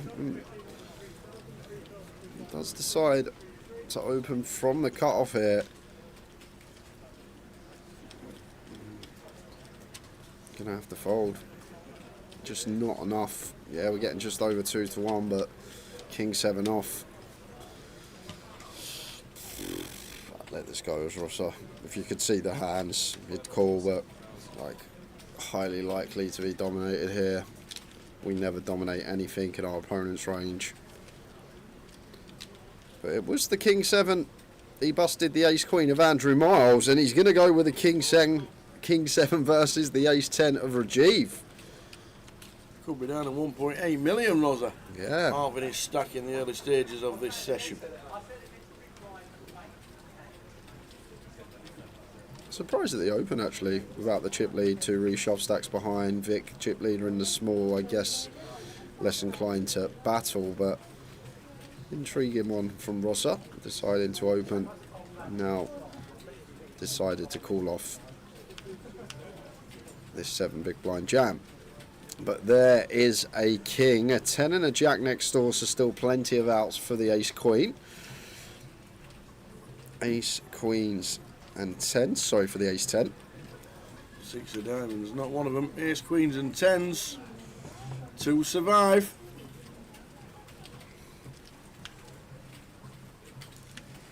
The king 7 does it again. And Raj busting out.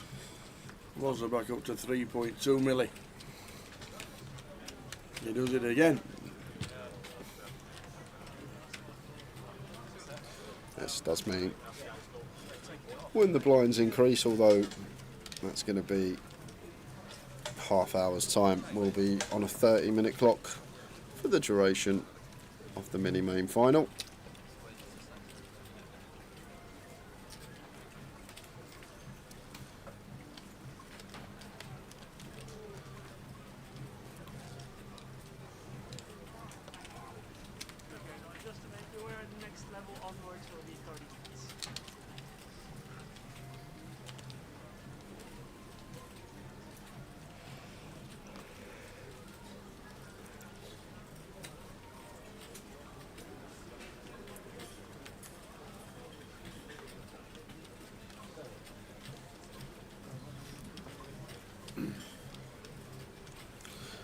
Vic, nice healthy chip lead now for him.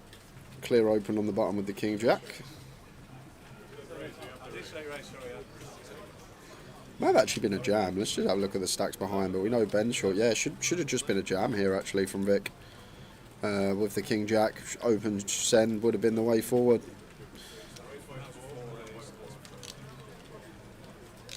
And this is the problem. Like now we got a raise call, which we're not comfortable doing. Like King Jack here, 9 big blinds, button versus small, 5-handed now, slightly reduced ICM. I'd still be raise calling Vic if we're not going to open jam in the first place. We'll see if he wants to preserve the chip lead. Does actually bring himself closer back to the pack, and I guess having 3.6 and having 4.3 doesn't really change too much. So maybe could look at future game here. A lot more to lose in pulling ourselves back towards the pack rather than increasing our stack by 700k. It seems like the risk heightens the reward. He's making the call. The thing is, if we jam here as well, Tower, Andrew does, and ace 2 folds. This is why we like to jam these hands. We get some of this ace X stuff to actually fold out in the blinds. Now we get here, effective flip.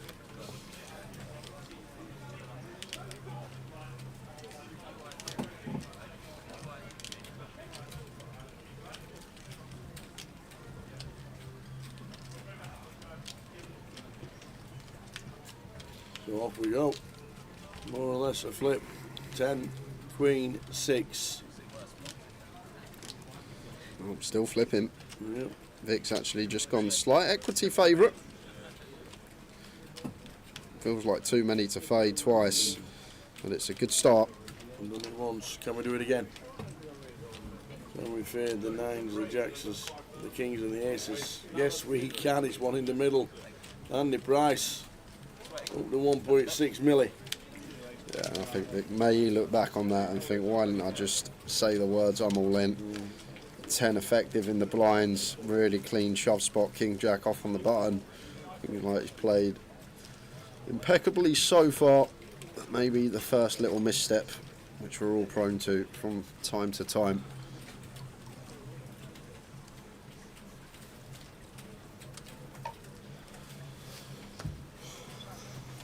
$6,320 now for the next out.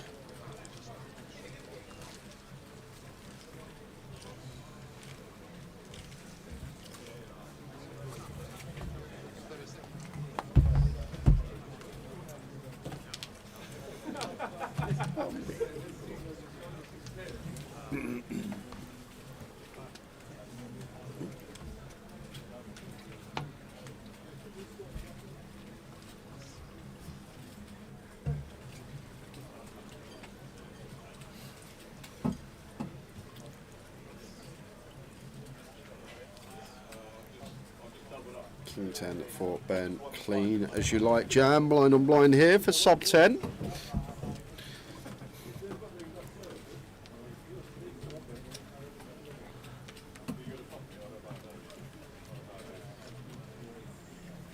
Says I'm all in. Onto the big. And into the muck.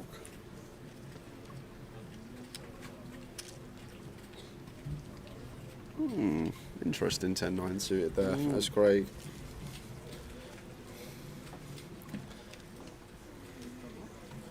I feel like for 9 it's a lot closer than it actually probably looks.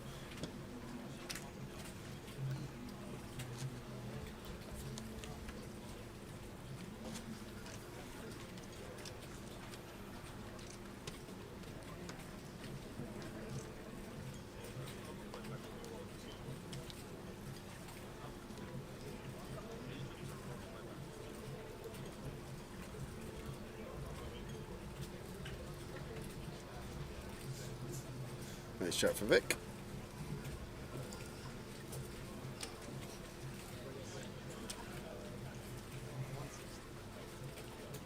Into Ben. In the bin.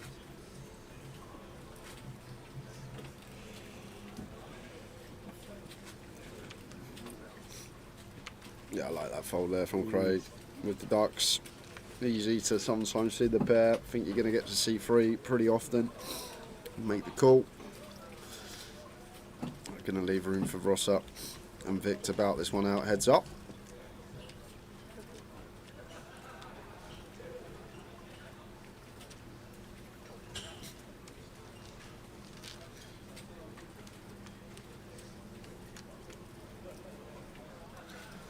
Ace high flop, ace 9 8, 2 clubs. It catches some nice heaters, Vic. Flop the flush with the Queen Jack of Spades, top 2 pair on King 10-4 with King 10, and now it's a nice clean top pair with the backdoor nut flush draw. Once again, as we saw on those other occasions, goes for the check back.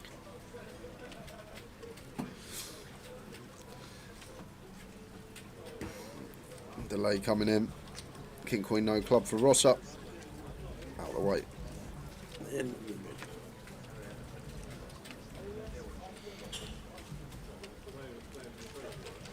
So welcome along, 5 days of live streaming in Luton. Welcome along everybody. High roller we've got tomorrow, and then the main event Friday, Saturday, Sunday.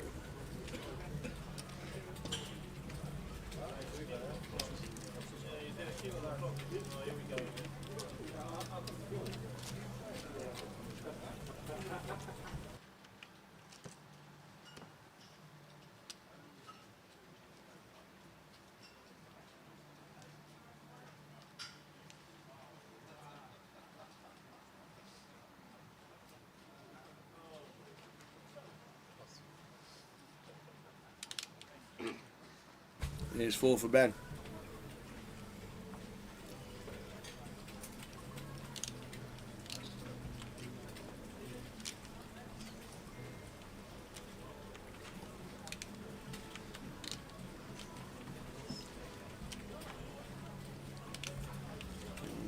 Craig's out of the way. Round 2 of the small blind.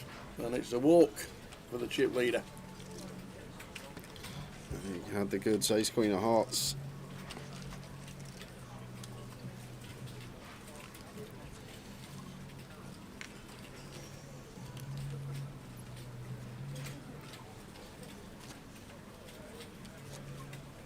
Is Craig old enough to play C1?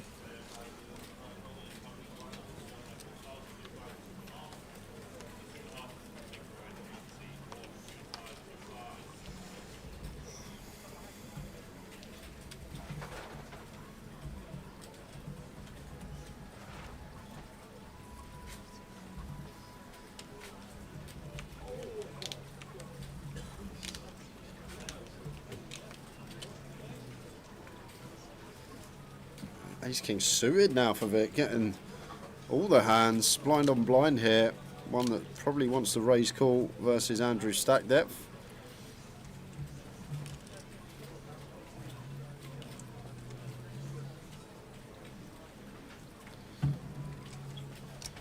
Going to take the raise call, haven't you? I'm going to show that he's waking up with him.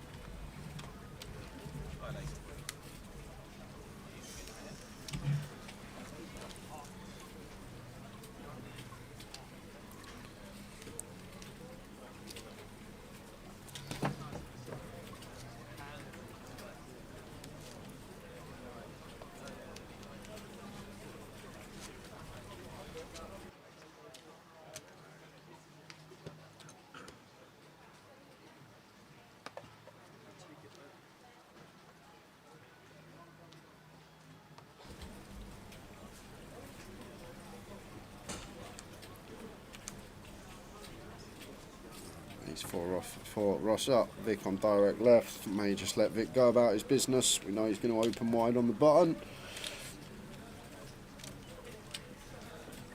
That's chip lead, I would open any offsuit ace, but I feel like if we got someone that's competent and knows they get to punish on our direct left, may just rein it in a little. Either way, Vic can't do anything with the 9-4.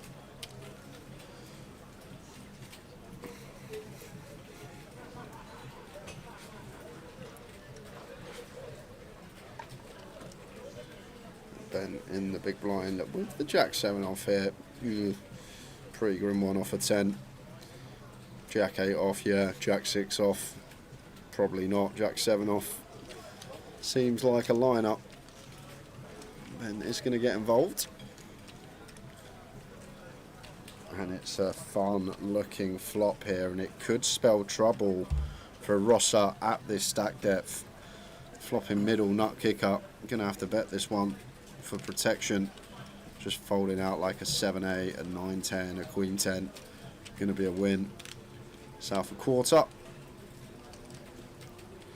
And now as Ben, pot size back, and we say the words pot, it would be 740. So essentially just less than a pot size bet behind.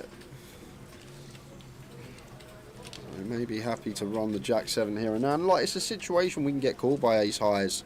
We can rep flush draws, we can rep 5-6, all this type of stuff. And there is the check jam, and I guess Ross is going to have to call off ace 4. Ben may do this with some king 4, may do this with some 4-5, but no! Wow. Rosser Great time fold. bet folds the second pair, maybe player dependent. It seemed like Rosser already had his mind up.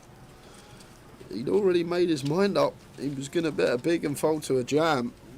Terrific stuff. You'll see a lot of people call off ace 4 there. Assigning Ben some worse 4x, assigning Ben some 5-6, some flush draws. But just sniffed it out somehow. It's a top-notch laydown. I feel like a lot of people struggle to let that particular hand go when potentially we have some worse 4x absolutely crushed.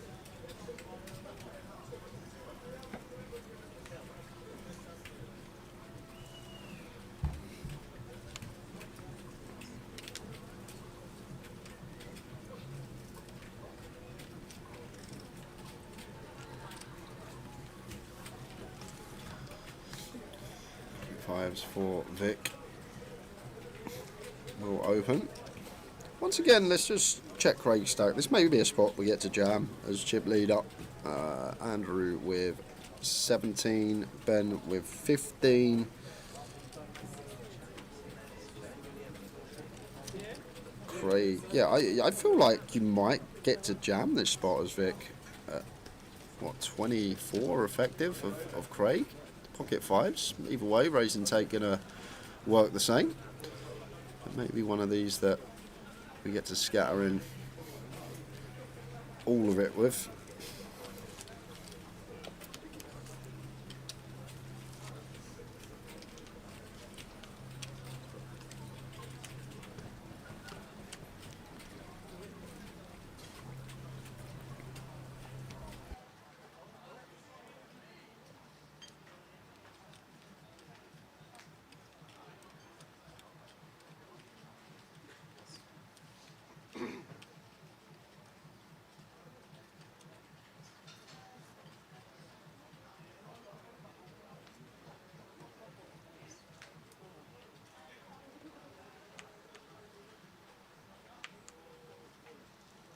Evening, lads. Will they make Goliath satellites on Grosvenor, or are they going to be on Stars? I don't actually know. There will be some on Grosvenor. Should be very soon, Zacabello. I know they run them on Stars, but there's always Goliath satellites running in the lead up to There is. Goliath. If there isn't, I don't know why there's not, but there should be. I know they've been concentrating on the Irish Open for the last month or so, and they've got the Vegas packages coming up as well. But the Goliath packages should be there at some point, or even just the tickets. I know the live credits are always good and a bit busy, aren't they? On there.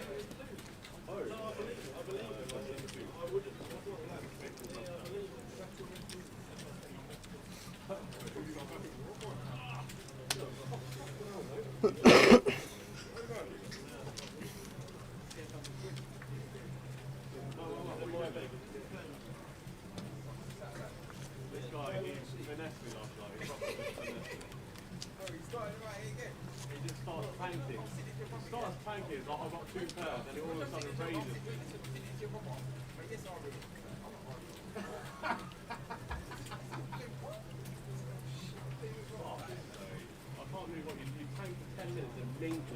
Well, Mr. Go.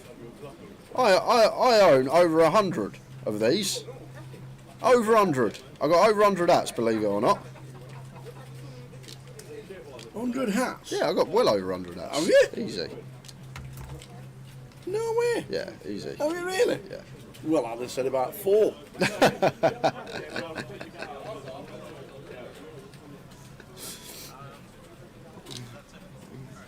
It's nice when you find one just in the back of the wardrobe. Oh, I forgot about this one. Used to like this one.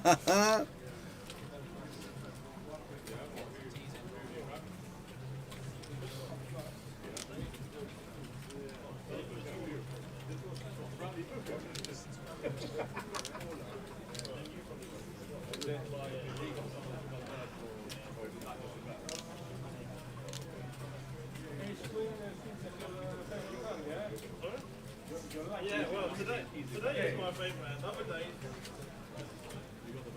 Very bad. Queen 8 of diamonds here. Really nice spot for Vic. These are the ones. Can he find it? Button open, going to be a wide range. We got offsuit high low. This is like prime to just make 650 as Vic, but chooses against it. We get to ask the questions. That's a really prime free bet spot as the chip leader. Not taken on this occasion. Good evening, technician. Hey, technician, how you doing?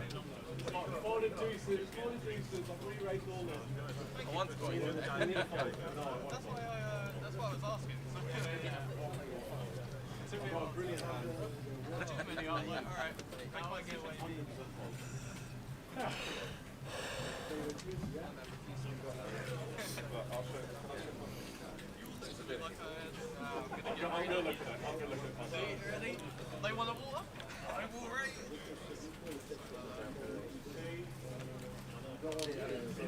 It's 10 for Craig. Going to be another open.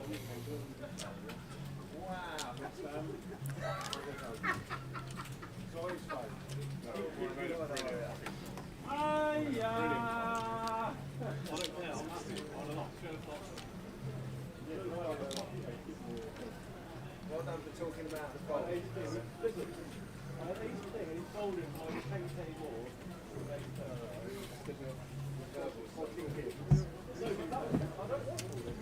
Craig, raise and take. Vic met a chip leader, 45 bigs. Craig McCain's now second in chips, just in front of Rosa. And Andy and Ben Skinner, 15 and 16 bigs.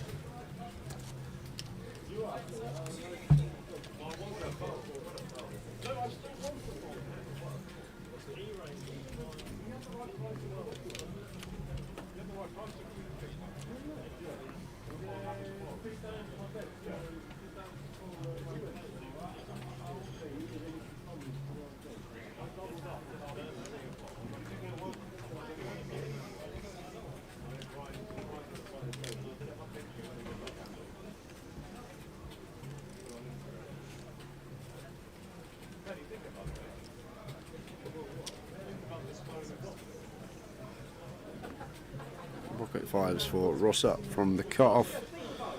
Should be raise and take for him.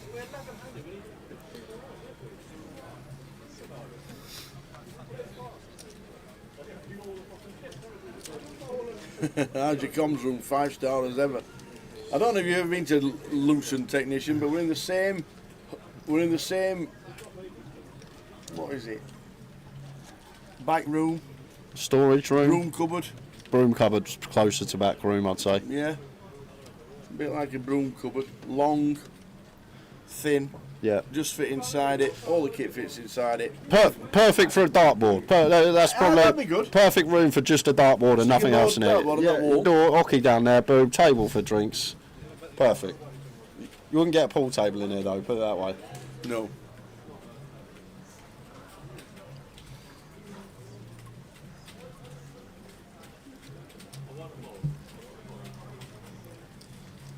Do you know how high a dartboard should be? I don't know how Exactly. I know the throw. I know the hockey. Which is? 7 foot 9 3/4. Yeah.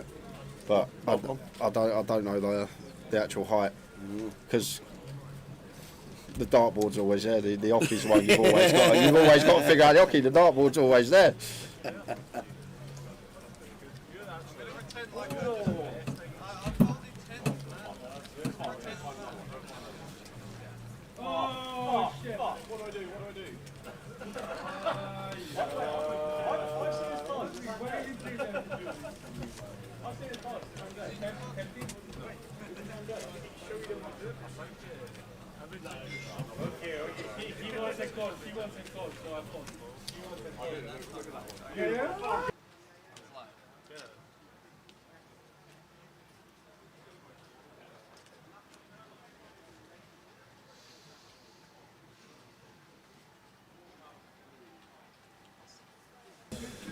Like here as Vic should open. Like it seems counterintuitive to open like a raggy offsuit ace, but when we're chip leader at FTs, like at this given stage, few short stacks, like any ace will do. We're looking for removal, blocking some hands from getting after it behind us.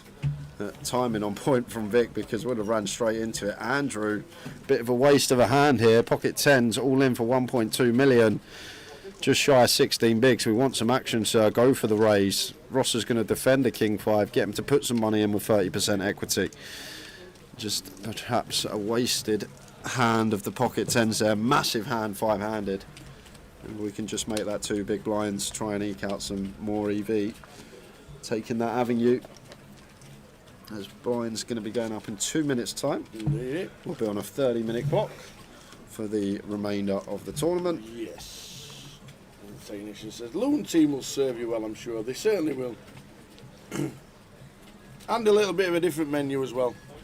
I have the sliders. With the Illumi fries. Oh, nice. Very nice indeed, let me tell you. Very nice. On my little supper break. A chicken slider, a burger slider, and some halloumi fries. Nice. It's very nice. So yeah, if you can't join us here in Luton, then live streaming on all weekend, Wednesday, Thursday, Friday, Saturday, Sunday, next 4 days from 12:20 in the afternoon.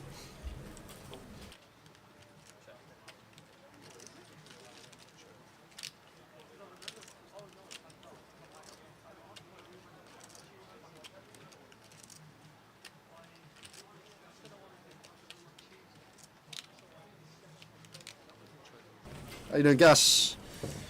Up the gas. Bristol, is it Bristol? Oh! Yeah. Oh, shh! Why am I shushing? Biggest game in history on Saturday. Yeah, I know. Bottom 3. They're in relegation zone. Oh, are they not playoffs? Yeah, In the championship? no, they're in relegation zone. Stop laughing. Oh, I thought they. You don't need to laugh. I'm thinking the other Bristol, the Good better job one. camera's not on gas. Thinking of the better Bristol Rovers. Is it? Bristol City. Yeah, Bristol Rovers are the one in the playoff They're in League championship. No, Yes. who's? Bristol Rovers are in League One. So So who- they're in the relegation zone. So who lost 4-0 to Leeds the other night? Bristol City.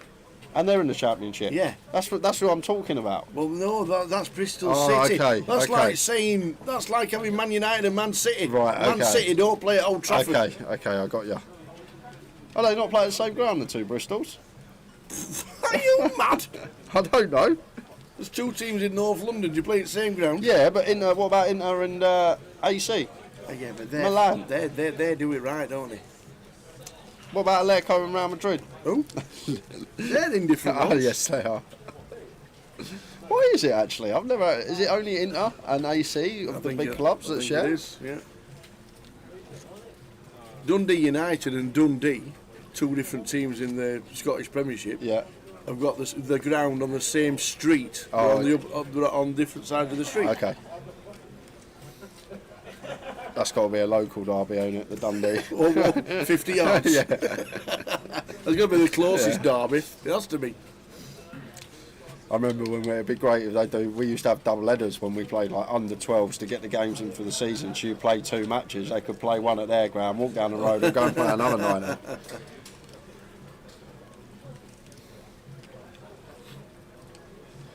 Yeah, sorry, Chris Smith. I don't really know him in football when you get below the Premiership. No, and it's and it's the first time since I've known him that he's had to look at the bottom 6. True? Yeah, it's true. It's true. He never used to look below 10. I reckon you'd Bottom have to 6 are go. looking now. Yeah, what 2009 season? When Harry Redknapp, 2008, 2009, I reckon. When we were bottom of the table when Harry Redknapp took over from One Day Ramos. I think that would be the last time. One Day Ramos. One That's Day a real Ramos, one. yes. Juan Day. Well, I'm not Spanish. It's like Juan Day Ramos.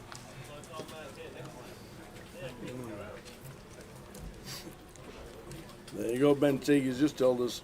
Closest derby in football is Dundee and Dundee United. It's 200 yards. How good is that?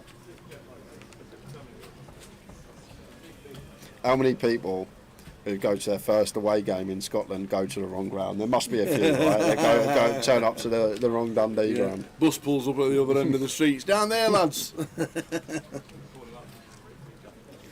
Kings for Rosa. Yeah, I'd 3-bet here as Vic. Really good spot. Generally need to go big. Like Rosa, we could go for just 500 here, but it seems like a really nice 3-bet spot for Vic. But gonna go for this option, which I feel like it's going to be the worst of the lot in terms of making the most in the long run. I feel like it's a really profitable free bet spot here for Vic, and probably would have taken it myself and ran into kings and done 5 big blinds. Just try and take Ross's hand out of it. Seems too good a spot not to take, but Vic going for call. And now Andrew out the way in the small blind, and it could be ill-timed. Whatever Ben's got, he needs aces, and he's got 8s. Can't fault him, has to go for 9.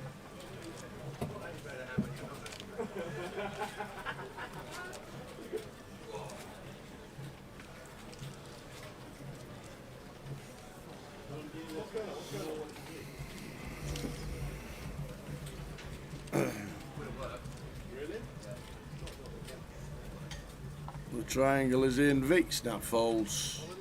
All in at the call.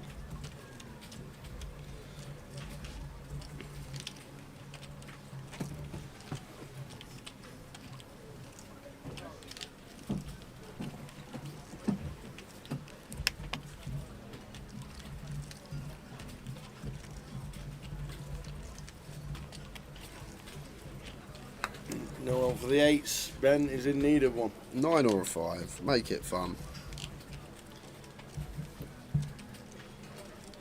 Ace of clubs. So just an 8 for Ben. And it's not unlucky for Ben as he busts out in 5th. It has to take that shove spot, just running right into it there with the 8s. Well played, sir. Lost with the jacks, bit of a cooler. Won with the jacks, got himself back into it. It's still a decent payday, £6,320. Well done, Mr. Skinner. Heading in Oakley. Dublin was great. Always enjoy Ireland. Yep, Never have a bad word to say about the place. it was a cracker. And the thing is, like with that event tower, like the amount of players they got to cater for, it just runs so smoothly every tournament. But they got 7-8 tournaments going on at once, and just everything's just running like clockwork all the time. It's credit everyone involved, and I'm sure it'll be bigger and better next year. Hard to beat. It seems to surpass each previous year.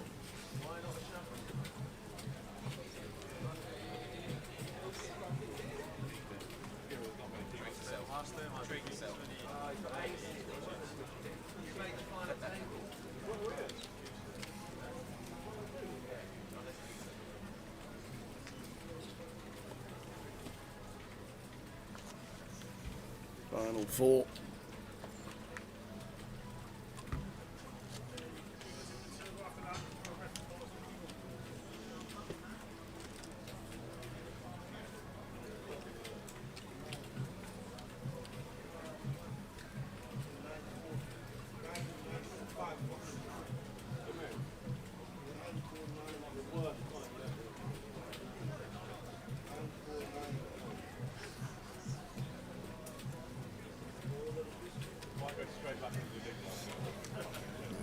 Clear complete from Craig.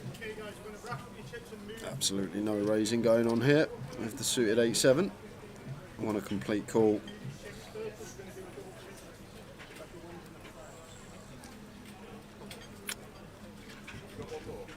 Five deuce off for Rosso, going to be very high frequency check. Maybe once in a while, could be one of these polar trash holding raises. 3-4-7 flop. Top pair, Craig. It could be fun, this. Up and down for Ross up. And Craig with his 7-8. Looking to fire out straight away.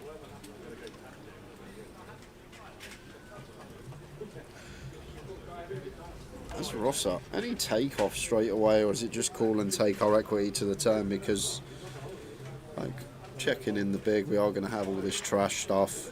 7-3, 4-3, 7-4, maybe some hands that Craig just gives us a walk with. King of Diamonds turn. Decides to play it passively. Well, it doesn't necessarily mean we can't have a strong hand when we just call with position. We can still have some slow plays. And King of Diamonds on the turn. Looks like Craig going for another street here. Recognising not much King X in the range of Rosso once he once he calls flop. Gonna need King 5, King 6, or a turn 2 pair to have a king here. Maybe something like King 8 of spades, King 8 of diamonds, King 8 of hearts more likely. Diamonds not a thing, but something like that. So just reduced King X combos for Rosa here, so happy to go for a second street of his 7. And they're up and down on Rossa into the muck.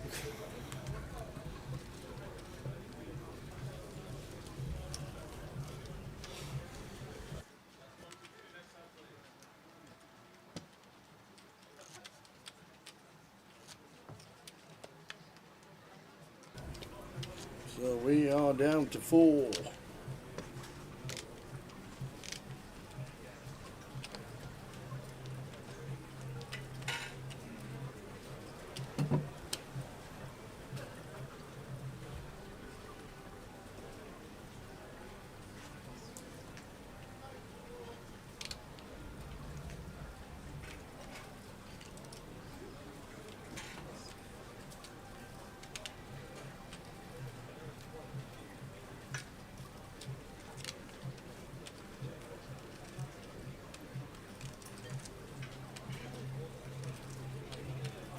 King Jack off, out the small, the Rossa.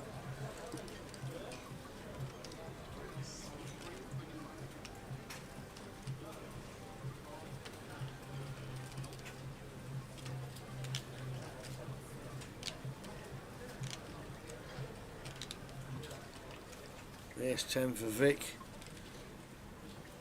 Could easily bump it up again here.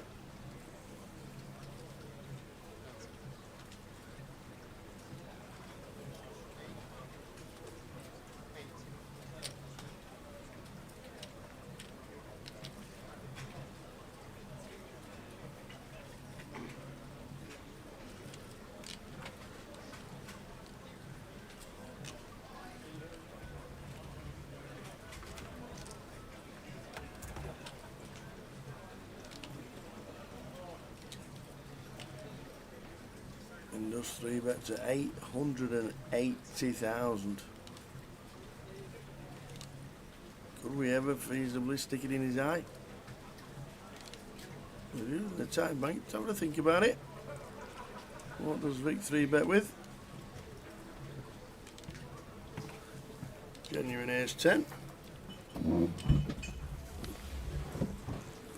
Time for the raise for value in position. Wouldn't shock me if Rossa come along here. Blind on blind. I just said, could he even stick it in his eye? No designs against it. Yeah, suited maybe. 4-bet rip, better to be suited when 4-bet bluffing all in, just for that extra bit of equity when called. But like Vic's bluffs there, going to have a lot of King X, like King 2, King 3, King 4, King 5, where some bluffs should derive from. So keep a lot of this dominated stuff. There we go, post with, but Rossa just with a lay down, lets it go. Vic picks up another.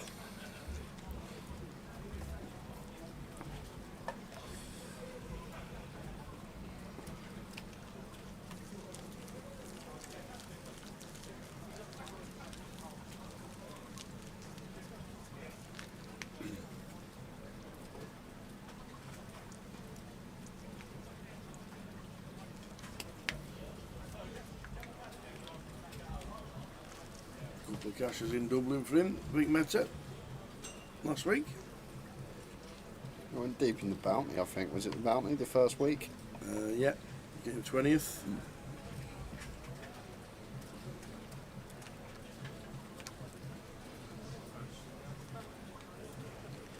How long ago was GUKPT? That's the question.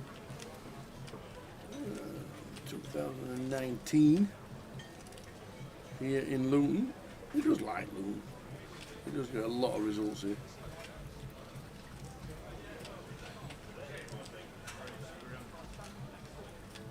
Yeah, this should have been a jam for Vic, but he's going to be able to get away from it.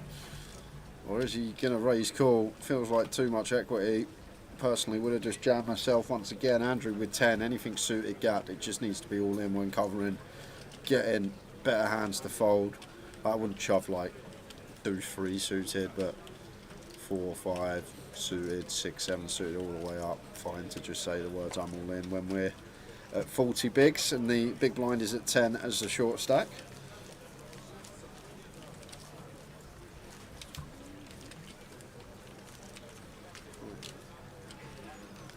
Always saying these spots get a lot of cash game players that may just play tournaments when they're here and there locally, but don't actually go away and have a little look at the strategy and the inputs and what it spits out. But you'd be surprised when you're the chip leader how out of line you actually get in these final table situations, especially in these blind on blind spots. When folded to us, there should be a catalogue of jams coming in. Missing that one on that occasion and potentially saving himself because it was big slick for Andrew. And now Vic is going to open a6 off here on the button, raises to 225.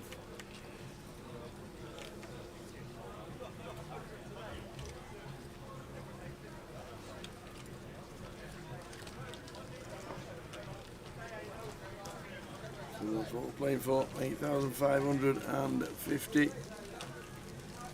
Next out.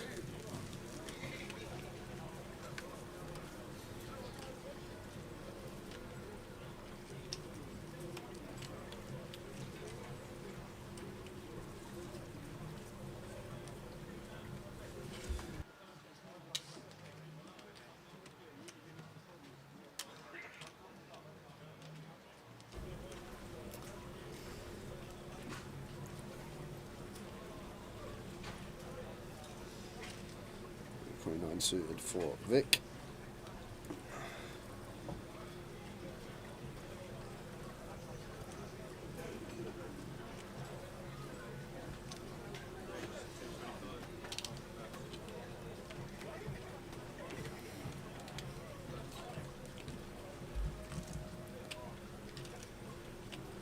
Won't be calling with a Queen 6. Spot on. Vic over 4 milli. 42 bigs. The blinds are now 100,000.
And the P with the triangle is good until we look down at Vic with the same hand, ace 10. Can I have a count, please? 1.5 milli.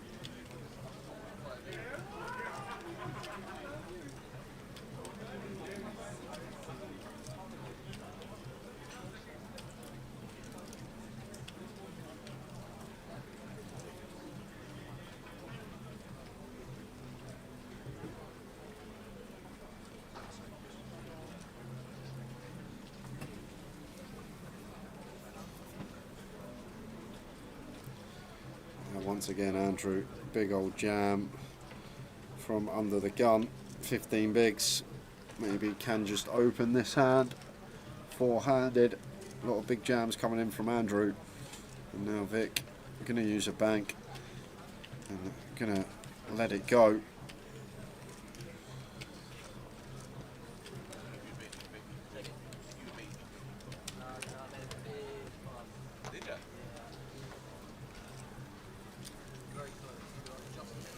Four players left in the mini. 21,000 and change up top. Good start to the week for these four.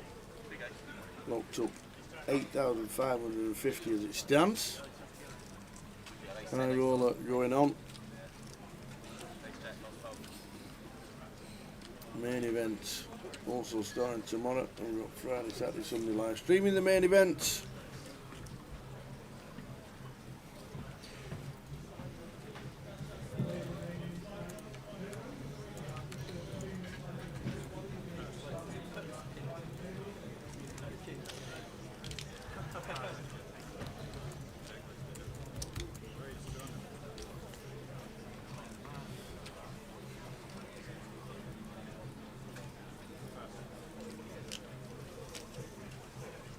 This one do need to jam though, as Andrew. We're also going to be getting out there. bit more than last time.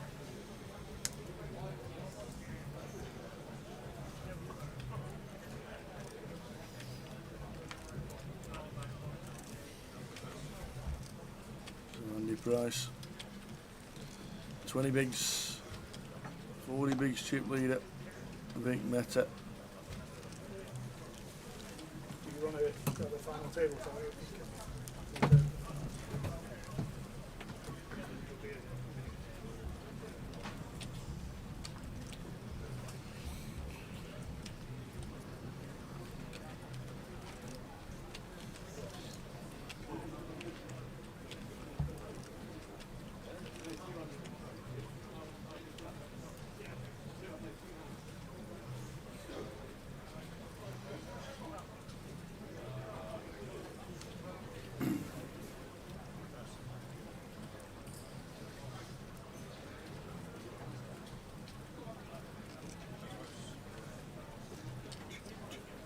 He likes the minis, does Craig? You'd see one.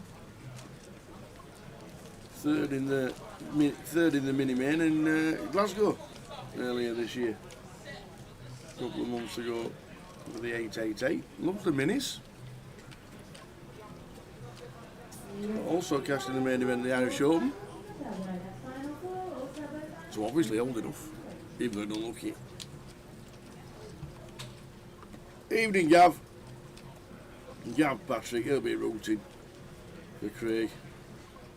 Hope you well, Gav. Hopefully try and bring up the old sticks soon. I'll let you know when we do. Hope we got some golfing, it's been beautiful. I've definitely got my steps in the last 2 days. Do you buggy round? It depends what I'm playing with. Because I have a lot of like older people in our swindle who can't walk the full 18.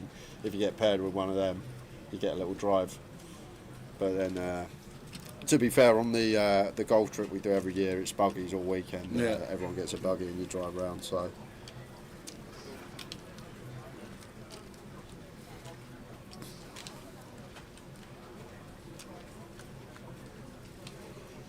Things slowed down a little bit forehanded, not much been going on. Just a bit of passing the chips around.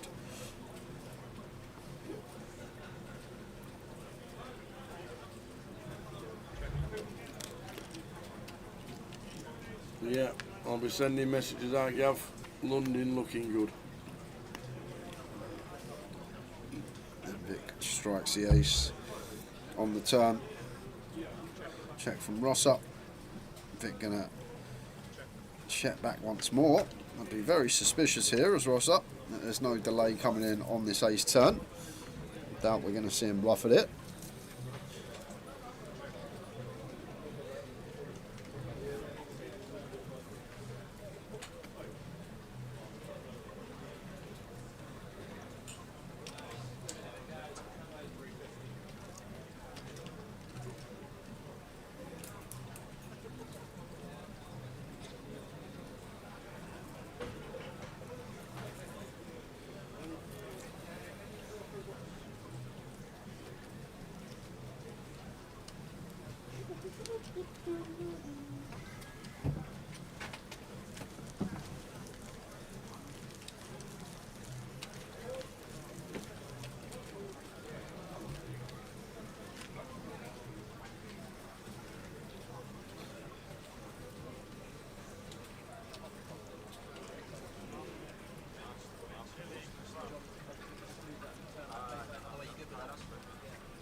So in the background, Riz still leading the NPL. Mud Turk in second, Adam Wilkinson in third. That's a sick run as well, didn't he? Did he chop it in the end? The mini in a 6,000 man field in Ireland. Chopped the mini, didn't he? Riz, The mini main, yeah. 90,000 he got. Nearly 100 bag. Yep. He was on the final table of the horse with me as well, so there's another final he had. I said to him with the break, he says, horse, he went, I don't know all the games. Riz chopped the mini in Dublin for 90,000. You get away points. Yeah, for the NPL. Points count as double. Imagine the points in that one. Yeah, I know, for the 6,400 runners. Be like 250 euros in. Yeah, third. We're getting like 500 points for winning it. Yeah, three-way chop in the mini. Took third for 93,390. And it was the first time they looked at numbers, and they all just shook their hands, said yep, and nodded, and that was it. It looks like the lads he was playing against were fairly new. Well, not necessarily new to poker, but reduced results on the database, let's say. Great island for Alex. Riz is having a Moriel. Yeah, well, Gav, this is how it goes. This is what people don't realise. There's always going to be one person that has a year like this. Like, we had Kellett, didn't we? We had Davenport, then it was Cal, then it was Davenport again, and then potentially Alex this year. But this is variance, and this is the beast of variance that people don't understand. You can have a good 2-3 years at poker and potentially be torching it off and not even realising that when that variance catches you up, it's all going to go. That's why we love the game. It's impossible to say who's better than who. Maybe in 20 years they might create like a supercomputer, infinite sim, something like that. Then we'll be able to finally know who's the best. A hell of a lot of luck in tournaments, as everyone knows. Defining moments. I know players that potentially could have had great poker careers but lost huge spots and then took other avenues, and then I know other poker players that may not be poker players but they had huge spots that went the other way, like worth hundreds of thousands of equity, winning those flips at the right time. It's not just tournament defining moments, sometimes it's career defining moments.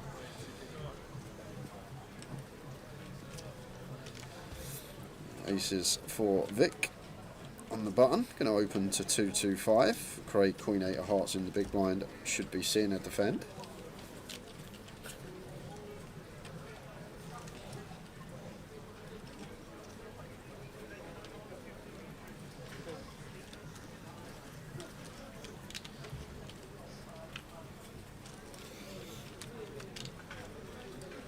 After the flop, 10, 4, 3. Luckily for Craig, whiffs it all.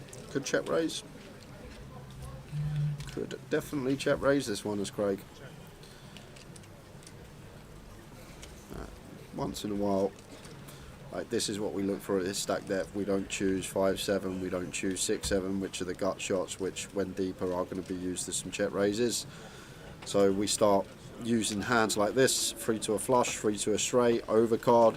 Vic's going to have a lot of ace high, king high stuff that we target to fold out. But I'd love it if Craig just went for a little 4-7-5 here, something like that. It'd be a really nice find. I know Vic's got aces and it's not going to work, but always try and take the whole cards out of account. I'm just going to check fold on this occasion. Look at this, 22, 22, 22 and 44. Love it. Blinds going up shortly.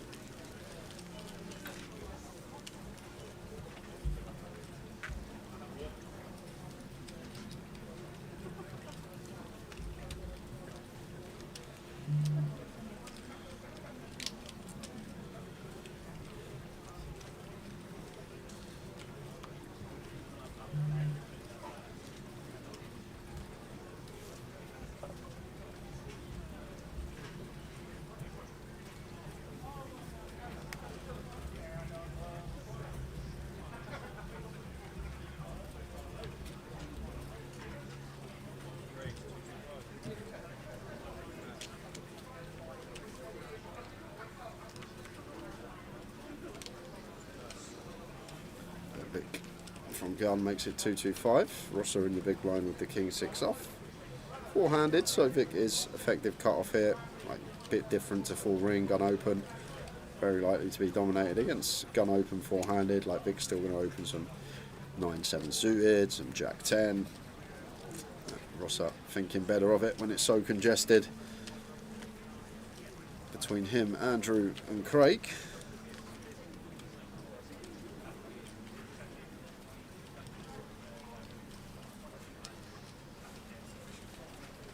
Rest of the schedule for Luton. Come and get involved, because there's plenty to get involved with, and there's so many guarantees on here.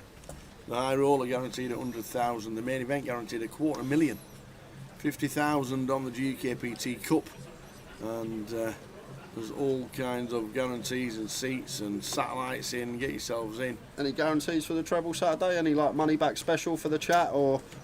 The only guarantee Yeah, is that there is going to be one. there is going to be one. Okay, That's it. That's the only guarantee, is that there's going to be a tower treble. look forward to it.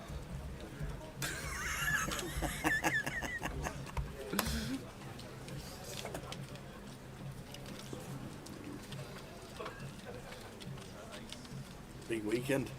Huge. Big Thursday night. What's on Thursday? Oh yeah, it's Tottingham. It's Spurs and Man U. We've got European semis tomorrow. Oh, are they both playing? Yeah. Same time? Yeah, it's Oh, Thursday. that's poor, isn't it? No, that's always the same. Well, in no, Europa. the Champions League plays on different Yeah, days. that's because it's the Champions League. It's more money, isn't it? Makes more. They A lot spread more. it across 2 days. Yeah. You could have one playing at 5 and one playing at 8. That's what they could do. That's what they should do. Yeah. Well, at least football fans can watch them. Watching Bodo Glimt. Barogo Glimp. What a name for a football team. Give me a B. Give me an O, give me a D, give me a give me a forward slash. Oh dear.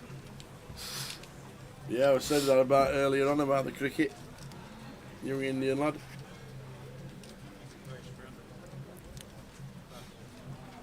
Vic just applying blind on blind as the blinds increase, going into 61-20 now. 30 minutes until the next break.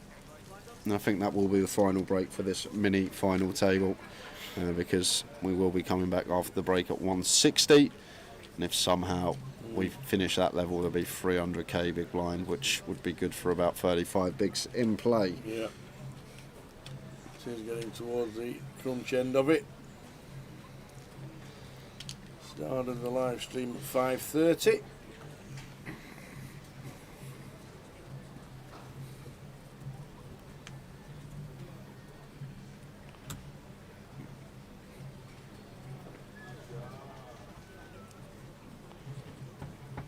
Think about King 9 off here. Let's it go.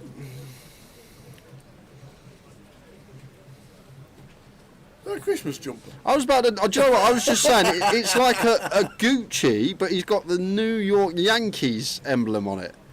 With 50 Father Christmases on it. That's what it looks like. No, that's the Gucci sign, I think. I think that's the G for Gucci, and then, but I didn't realise there was some sort of agreement between New York Yankees and Gucci. I don't know. Maybe there is. I thought it was a bit early for the Christmas jumper day this year. There you go. You should know, you was in Ireland, what all these Europeans like to wear. Well, I say Europeans, we're Europeans, but like the French and the Italians, they wear like their green track suits with their like the white line up the side. I'll tell you what is the most irritating thing Go on. ever. French players. You can't say that. No, I don't mean. Let me finish. Let me finish. You can't say that. Let me finish. Go on. The French players have decided that you don't need two legs on tracky bottoms because one of them's above your knee. Shorts. Walking round with one leg down and one leg up. What's that about? That can't be a thing. Honestly, They just call telling it. you, They must be rushing for break, catch it on the chair, the trouser legs up. telling you. Apparently, it's a thing. Okay. Apparently, it's trendy. What? Just one leg up, yeah? One leg down, one leg up. Trendy. Telling you, and it was only the French. Only the French. Telling you, watch it. So because of the French's clothing choices, you just don't like them anymore. But that's what you're saying, basically. It was a weird one. Tell you. Okay, you're going to set Rosser in blind on blind, just south of 15 effective. Going to do the trick. I interviewed a German leprechaun. A German leprechaun. Ah, that was cool. Oh, okay. That was good. Dressed in all the outfit with the beard and the hat and all the rigmarole and the boots. Yeah. There's a Vic in that territory now where he can play some open jams if he would like to.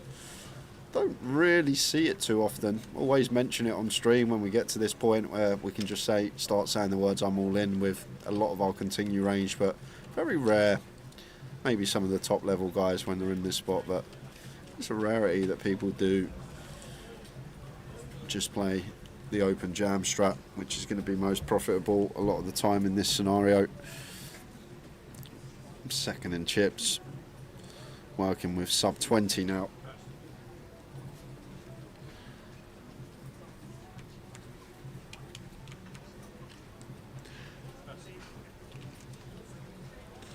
Jack 4 offers rather like not even going to get to complete here because Vic just gets to set us in so often. 13, 14 bigs. It's just going to be a walk for the chip leader, and I believe that's going to be the peak of anyone on this final table. 5.2 mil.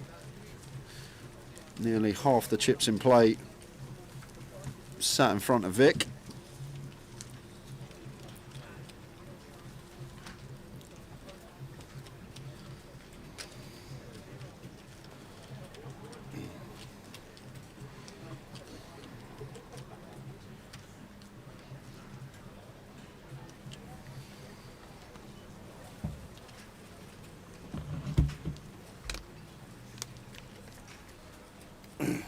The old Frenchman, the Frenchman that blew the open, old John van der Velde.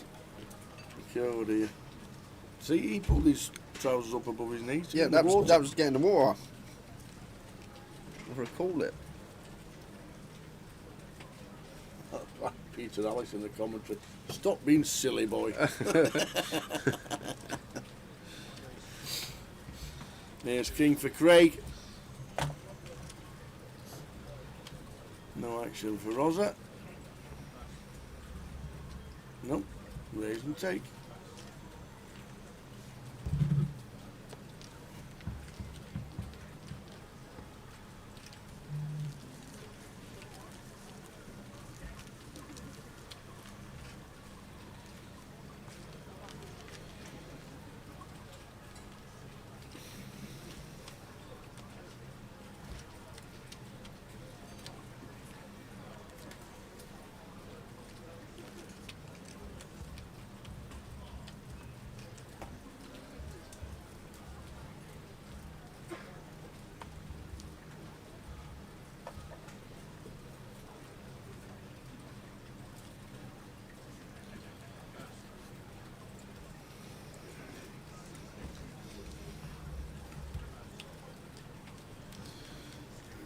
What on earth is that about? I'm sorry, but that's just outrageous, Tower. Folds to us in the small blind. King 4 of clubs, 14 bigs, just folds.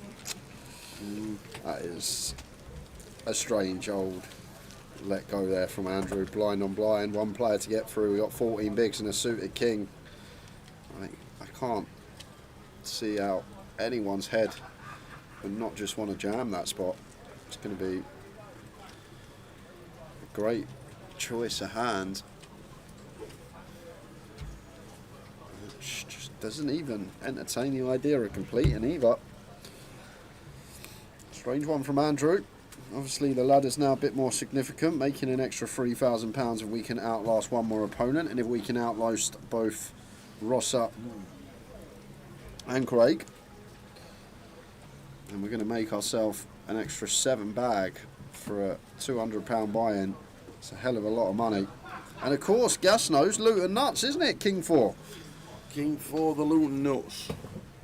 That was a Luton nuts when, God, 2014, 2013 maybe. Well over 10 years ago.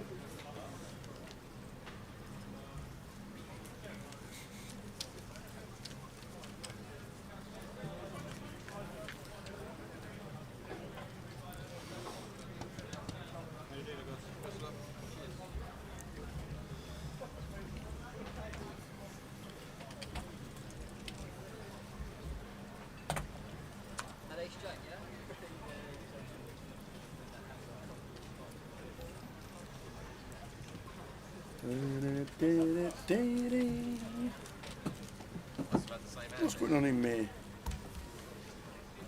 GUKPT Leeds in 10 days. Well, next week, next Thursday it starts.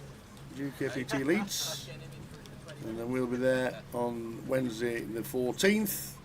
Walsall and Manchester got 25/50s, and then we'll be down in Reading South for the 888 at the end of May to the beginning of June. Nice. Look forward to them.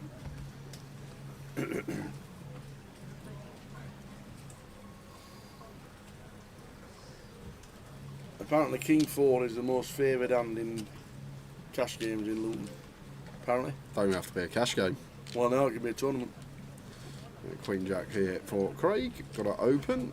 Even into chip leaders, big blind, four-handed. Still need to find opens with hands like this.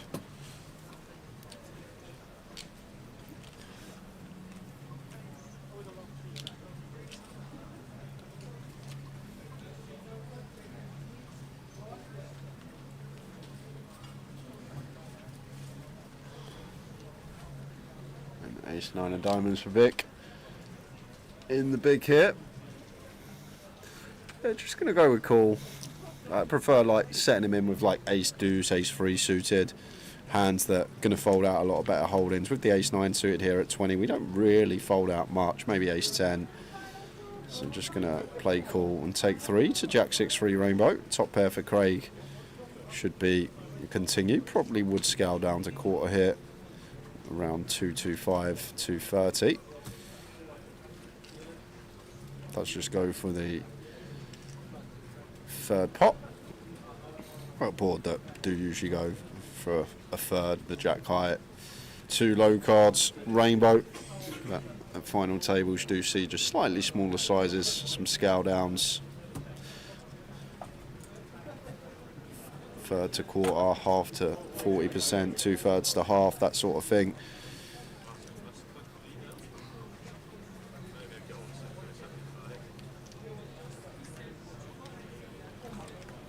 Good timings for Walsall and Reading if they both make the playoffs. Walsall players must have been told they're not getting a bonus this year. What?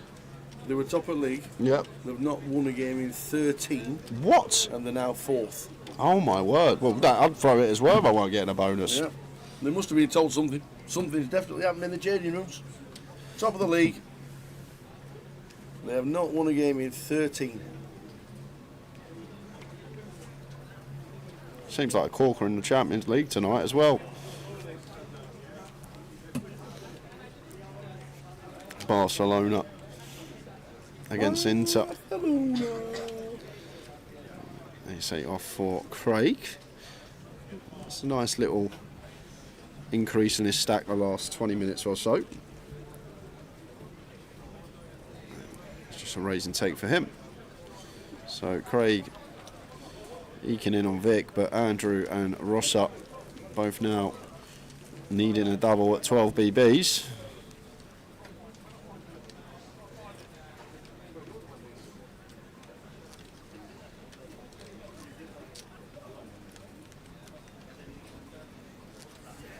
So it's still on 4. 21,280 up top, 15,690. And we'll Second. be taking a break in just over 15. Are we? Yep. Oh yeah, we're on the 30-minute levels, aren't we? Are we really? Yeah, you don't have to. You can sit here and do your I word or can if you sit want here, with I everyone, can but sit here and talk. Seems to have flown by. well, we've only been here 4 hours. Yeah. Seems to have flown by. 17 minutes to go until the end of the session. And then a break.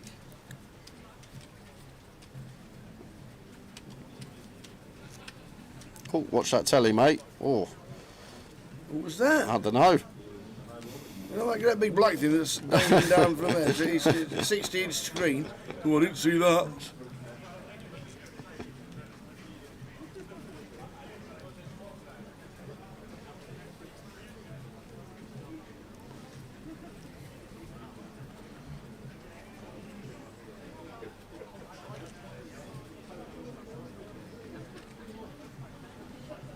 I have no idea, Mr. Go. I haven't seen him all year. Didn't even see him in Ireland either. No, not so. Enjoy the teas, Chrissy. I'm going to be getting the teas in about 16 Good minutes. shout. So we got 16 minutes. Yeah, unless you want me to go for the teas early. What, like now? Come back in 15. Yeah. Pull the kettle on. No, I'm not, Gav. Not watching the Barca Inter game. Saw it was 2-2 at half time. Yeah, it's on in the one of the TV screens in the card room. No sound on though. Don't even get to watch the beloved Spurs tomorrow. We're streaming the high roller. First Europa League semi-final I think I can remember us being in. Made the quarters a few times back in late noughties. Would have been there if it wasn't for work commitments.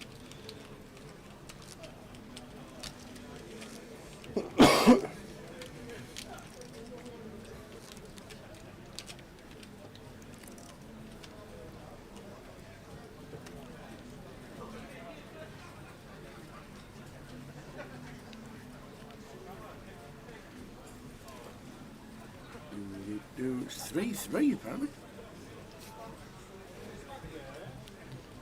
Oh, sounds like some game. Lads, Rafinha predicted to get the Ballon d'Or. Is that who used to play for Leeds? Yep. Was it? Who went down with Leeds in the Prem last year. Wow.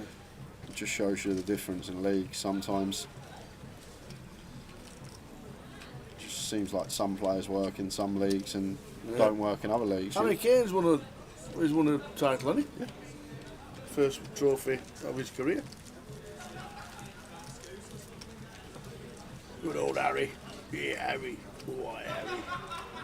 Yeah, Harry. Yeah. Yeah.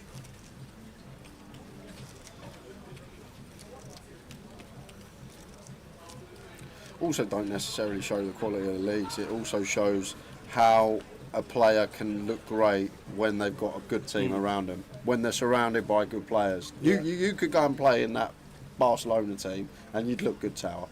You wouldn't look out of place because you're surrounded by world-class players everywhere. And I feel like that's a big thing. I feel like anyone, another one, Gnabry, when he went to that Bayern team, he couldn't even get in the West Brom side under Tony Pulis.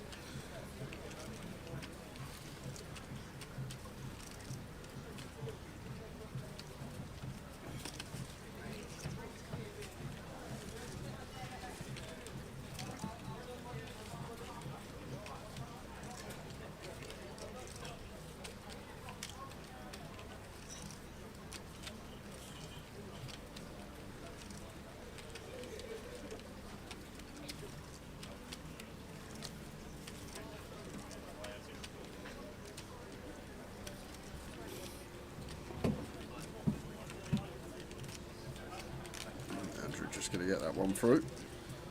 Yeah, Eric Dyer, good example. He's flying at Bayern, isn't he? Going to be in team of the season probably at centre half, and everyone wanted him gone at Spurs. You got the wish. But the thing is, like, as a defender, this is the thing, Richie. I feel like when you play for one of the top teams in your league as a defender, you're going to look good. You're going to concede less goals. You're going to have more time to catch your breath because there's less attacks. Whereas if you're playing for the team that's fighting relegation, you're going to be under it all the time. You're going to have players running at you more.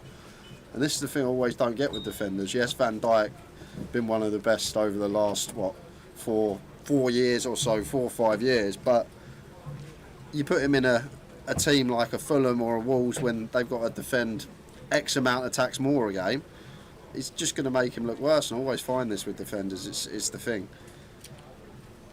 Of course, someone in the Man City or Arsenal team are going to concede less goals than someone in the Fulham or Wolves team. It just...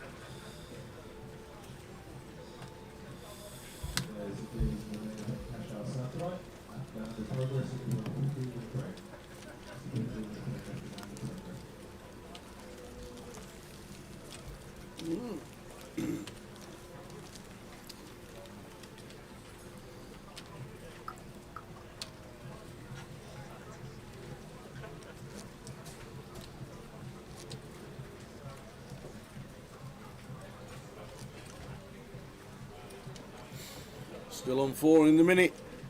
Vic Meta stacking Manhattans.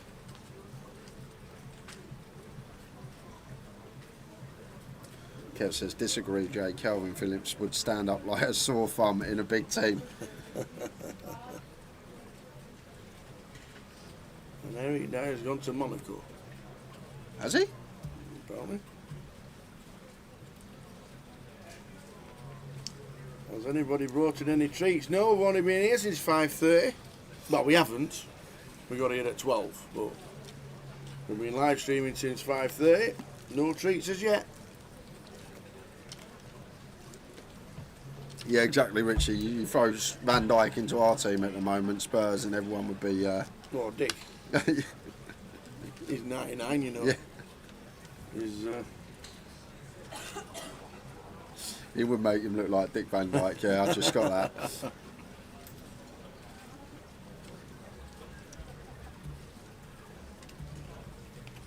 It's just weird, ain't it? It's a weird old game how the league's changed. I remember Richie Tanguy and Dobele when we signed him. He won Player of the Season that year in League One. You go and watch the highlights on YouTube for him in that Leon team and he looks like Messi. And then he got to Spurs and he just couldn't do it in the Prem. It's just crazy how some players are ballers in some leagues and then they go to somewhere else and they can't do it. Hazard, another one, done it in the Prem, went to La Liga at Madrid, couldn't do it. Makes no sense. Dry it out a bit, this one, four-handed. Not seeing any flops, just a lot of small pots being passed around, but now Vic just going to get the opportunity to jam. But once again, not going to be going to the flop. Evening, Alex. Gone to Malta.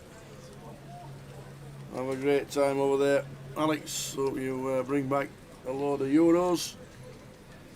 And don't forget, as a treat, you've got to have a Hugo's burger. True. True story. You're good at gym next week.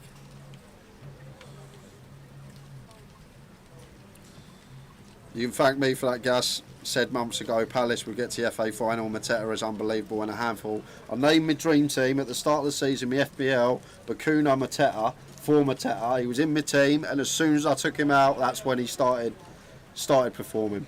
This is what I do. I change people's seasons. As soon as I brought Salah in, he scored about 4 goals, Tower, in about 3 months. This is what we do.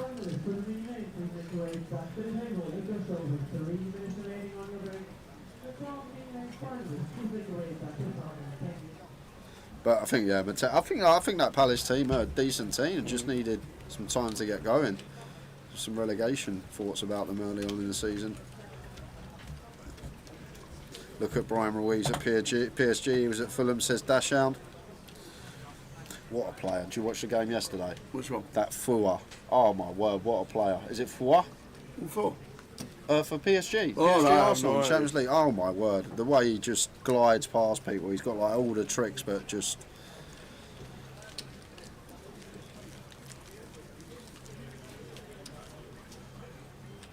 serious player he was. Yesterday's game against the lads from Woolwich.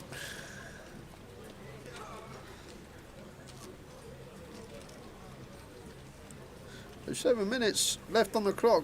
Gone a bit dry, guys, since we got four-handed. I don't think we've got to a turn yet, and still awaiting any sort of all-in and call.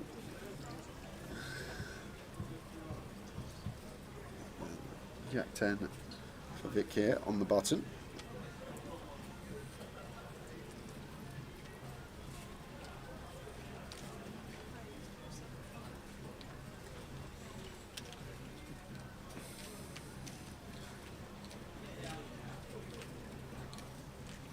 Craig.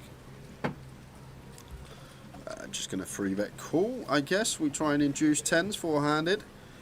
20C may go for jam because he doesn't want to bust in third, but I feel like we want to induce this one. Yeah, it does go with jam, but I feel like four-handed, less ICM. It's just going to eke out a little bit more. Try and induce like an ace-5 suited, a Vic, a pocket 9s, a pocket 8s. Something along these lines. A small pair that we dominate. Just maybe not wanting to go post out of position in a bloated pot when we're sitting comfortably second in chips as Craig. Heading to the break. Just over 6 minutes to go. And then a 15-minute break. And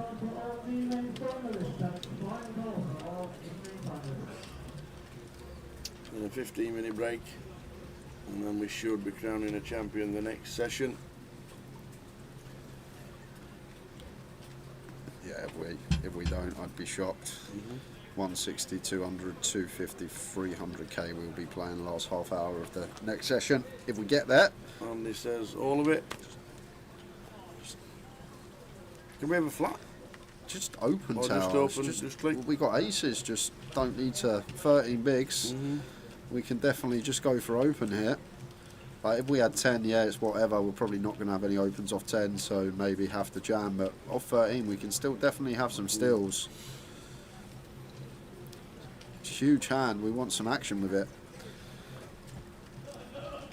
Ross up with the king 6 suited. Definitely would have defended facing a min click. I doubt he's going to call off here for what is his final 7 BBs.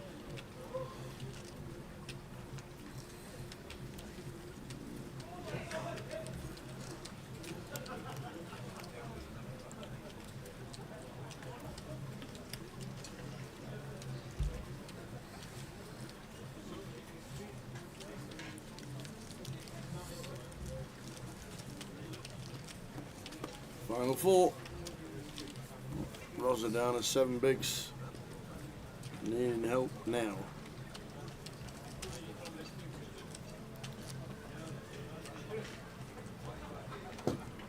Andy Price is from Luton.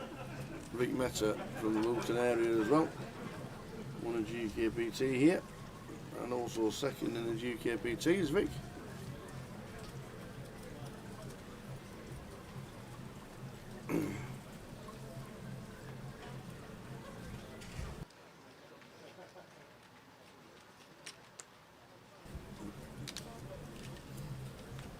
Craig's from Scotland. I don't know where Rosa's from. Where's Rosa based? Everywhere. Yorkshire.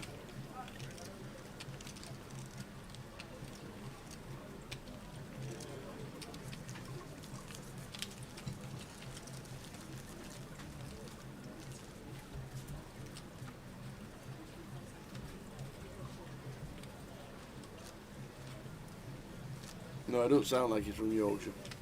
Like at all. Sounds like it's like maybe... Is it East Midlands? Yeah, sounds like around there. Could be maybe a bit more north, like Cambridge, somewhere like that. He certainly don't talk like that what I do.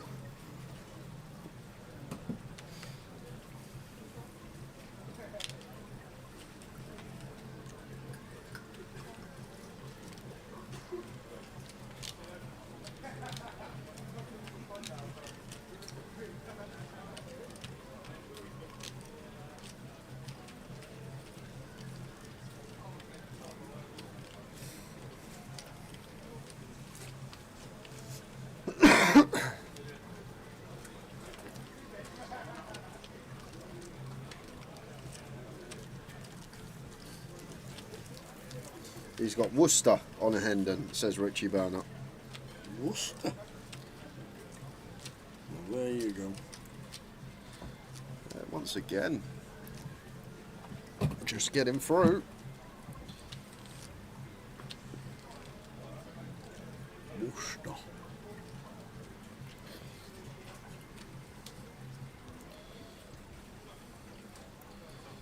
He could be from Wickham actually. Wickham's not too far from here, I don't think.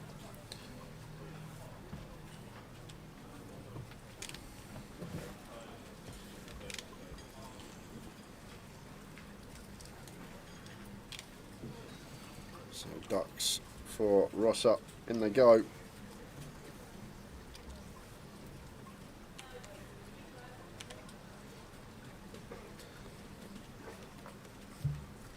Once again.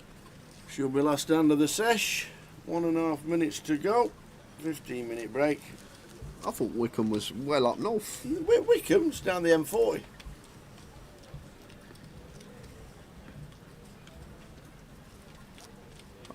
Okay. So it's actually near High Wycombe? Yeah. Oh, okay. High Wycombe's where, was it the grand final I was on my way to? When I was rushing out of work, I put Hilton in the Uber. Next thing I know, I was on the M1 and I. I was going to the Hilton in High And Wycombe. you're like, what are we doing on the motorway, I lifted my head up. For what on earth am I doing on the M1? And then put in the wrong Hilton hotel and ended up in. Well, I didn't end up in High Wycombe. Lucky I lifted my head up, saw me. I was on the M1 and thought, what am I doing on here? Yeah.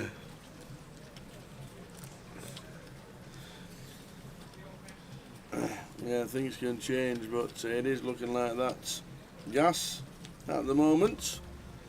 And we are heading towards the break, and this probably. Oh, we're going to get one more in before the end of this sesh. One more end.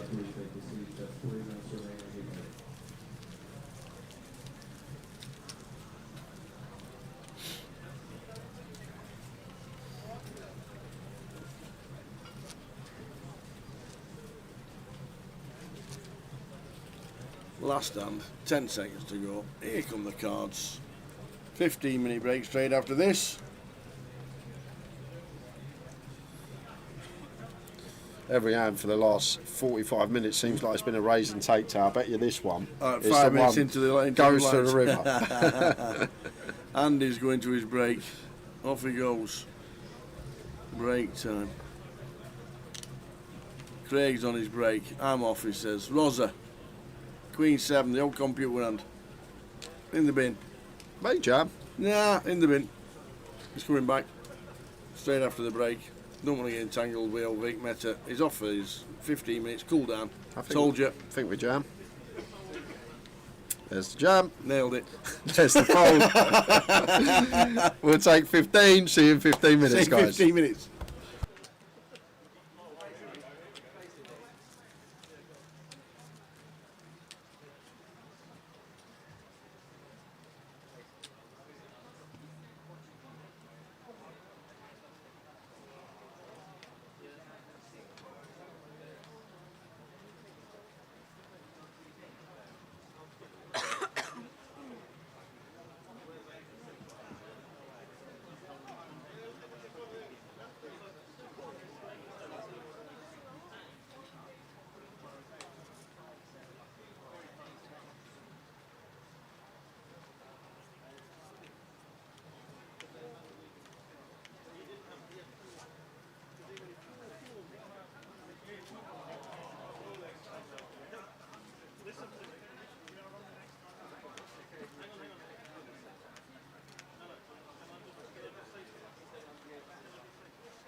sit and block it.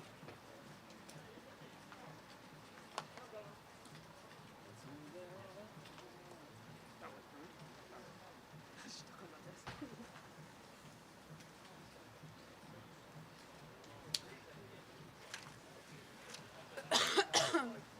Four, please. Thank you.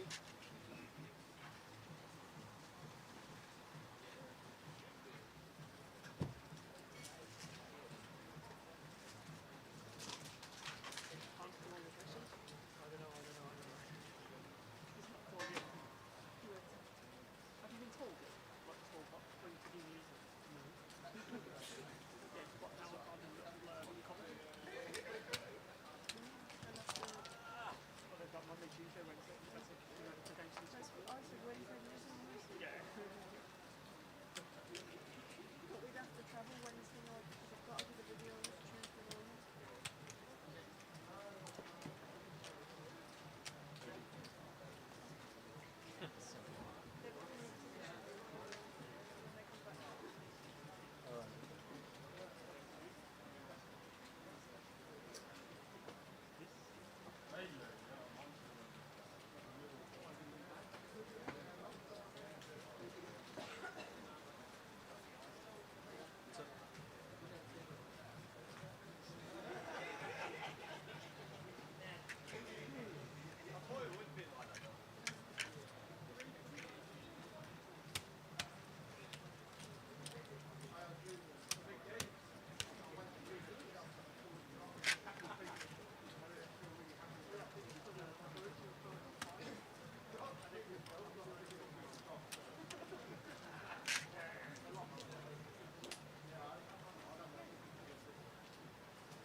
Well, how about a chop?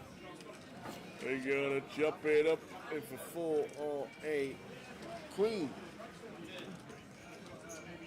Oh my word! The jack and sit back down again. Why have a chop when you can have it all? Wow. Cammy Williamson is on some heat this FT. Pings the jack off. You're thinking, just give us a chop, give us some life. Forget the chop, mate. Have it all.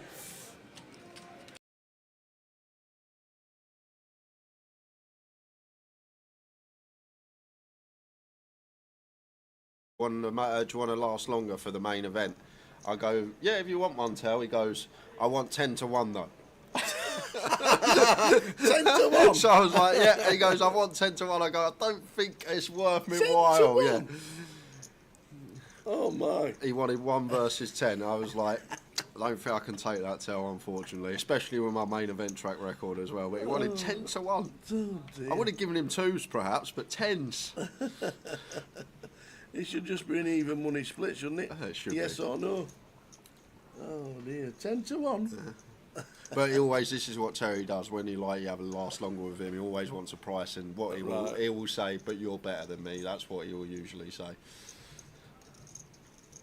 But to be fair, when he's got the chips, he can put people in some spots. But going to be a little bit of a spot here as Bobby finds the jacks.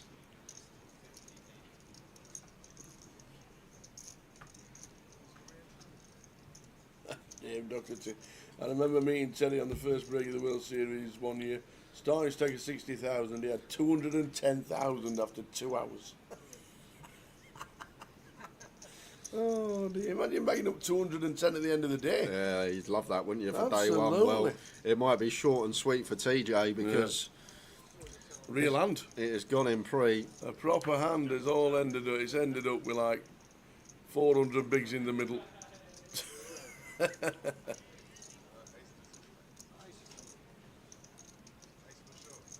So Terry with 10s, Bobby James with the jacks. Terry won't be out. I think he Oh, will. he will. Yeah, he will. He says there's 100 chips difference. Bobby's just got him covered. So, unless we see a 10, action may be slowing down for the rest of the sesh. Yeah. We did wonder how long he'd last. Well, his VP was 100%. Well, looks like he's got him covered. And Bobby, 400 bigs in the middle. Jacks against 10s.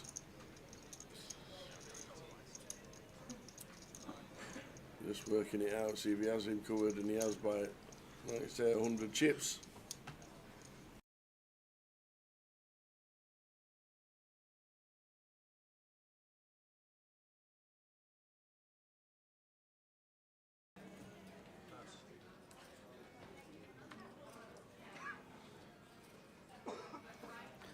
Let's do suited for Tom. Nice one to attempt to steal.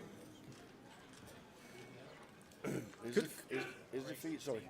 No, it's okay. All No, good. Go on. I just said somebody was in there saying is the feet stuttering. Hopefully not. Give yourself a quick refresh if you're on Twitch. And let us know. Interesting one here for Matt. Ace King suited.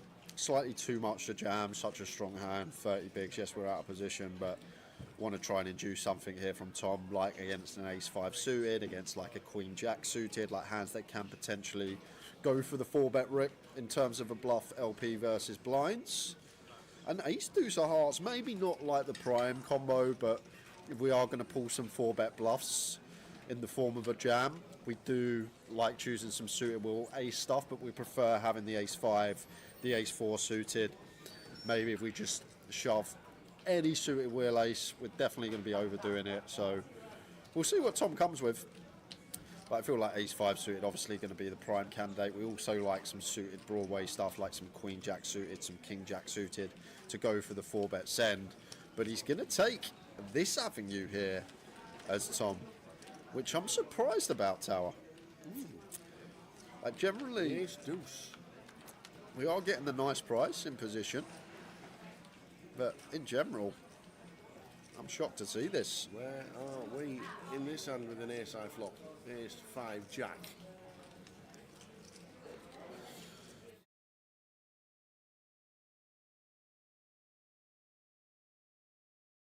We are back. Final 4.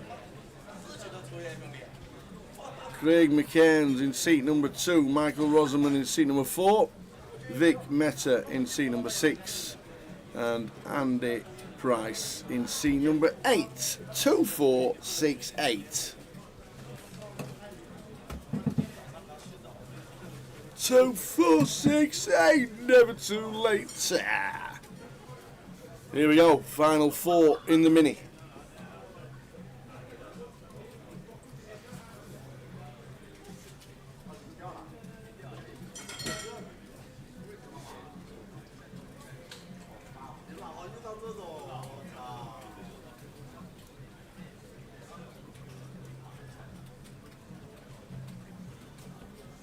So 21,280, 15,690, 11,570 and 8,550 locked up for the 4. Little bit of luck in the Irish Open, few cashes, Bob Marley. I did get a little card protector to take away that said Irish Open 2025 final table on it. So yes, I got that. I got that from the horse. A little bit of merch, memorabilia. And it was my fault he busted out because I was going to do a live stream from above the gantry, the final 6, set up, got myself ready. Next thing I see, Jay stood behind his chair. I thought, I actually had a squeeze for the chip lead as well. It was a massive pot. It was stud, and I've got a pair of kings with ace king with a king high flush draw. So I got a pair of kings with a king high flush draw. I call 6th Street.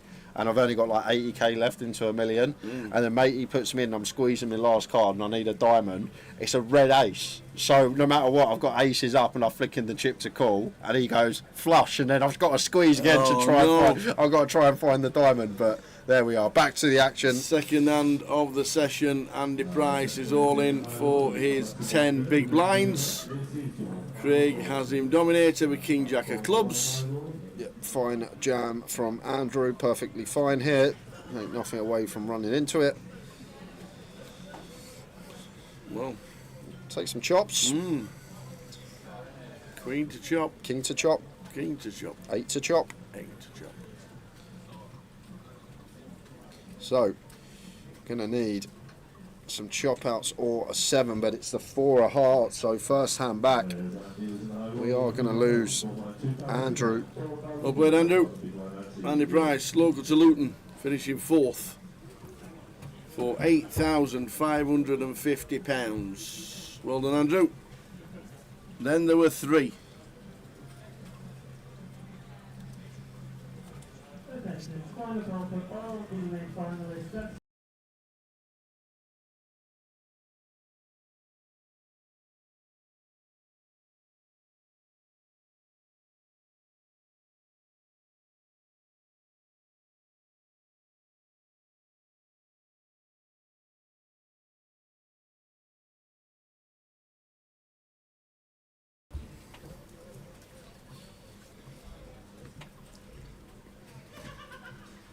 So third hand in, we're down to 3.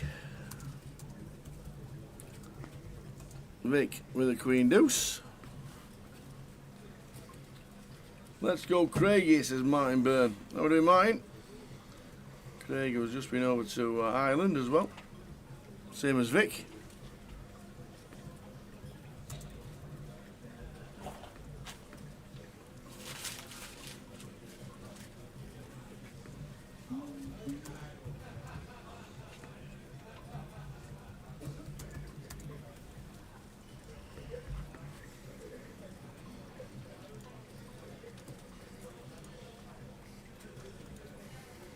Seen one of the Milliotis in as well. Oh no.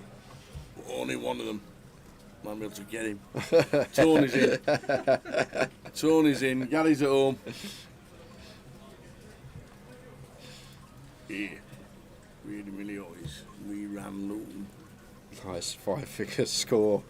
Locked up for everyone.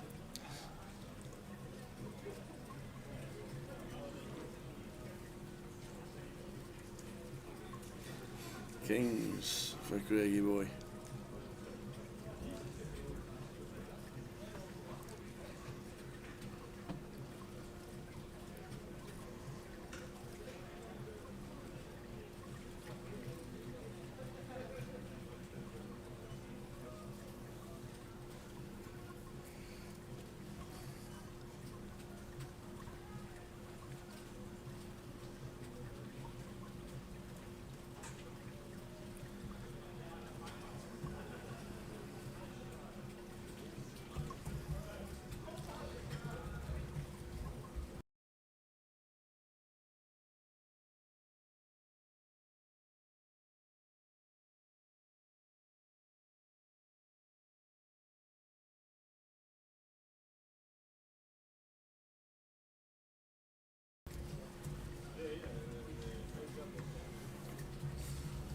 Craig McCain's on the left. Michael Rosamond in the middle. Vic Meta on the right.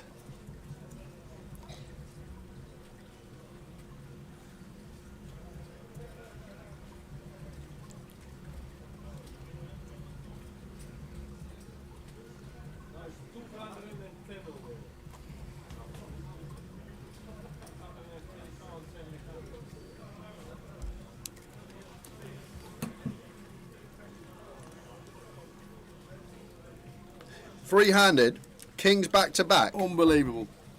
Wow. Craig. That's not going to happen very often.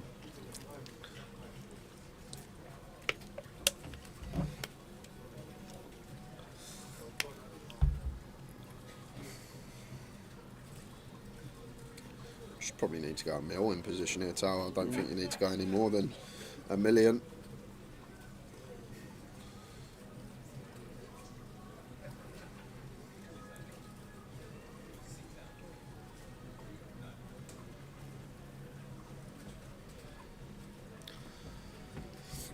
Still good. Let's go, Craig. My boy's on a heater. Your boy's got double maths at 9 o'clock in the morning, by the looks of it. Double maths. Oh. Double maths, double science, dinner break, come back. I remember at six, games. We used to have double, because school used to finish at 3:30, but when we were in sixth form, you had a sixth period sometimes where you'd stay on till 4:30. I can't remember what day it was, but one day we used to have double maths at sixth form. We used to have hour of normal maths, hour of further maths, at like from 2:30 to 4:30 on like a Monday or a Tuesday. It was like a horrible day to have it as well. I remember we used to do the old double maths. Jeez. Used to dread them days. I never actually had double PE because I took it at sixth form, but when you used to have PE and then a good subject after, that was the days you used to look forward to. Or PE to finish for your last period of the day. So Vic on the button, raises to 400.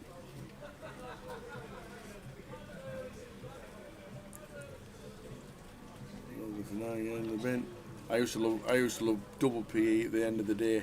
We used to have it one of the days, like 3 till 4 or whatever, till 2:30 till 3, and then home.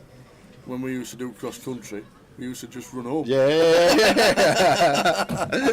used to like leg it through the woods and straight home. Where are you going? See you tomorrow.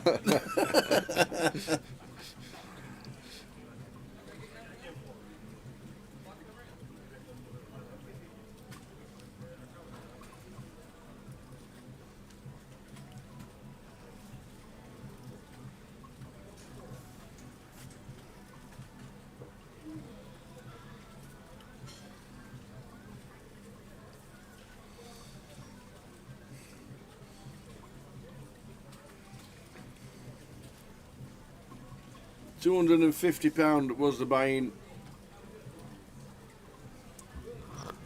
for the mini main, and a great turnout of 547, 547, something like that. Yeah, 553. 553. 553. Great turnout. First out in the money yesterday, paying 68 places, was Lauren Bocci.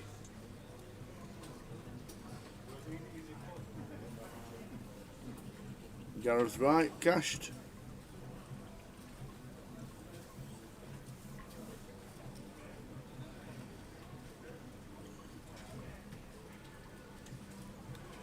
I didn't realise that Riz was down in Luton. Came 40th yesterday in the mini. Is he not from Newcastle? Yep, lives in Newcastle. Mad Turk was here yesterday, came 30th for 640. So Ravi cashed again. Rosser here, King Queen. No questions about this one, pretty clear. There's the triangle. It's a nice spot because we can get called by worse here, even against the ASEX, 45%. Ooh, pocket threes. Yeah, threes. Pocket threes. Can I have a count, please? Yeah, 8 bigs. Rosser should shove deuces. He should shove king deuce suited. He should shove king 3 suited. He should shove ace deuce. He should shove ace 3. So I feel like for 8, with a big invested, a pair going to be slightly too good for Craig. And Craig's going to flick in the call, and we are racing.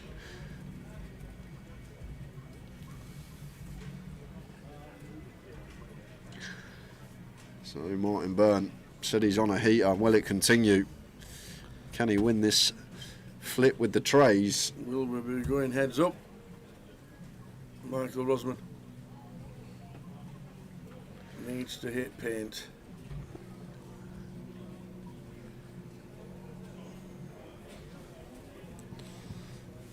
Here we go. 7-9 deuce, running clubs, queens and kings. Great turn to see for Craig. So Yep. just the 6 outer to Faye. No king, no queen, and we are heads up. We are, oh, the wrong paint. Ouch. Michael Rosamond, chip leader, coming into the final 9. Unfortunately eliminated in 3rd place for 11,570 smackers. So we're heads up, guys, and we are actually, although we've only been back 10 minutes, the players are taking 10 minutes just over, I believe. I have no idea why. They should just stay there and we should get on with it. We've just had a break, but they're taking 10. So we are going to be back in 10 minutes with the conclusion of the mini-main. Heads up between Craig and Vic. See you in 10.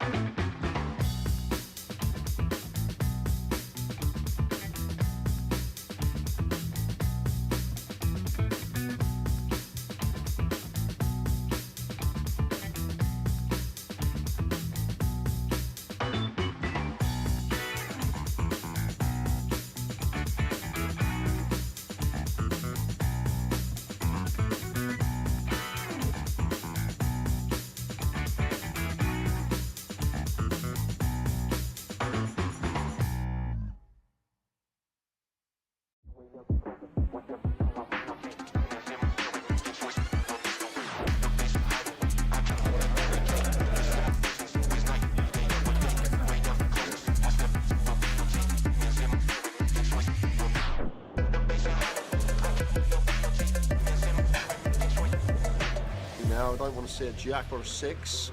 Oh!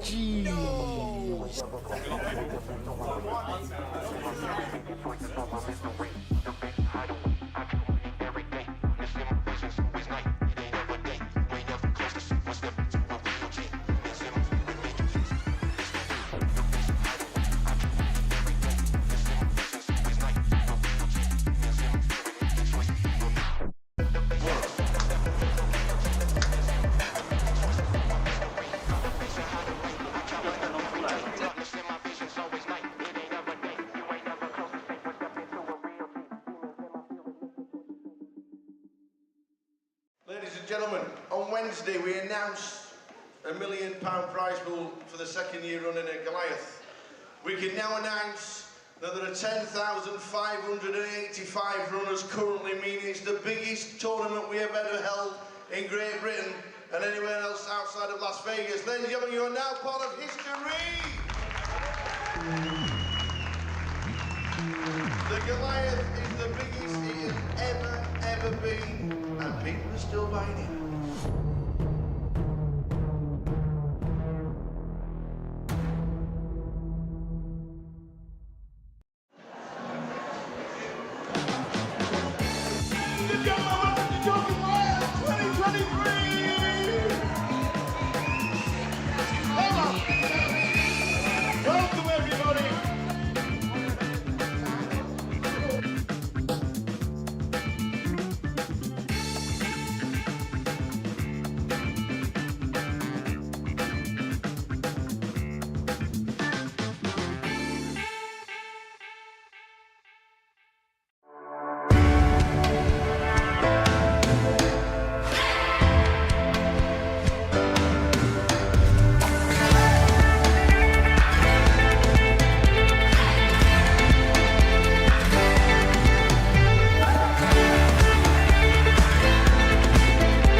hitting clubs and queens full on the end.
There's the shout in the stream.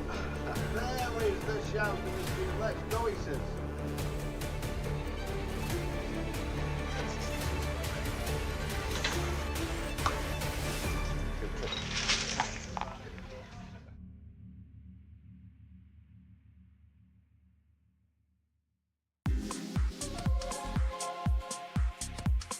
To 44 players as it speaks, and there's 24 million going into one bag. Alex, what an unbelievable day you must have had. It was unreal. I started as a short stack and now I'm just leader. Yeah. I'll take it. Yeah. Jay said you were short. How short were you? I had 125k to start the day. Yeah. What did you do with the bubble? Did you just sit and wait, or did you just start? Yeah, I was short on the bubble, to be fair. Yeah. And you just sat and waited until the money went? Pretty much. I still took some spots, but yeah, after the money went, couldn't lose a hand. Could you believe when we were on the bubble, 21 all in and called in 2 hands? I can't believe it. Yeah. It's a huge amount of chips. What's the table been like in the last hour or so? Yeah, all right, to be fair. I had a lot of big hands, so that helps. So for me, it's been all right. Yeah. Sure. Well, we think you're chip leader. That'd be nice. We're pretty sure you are chip leader, but every credit for making day 3 of the biggest Goliath Thanks ever. a lot. Fingers crossed for tomorrow. Hopefully it goes well. Keep it going. Nice Cheers, one. Alex Todd, a lot of chips. He has got an amount of chips that you want for day 3. We'll just have a quick word with Paul Murphy, Goliath. Day 3 tomorrow. Yep. We're just bagged up how many? 19,025,000. Big stack. Nice stack. How's the day been? It's been good. Been getting nice cards. Yeah. Making good plays, so I've been happy. Yeah. Mixing it up. It's a lot of players. A lot of people just say recreational players. It's just you're just taking flips a lot of the time, and you're just playing totally different. How have you found your tables today? I've been on about 5 different tables. I've been moved around a lot. Yeah. Each has been completely different. But I think the key's been adjusting to the players. Can you instantly spot somebody who just wants to cash to somebody who's a tour reg or something like that? Yeah, I can, especially when they say at the table, I'm just folding the last 10 minutes. That's always what you need. You can manipulate that. But 19 mil coming back to tomorrow. Biggest Goliath we've ever had. Yep. We're down to 44, and then tomorrow we're going to crown a champion. We can dream, can't we? We can dream. We can dream. Hopefully final table. Paul, many congratulations. 19 million. That is just about it from the day's full chip counts up on the website very soon. But what an amazing day. We have had 1,125 runners. We got in the money instantly. 21 all in and calls for 2 in 2 hands to burst the bubble. We burst the bubble, and then they've gone down and down, and we've finished day 2 with 44 runners. Tomorrow, we are going to crown a champion of the biggest Goliath ever. But who is it going to be? Join us tomorrow.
So here we go, heads up, another 15-minute break done.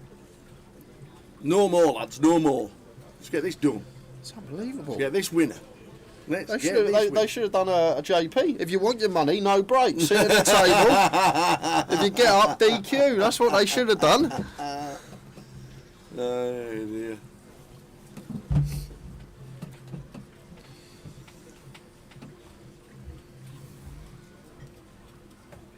So, finally underway. Evening, Mick the Mod.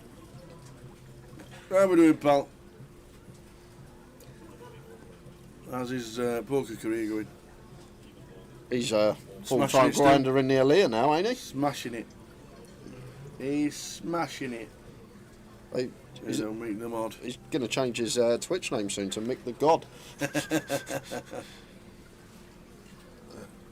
Good at the old locals. And in Poker Paws. Joining us Poker Paws. For the last knock-ins. Heads up between Craig and Vic.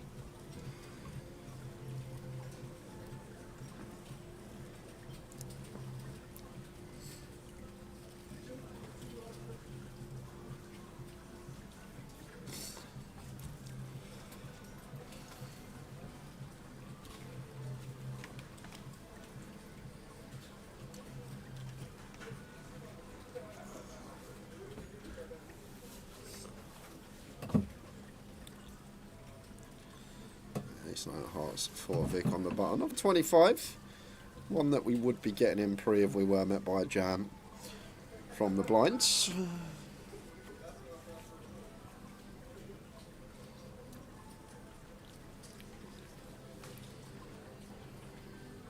Check 8 for Cravo. Seems like just a defend. I don't think we do. Do we do interviews for the mini? Aye. Aye. Do them all. I think.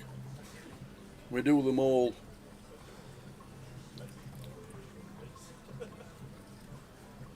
We do them all, mate. We do them all.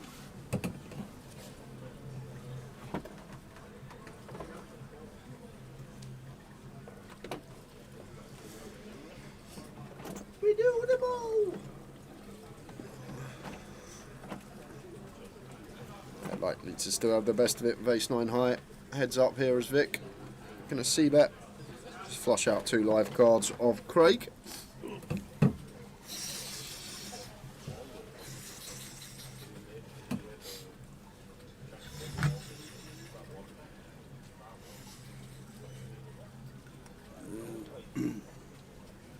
Craig McCain's back up the road to school tomorrow, is our Craig?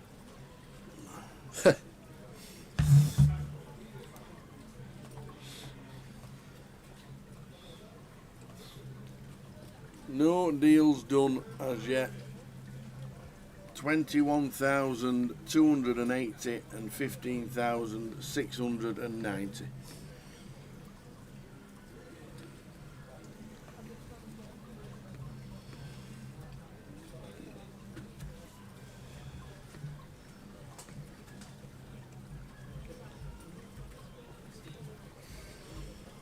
In the live streets, Evan, this is Craig's first heads-up bout. Did come third in the 888 Live Glasgow Mini Main. He likes the minis. Third in the last one, the last two in this one.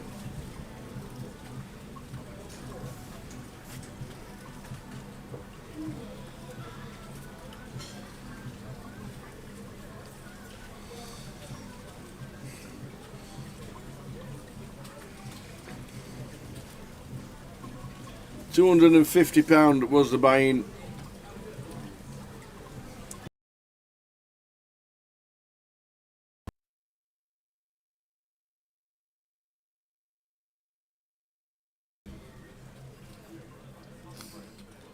So Vic with the 10-8. Former champ of the GUKPT. He's finished first, he's finished second. Loves Luton.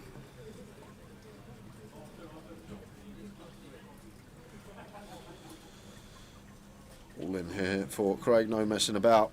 27 to start the hand. We have a pair heads up against this 2 big blind open. Would like to see jam. Jam he does.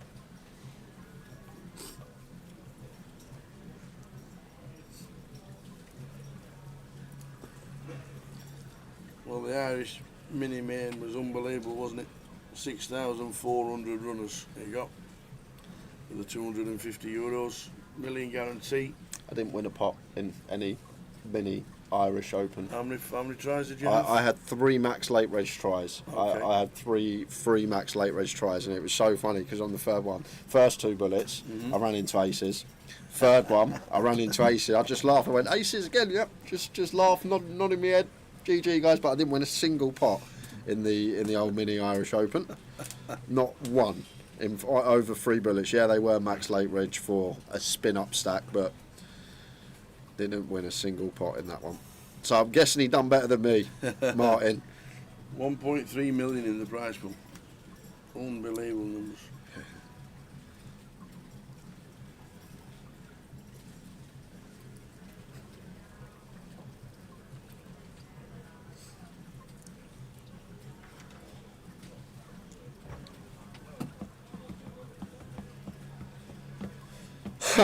Tony said there's another leg starting in half an hour. You still get in. Great though to have a £200 mil guarantee on it. I'll tell you what I noticed this year in Ireland as well, the amount of Americans over there. Every single table I was on, I had at least one American. American or Canadian, there were hundreds and hundreds. They love a chat as well. God, do they love a chat. Honestly, some of them just, yeah, like I'm quite friendly at the table hello, but sometimes you wish you hadn't said hello and started talking, because then all day, 8 hours later, they're still telling you about the time they went to Wimbledon and saw Roger Federer play back in 2009, but they do love old chat at the table, the Americans. Met some lovely people actually out there as well. So a nice chat with old Scott Stewart, winner of the WPT.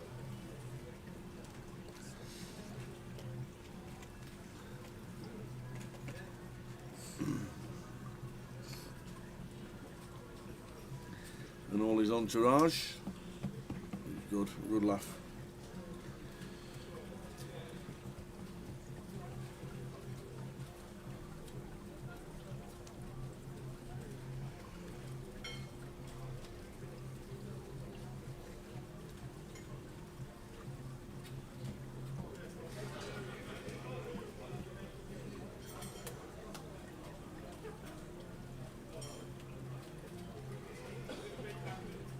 Queen 7 for Craig, raises to 320, just going to be a raise and take.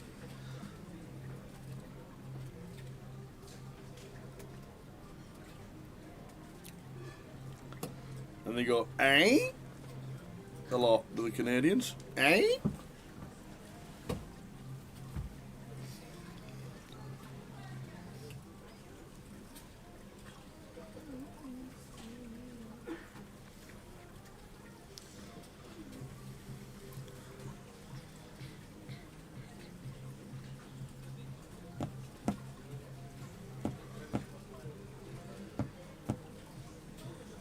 better suited for Vic here. Start with raise. Love how quick these two are playing. I must give credit to that. Absolutely lightning fast. Great for the stream.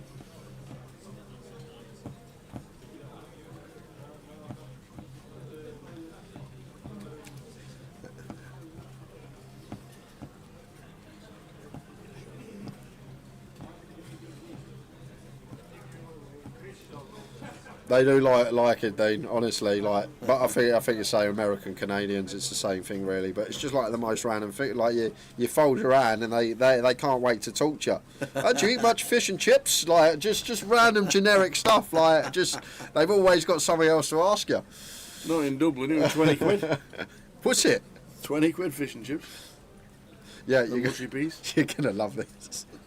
So, end of the night, I've gone to that like van outside. They do the chicken tenders and stuff. I said, I just want chips on its own, 2 mayonnaises and a bottle of Coke, please, mate. How much? Portion of chips, two little pots of mayonnaise and a Coke. 1 portion of chips. €7.50. €13. What? €13. Okay.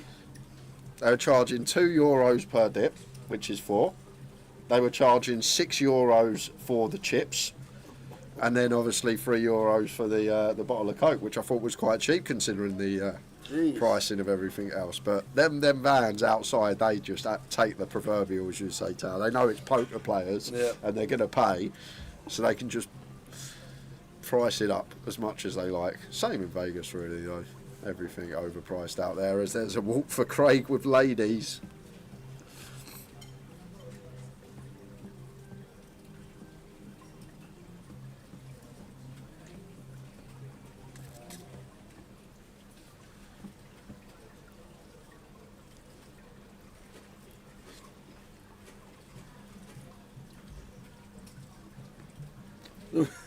There was somebody at the Irish Open doing press-ups at the side of the table.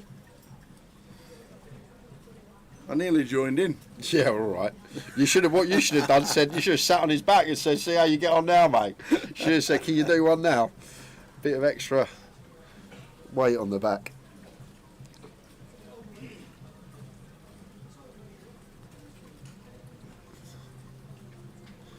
Six of spades for Craig. Vic with the 4-5. Some action flops with these two hands. Keep it low. 6-3 deuce. Wow. Any flops about? Talk about low. It's a nut straight for Vic, and it's top pair for Craig here. And we've seen already on this final table, Vic loves to slow play a monster. If he could fast play this one here and now, potential to win the maximum. Is going to opt for the slow play yet again. King on the turn. Vic with a check mark. Yeah, got to check back now. Potentially as Craig. Go for our value on the river when check 2. And probably just going to be a lead and a call. There's the lead for 600 and a call.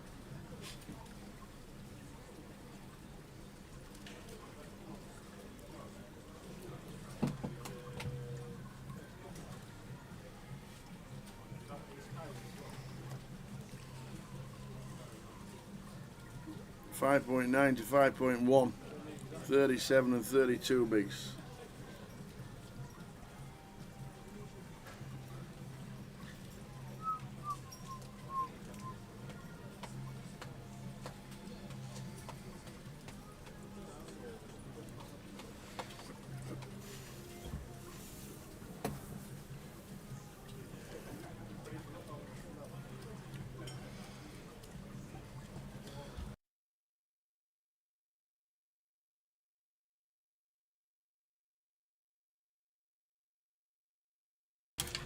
You know, back.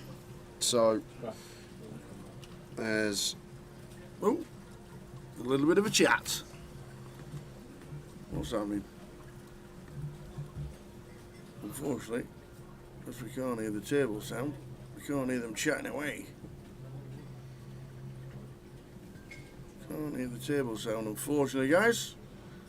So I don't know what they're actually saying. It crashed a little bit earlier. We don't know. Hey, up the fist pumping. What's happened there? What's happened there? Nice little fist bump. I think they'll have to just get the TD to come over and confirm.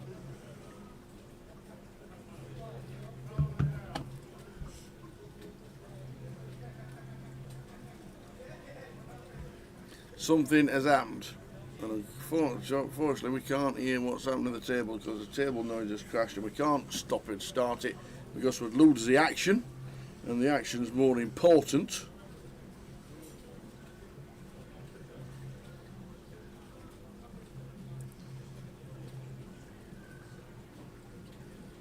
So, well, they're carrying on. The picture in the background, who's got... I have no idea who that guy's in the background.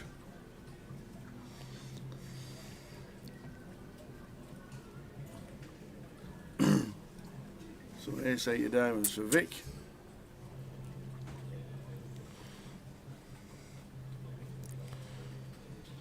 Call from Craig with Jack-7. 10, 10, 7, 2 diamonds, so 2 pair, and a nut flush draw. And now an open ender to go with a nut flush draw. Draws everywhere. Now Vic going to start betting his equity. Difficult to dislodge worse, but maybe setting up a multiple street bluff, try and fold out some 9x, 7x, although going to be difficult after the flop action in a heads-up scenario. 600 3/4 pot called from Craig.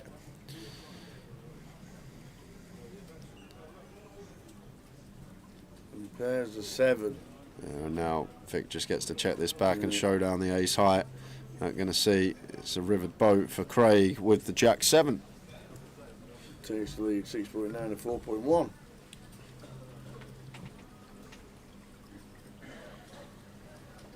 Craig McCairns, Vic Meta.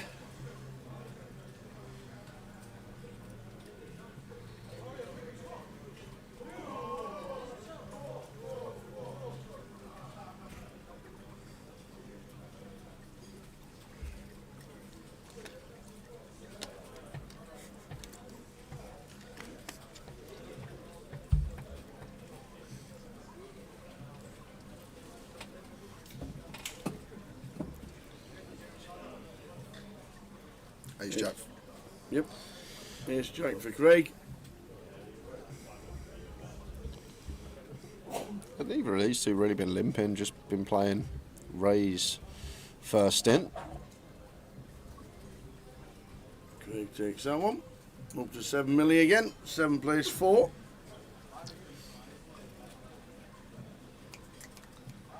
Well done, Rosa. 11,570. Andy Price local at 8.5.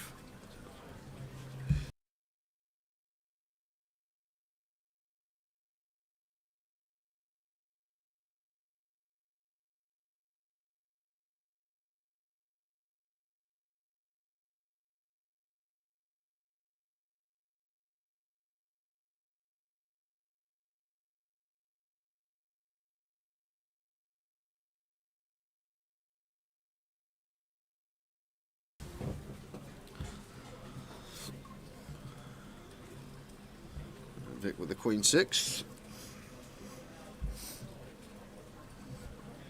Opens to 3-2-5. Craig with the defend.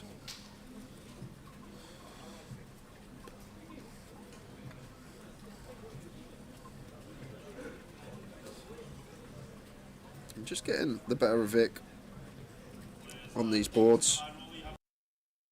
Got to start leading now as Craig after check flop. Target some ace highs, king highs of Vic. Even some check back 9x with the queen high into the muck.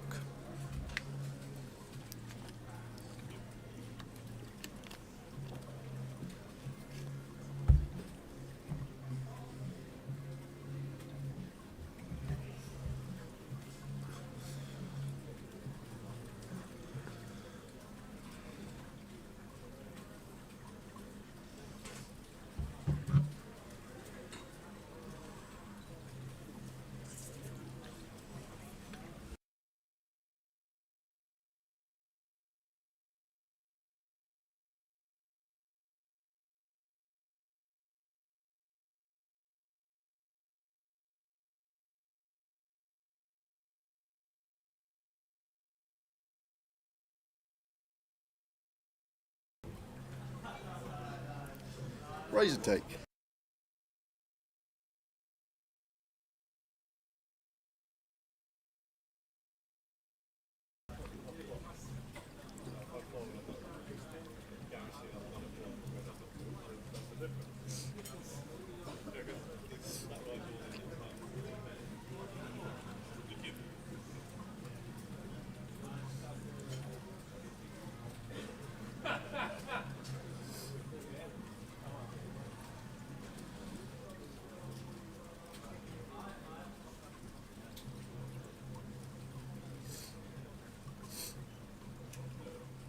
Jack 5 for Vic on the button. Raises to 3-2-5. Should be getting a look from a hand that we dominate from Craig. 4-5 off, going to want to get in a heads up.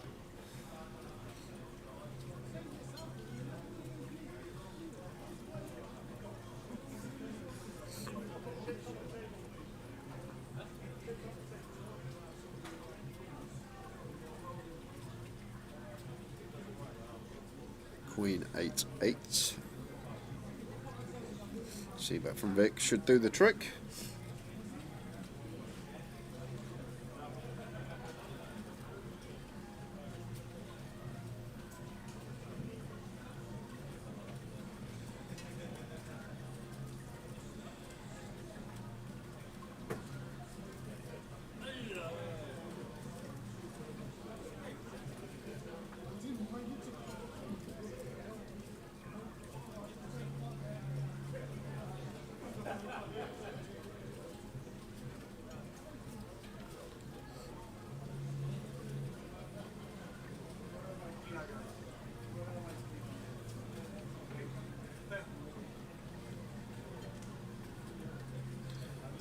Blinds going up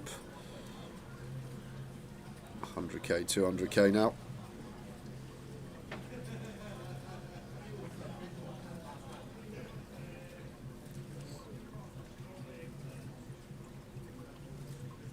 Raise and take.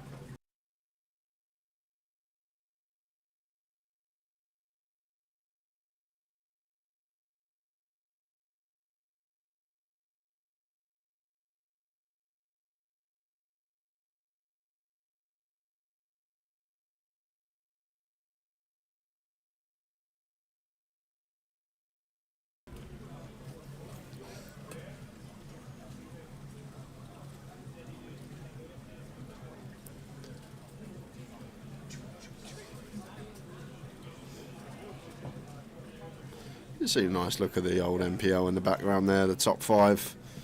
Thomas Clack, Keith Littlewood, Will Coate, the Mad Turk, and Alex Risby. Is that up to date? Yeah, I think it's all updated, to be fair. I know we're not done anything GUKPT wise, have we, for like 3-4 weeks, so... Tournament sales, no anti heads up. No.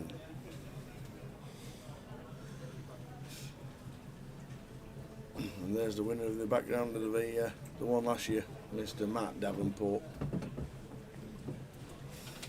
We've lost the table sound, unfortunately, Gas. So it just flicks off. And if anybody just nips in the booth just to shout hello, then we just turn it off to make sure that we don't hear anything we shouldn't do, like swearing. Vic here with a big draw, but it's a turn straight for Craig. Oi, oi. Action card, second. This could be it. Oh, the triangle is in. The triangle is in. We've got the back door flush draw, we've got the back door straight door open-ended. Well, we should know as Vic here that we're always up against a straight or better, I think, once Craig takes that time to jam. So does he want to gamble? Does he want to try and snag a 3, an 8, or a heart? King's never going to be any good in this situation. So 7 mils. So what's in the pot? We got 1.5 in the pot. So Vic's put in 600. So 2.1. So he's not even getting a 1-to-1 here, Tower. So like going to need like 36, 37%. If there's a situation we're up against like ace-3 with the ace of hearts, very bad news. Does he want to spin the wheel here with an opportunity to get back in this heads-up bout? But he could just be throwing the trophy over to Craig here and now. He could indeed. If he does make that call, we could have a champion And he has made the call. We could have the champion, not the youngest, maybe the youngest looking, but not the youngest. Craig McCairns. 68% of the time we have a champion. And a big river coming up for Craig. The river's a 3, it's a heart, it rings her straight on the board, but the heart with the King of Hearts, Vic Meta. He got there both ways. He made the bigger straight and the flush. The 3 of Hearts. What a card that was for him. Yeah, probably one of the bigger spots of Craig's, what I'm guessing, not too long poker career at the moment, but got plenty of years ahead of him. Well, you don't even know, Tal. We had this with Luke Porter, who turned out to be 40. And so, when I speak to him, if he says I'm 37, I'm off. Nah, he's got to be. He's a youngster. He's got many years ahead of him in this game. But huge river card coming up for him then. 1 card away from his first live trophy. But now, with some work to do, Vic near 2-1 chip lead.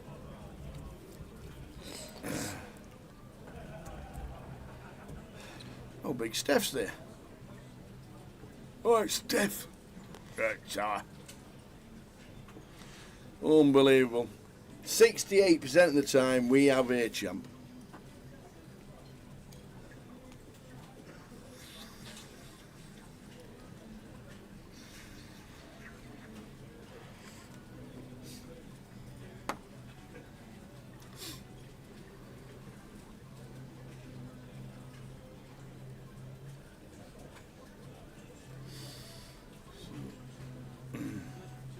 Big pot. Take your triangle back, lad, you might need it soon. Wowzers. Wowzers.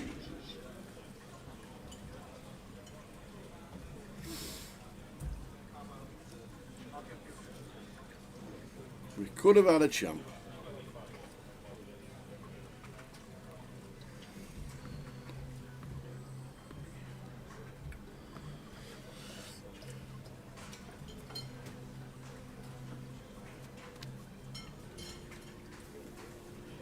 Craig with the Queen 6. Makes it up. Now the blinds are 200k. Vic says I'm all in. And a fold. So lead has changed a couple of times. Vic now is 7.4 milli.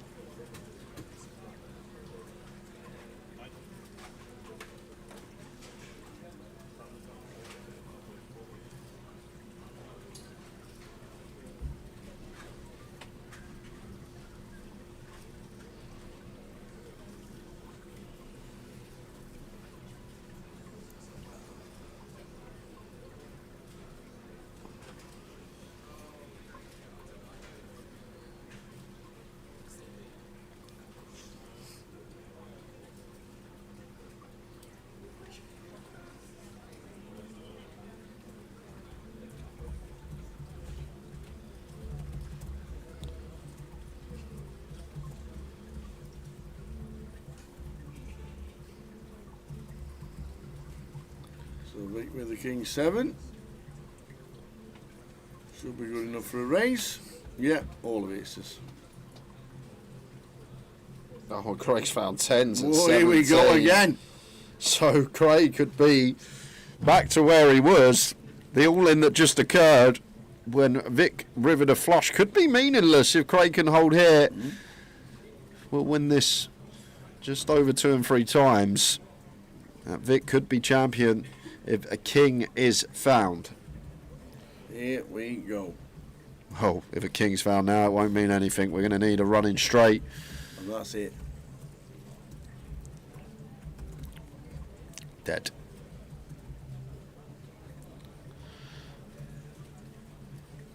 Oh yes, King 7 again with the King of Hearts, same hand. Imagine back-to-back King 7 bust out.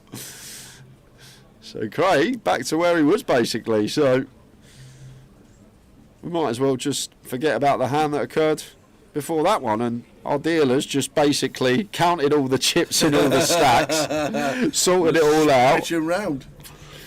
Just to switch again. More of the same. 2 all-ins in 2 hands. Action is what we like.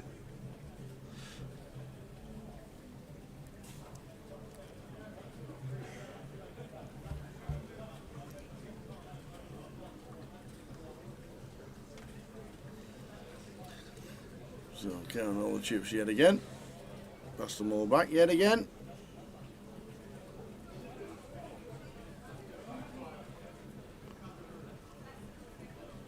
Well, there is stacks of 20 like that. Just get rid of a couple of them stacks.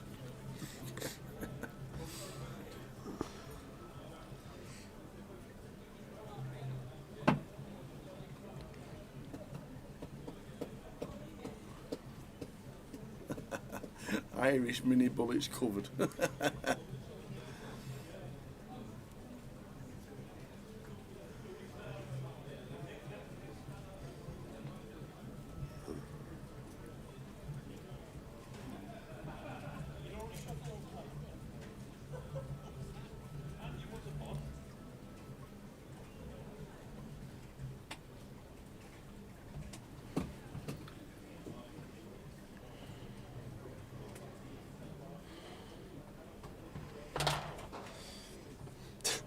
The dealer's just sorted all the chips out.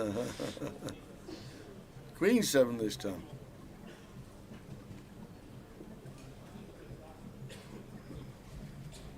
All in.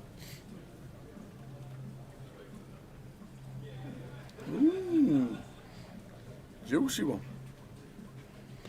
I don't think he'll call this off. It depends. Like, it seems like both the players are just happy to try and get it in and see what the board brings out. King 5 of diamonds here though for Vic. I personally wouldn't, and he's going to wait for a better spot. So Craig does get the better hand to fold.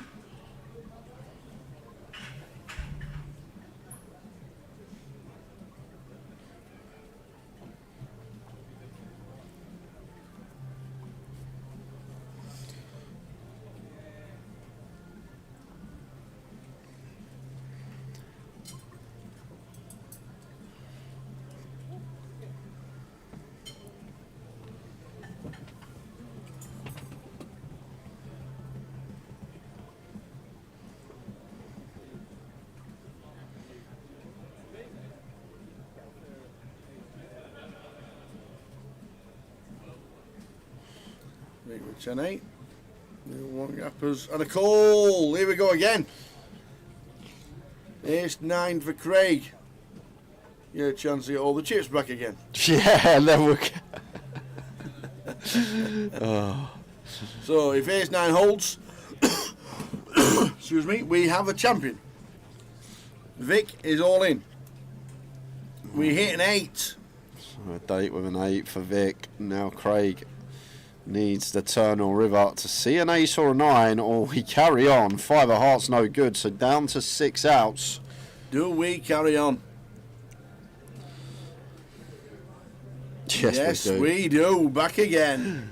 Back and forth, back and forth. What a battle. Yeah, so dealers do a fantastic job. Just clarifying stacks before the exchange is made, but it looks like we're basically just playing the old switcheroo, these two.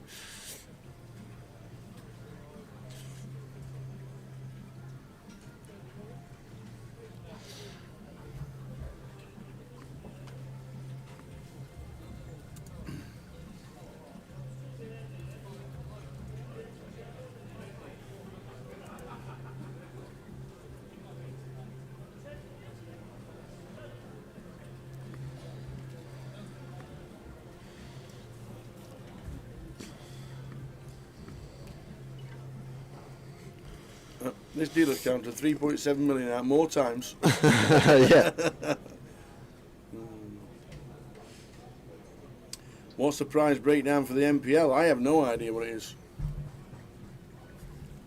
I really shouldn't. It's not there. So top 18 get invitations to the 100k free roll, which is going to start at the January next year. Yeah. And then there's prizes as you go down the places, I believe. But the best thing to do, Baraka, just go to grosvenor.co.uk Poker.com, Grosvenor Poker.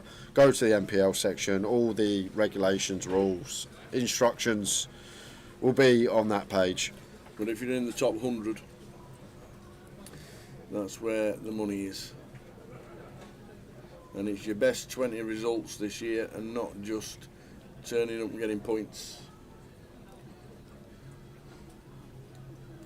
Yep, Evan. What's that, 4 times now?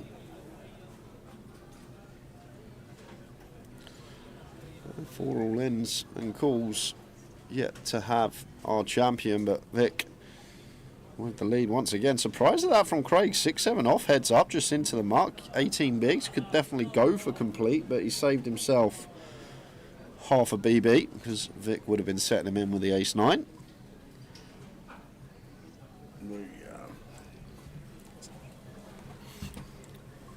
How many get in the playoff? Top 18. Don't know why I said 100, but that was last year and the year before. That was last year and the year before that. So I can't fault you for that one, Tower. The top 18. We'll try and get full disclosure on what it is over the weekend.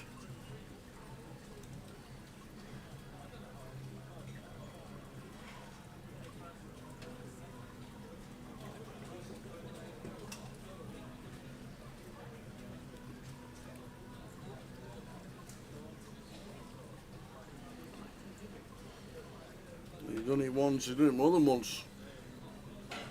Back and forth this one. Evening, Cammy. Cammy Williamson, let's go, Craig. Rooting for the fella. Indeedy, indeedy.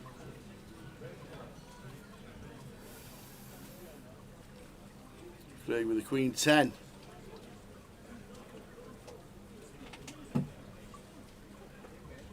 In they go. Oh, we have a race. In they go as well. Are we switching over again? Vic Meta, pocket 4s. Now he's got a chance of winning the title. But this is bang 50-50. Oh, imagine the Taylor having to do this again. He's counted 3.7 million, Sal. That would have been the 5th time. If Craig can find a Queen or 10 here. Here we go.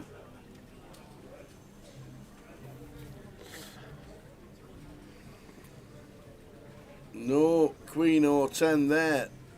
Oh, imagine a 5. Yeah, got the counterfeit though. Oh, the counterfeits. Ooh, you don't want to win like that. If it's higher than a 4, we're going to have the backdoor counterfeit as well. So there it is. 9 bringing a gutty as well. So 16 outs here for Craig to find it. A 9, a 5, a Queen, a Jack, a 10. Anything else? We have a champion. It's an ace! Whoa, Vic met it eventually. Then they went that way, then they went that way. 3.7, 3.7, 3. Yes, well done, Vic. Well done indeed. Doing interviews? We are indeed. Okay. I'm going to wander around. I'll bring him in.